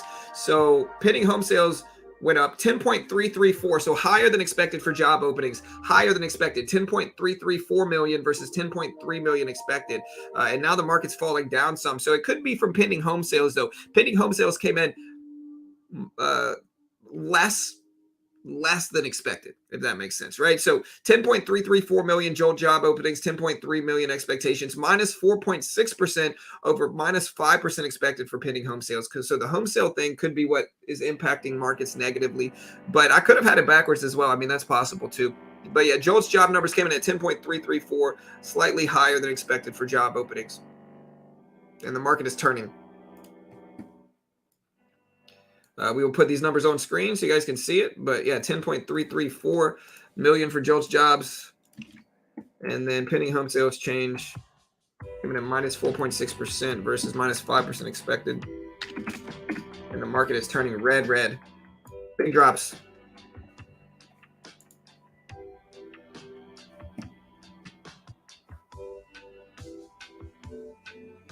You can see the data on screen right here.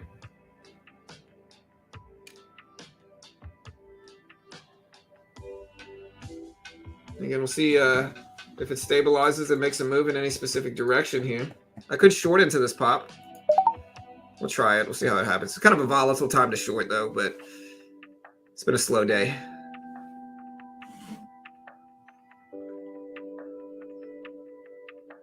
There we go. All right, just made a little bit there, shorting this move.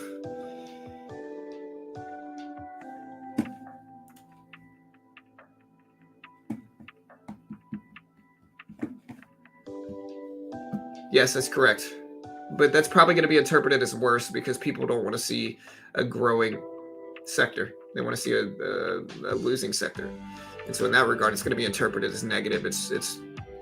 It means more homes are being sold than expected, which is going to be interpreted as negative because right now, you know, inflation's bad and the real estate market's bubblish.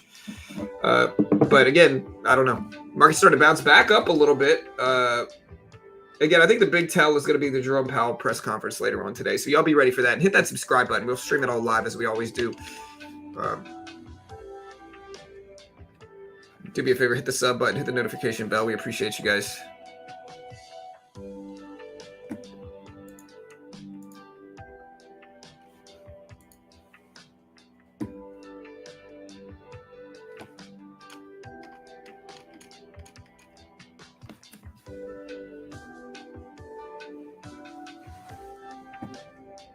Powell's 130.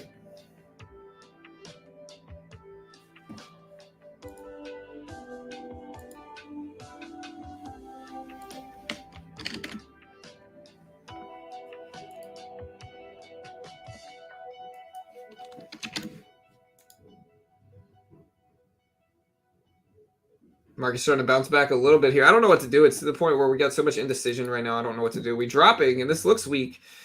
But at this point in time, I have no idea what to do here. Again, the market's so neutral, man, and it has been. Yeah, we're going to stream the Powell speech for sure.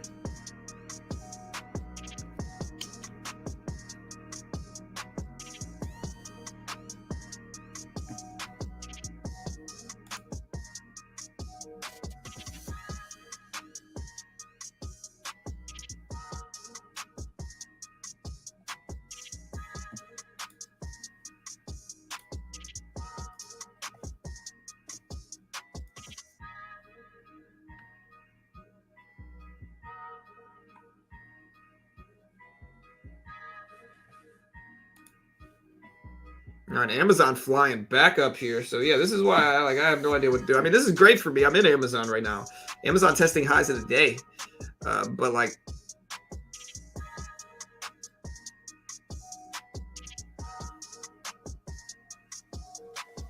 we'll take it. At least Amazon's doing good.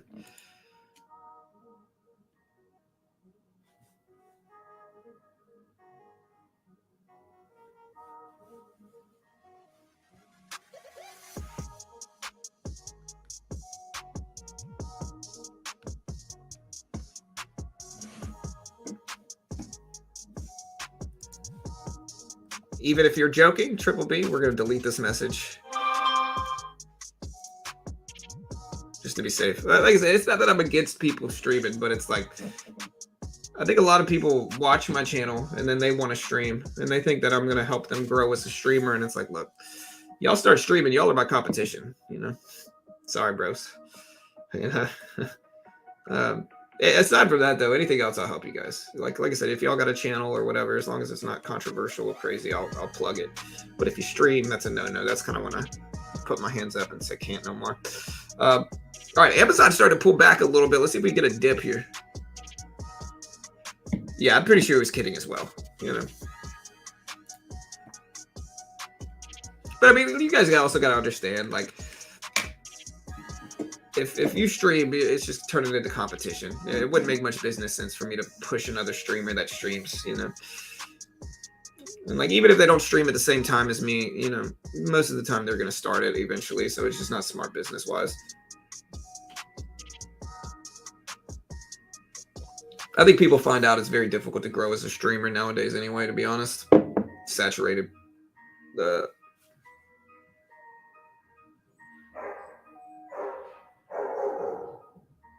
Listen to that mean puppy. Y'all hear him? Yeah, Triple B. Yeah, it's all good, man.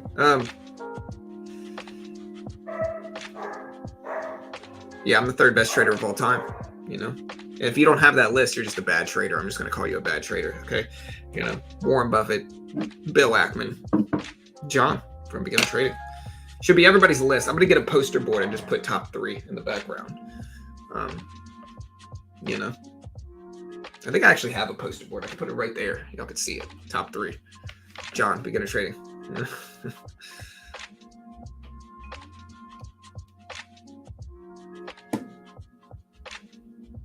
Definitely the most humble, you know, for sure. Top 3 at least. You know. All right, guys. Amazon started to pump back up. Tesla's testing volume weighted average price in the 200 EMA as well. So it's like I'm just kind of waiting here. I could short. I mean, I think the easier trade to see is short, but Amazon's ripping up testing highs.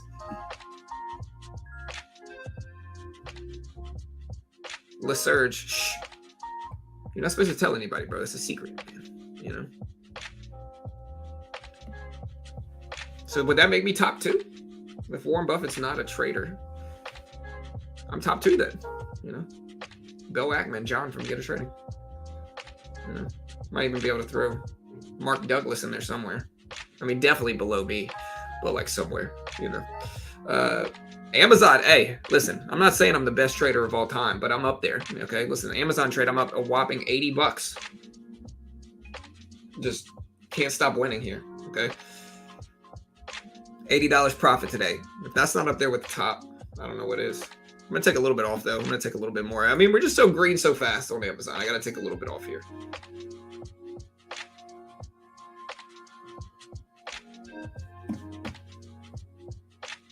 Right here, Andrew. Where could I find Powell's speech live? Right here. We're streaming the whole thing live. Jolts was probably going to be interpreted as negative. We had less people working. I would interpret it as positive. Pinning home sales was a little bit... It's so hard to say. There's more nuance to it, but it's going to be interpreted as worse.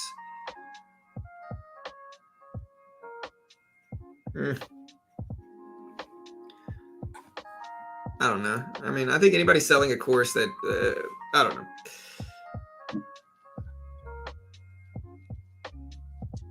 Amazon still testing 93s. Tesla started to rebound as well. We are pulling back right back to that previous closing price right here. So that's the question is like, do we hold this level? You know, is this previous closing price? It's right here. We'll make it blue. It's kind of the universal color. I make the previous closing prices blue, but we'll go ahead and short. We'll give it a chance.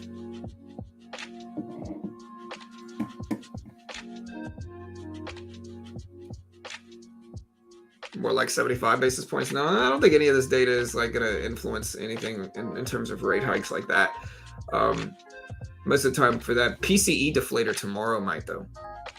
The Fed looks at the PCE deflator to determine, potential rate hikes as well. So they analyze a lot of different things, but they definitely watch the PCE and GDP sum.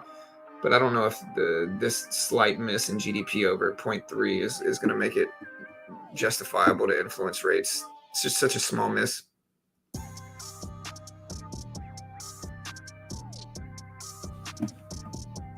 I saw a Polestar before. I saw one about 8 months ago, give or take. So I've seen Polestars before.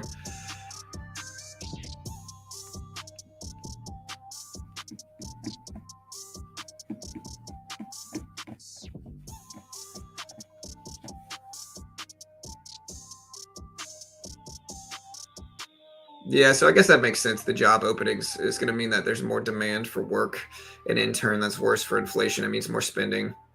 Is the economy's growing when it shouldn't be, when they're trying to curb it. That makes sense. Yeah, so like I said, this is the first time we've really covered the JOLTS job report, if I'm being honest, so we're kind of learning along the way at it. We usually cover like CPI, PPI, PCE, GDP, all that stuff, but the JOLTS job report, not one that I'm the most familiar with.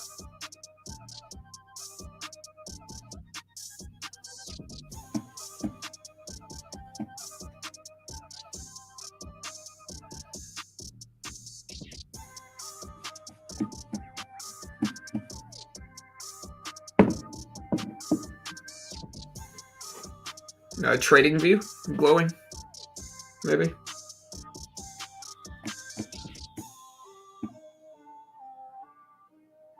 Yeah, we'll take a little swing now. Man, Amazon's still breaking highs here, man. It's not gonna be real time. It's gonna be slightly delayed, but anything's gonna be slightly delayed. Nothing's gonna be completely real time free.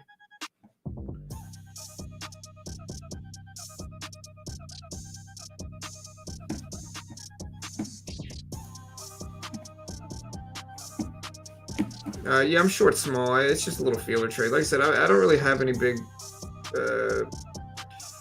view of this right now. So we're just kind of keeping it small, seeing if we can take like a longer term range because the previous closing price is right here. So if we stay underneath that, maybe we'll reject back down. But it's a very neutral market right now. Again, anytime we're around the previous closing price, we're neutral because that's the level at which it goes from red to green and green to red on the day.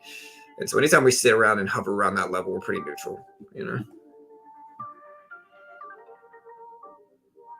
There's a slight delay here too. There always is. Any stream there's going to be. No, it's not. There's a slight delay here.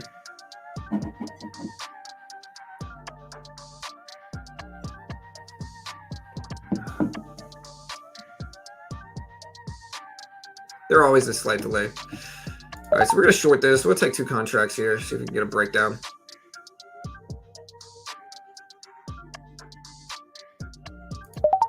Add a little bit more here.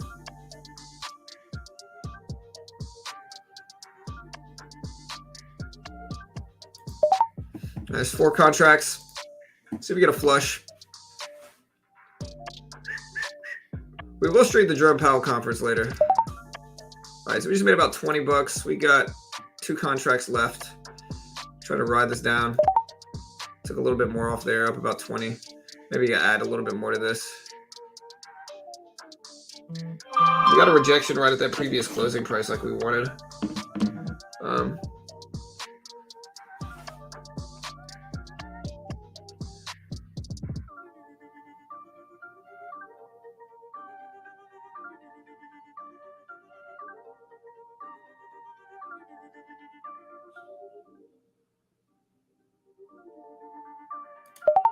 All right, we just took out, we made about 30, a little bit less than 30 on that trade. If we get a bounce back, we'll short into it. Take a little bit more size, try to ride this range down. There's another breakdown.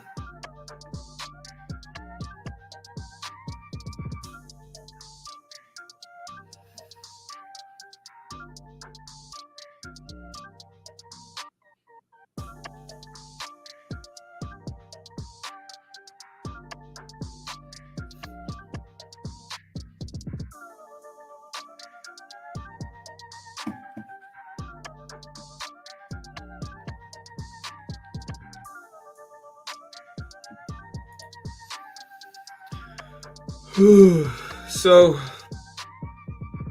John Smith, for whatever reason, man, this you're probably the same guy that I banned before. We're gonna go ahead and cut this, or a piece of it, and then we'll get out the rest there. Yeah, I mean, okay, a few things here. I don't really see the need to argue.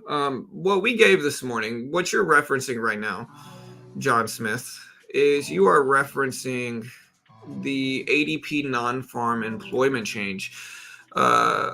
What that means is that that's a predictor of the non-farm payroll report.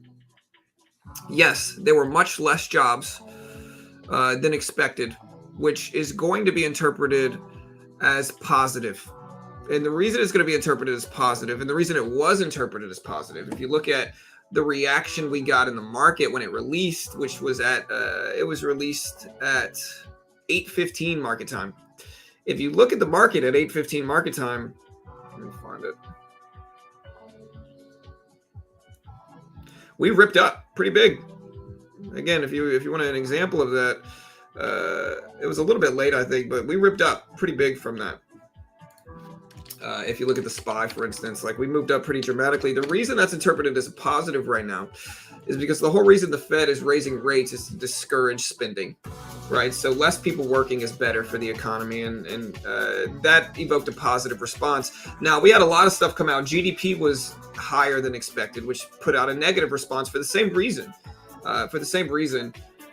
It's not really arguable. I mean, there was a lot of data releases today. If you look at 8:15 on the dot, though, you'll see a big green candle. Why did the big green candle show up when we posted,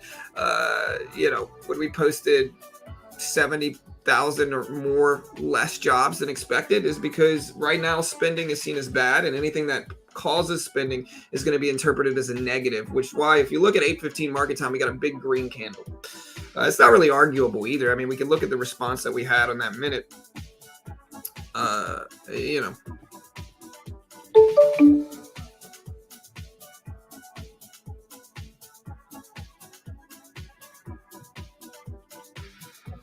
No, we had another John Smith. If you're not the same one, it's all good. We had another John Smith, which is kind of weird, man. Like I said, you get people who are just, and I'm not saying this is you. If that's not you, John Smith, it's all good, brother. It's all good. But yeah, some people are just weird, man. Like for whatever reason, they're struggling in their own life. And so they kind of obsess over some random guy on YouTube. And like I said, it is what it is, man. I pity them. I truly do. I feel bad for them. Like somebody might bother me, but I'm never going to go sit in their stream and try to troll them or bug them. That just shows pure unhappiness on their part. And that's unfortunate, but like I said, I wish you guys the best during the holiday season. I don't want anybody to be unhappy. Yeah, like I said, if it wasn't you, John Smith, it's all love then, man. It's all good. But what I am saying, though, is that I was correct about what I just said, which is that right now less people working is better. It's going to be interpreted as better. I'm not saying I agree with it. It's one of the reasons during the last unemployment release that it caused a positive response in markets. And the reason it did is because it just means less spending, which is better for inflation. Again, I'm not saying I agree with it. The whole point of the Fed raising rates is to discourage spending. By discouraging spending, businesses must in turn lower prices, and thus it combats inflation, right? So anything that could be interpreted as more spending right now is going to be seen as negative. It's going to be seen as bad.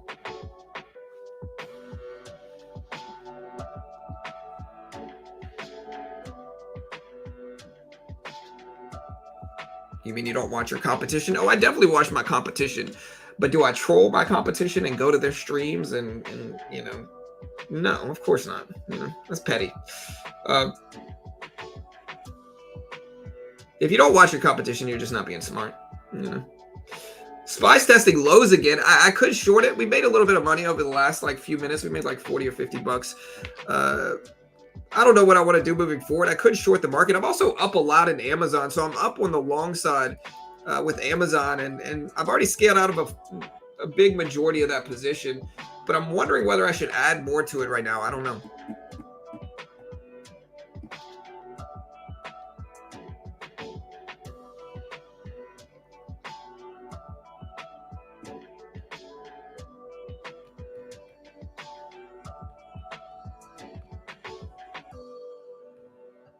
John's the greatest name ever. It's the GOAT name, if you will. John Lennon.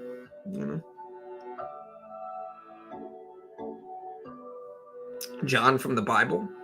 It's arguably the GOAT name ever. I should probably stand up more. This makes me feel better. My eyes are not twitching as much. What do you guys think? Should I stand up more? I got the standing desk. I never use it. Yeah.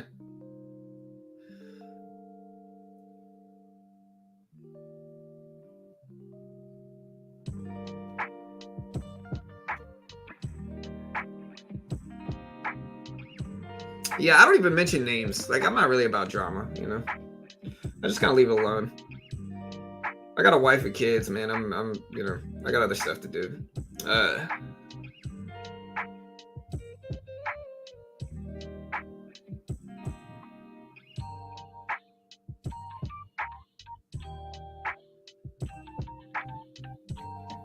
I'm scared to short right now. I'm not. We're in a pretty big downward trend. I'm pretty sure my mom named me after John Lennon, although I won't be specific. My mom was a huge Beatles fan. Tesla ripping up. Spy testing lows here. Like I said, maybe I should have shorted. The Beatles were good. They're all right. I like the Beatles, but are they the greatest of all time? No. The Beach Boys are solid. I like the Beach Boys. Beach Boys got some good stuff. If we're talking about old music, my favorite old musician is probably Bob Dylan. I like Bob Dylan a lot. He's pretty solid. There's a bunch of good music back then.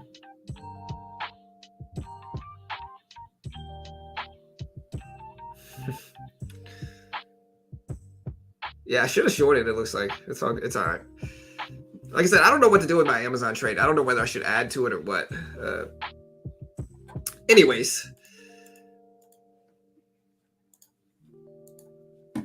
With that said, though, guys, y'all check out TopStep. Again, we're in a funded account program for TopStep. They fund traders and futures. If you look at TopStep, this is why you should check them out. There's a lot of funded account programs. This is why TopStep is the most legitimate. All right, if you look at this here, all right, they paid out over $7 million since 2020. They fund over 600 traders a month. They've been around for over a decade. They process withdrawals in 7 hours, and they paid out $7+ million of them since 2020. Most legit funded account program in the world. The base one's only the 50K package, and so it's only $165 a month. If you use my link and you get 20% off, it's like 130 something.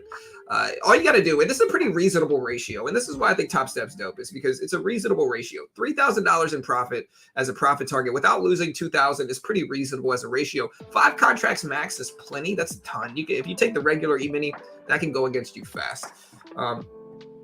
but just a reasonable ratio. It's also one of those things where if you pass it and you get funded and then you get eliminated from your funded account, instead of having to start all the way over, they bring you right back to phase 2. You pass phase 2 again, boom, you're funded again. And so there's a huge edge in getting funded. Once you're funded, you can start right back over at stage 2 and skip the first half. So just really reasonable in my opinion. Again, there's no PDT in futures, and it's just a great way to get started in futures without risking a lot. You know, putting up the money yourself in futures can be incredibly risky and volatile. It's just risky, right? Top Step allows you to have a middle ground where you can trade, but not take the full risk that you normally would. And so again, if you want to check them out,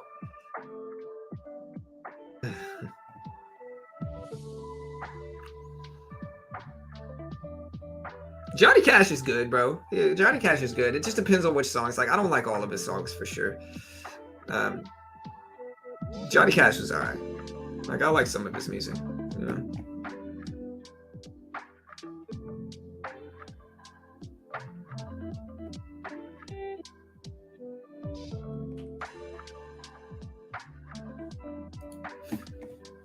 Also, guys, y'all check out Chart Prime. Both of these are sponsors of mine, number one. But Chart Prime has got some great discounts going on right now. Like, if you look at these discounts here, Chart Prime's got some really good discounts. If you check out my link here, again, I'm just going to sit in the rest of Amazon. I mean, I've made so much money in it. I think I'm just going to sit in it. But yeah, Chart Prime is really cool. If you check out the discounts we got going on right now, there's a 40% discount. 40% discount. And so you literally get 40% off if you use the promo code HOLIDAY40 right here for Chart Prime. Huge discounts for the holidays. And Chart Prime is just a really useful service. Again, even if you don't use their predictive algorithm, I'll show you why they're important to understand and use. Like, look, even if you don't use their predictive algorithm, what I like to do, and I've said this before, I said it earlier, it honestly, it kind of works pretty solid. I can't guarantee you're going to make money. I'm definitely biased because they're a sponsor of mine. But if you look at this here, the way I like to do it is if you combine multiple different things. Number one, it'll tell you the correlations of the day. You can see the Dixie has a moderate negative correlation with the SPY right now. But if you use this and you just take multiple at once, right? So if I find like 2 or 3 engulfing candles right next to each other, that's usually a really good sign. So here's 3 bearish engulfing candles. And Chart Prime shows you this. You can use it in stocks, crypto, futures. 3 bearish engulfing candles. Look at the huge drop that we get. Aside from just the regular predictive algorithm being right, reversal down, drop, reversal down, drop. When you get multiple grouped together, whether it's the predictive algorithm, whether it's just the candlesticks, that can have a distinct edge in the market, right? So you keep scrolling back. Here's the predictive algorithm with a bullish engulfing candle. Nice little bounce. And so again, here's multiple bullish engulfing candles at once. Like, look at this one. Here's multiple bullish engulfing candles at once, as well as a possible reversal upside. So look, all 4 of these indicators, 3 bullish engulfings and reversal up. Nice little bounce. And even this one, possible reversal down and bearish engulfing, we get a nice little drop. And so again, it's called Chart Prime. It's a trading view indicator service. It can be really, really useful. If you want to check them out, check out the link in the description. You can also find the link right here.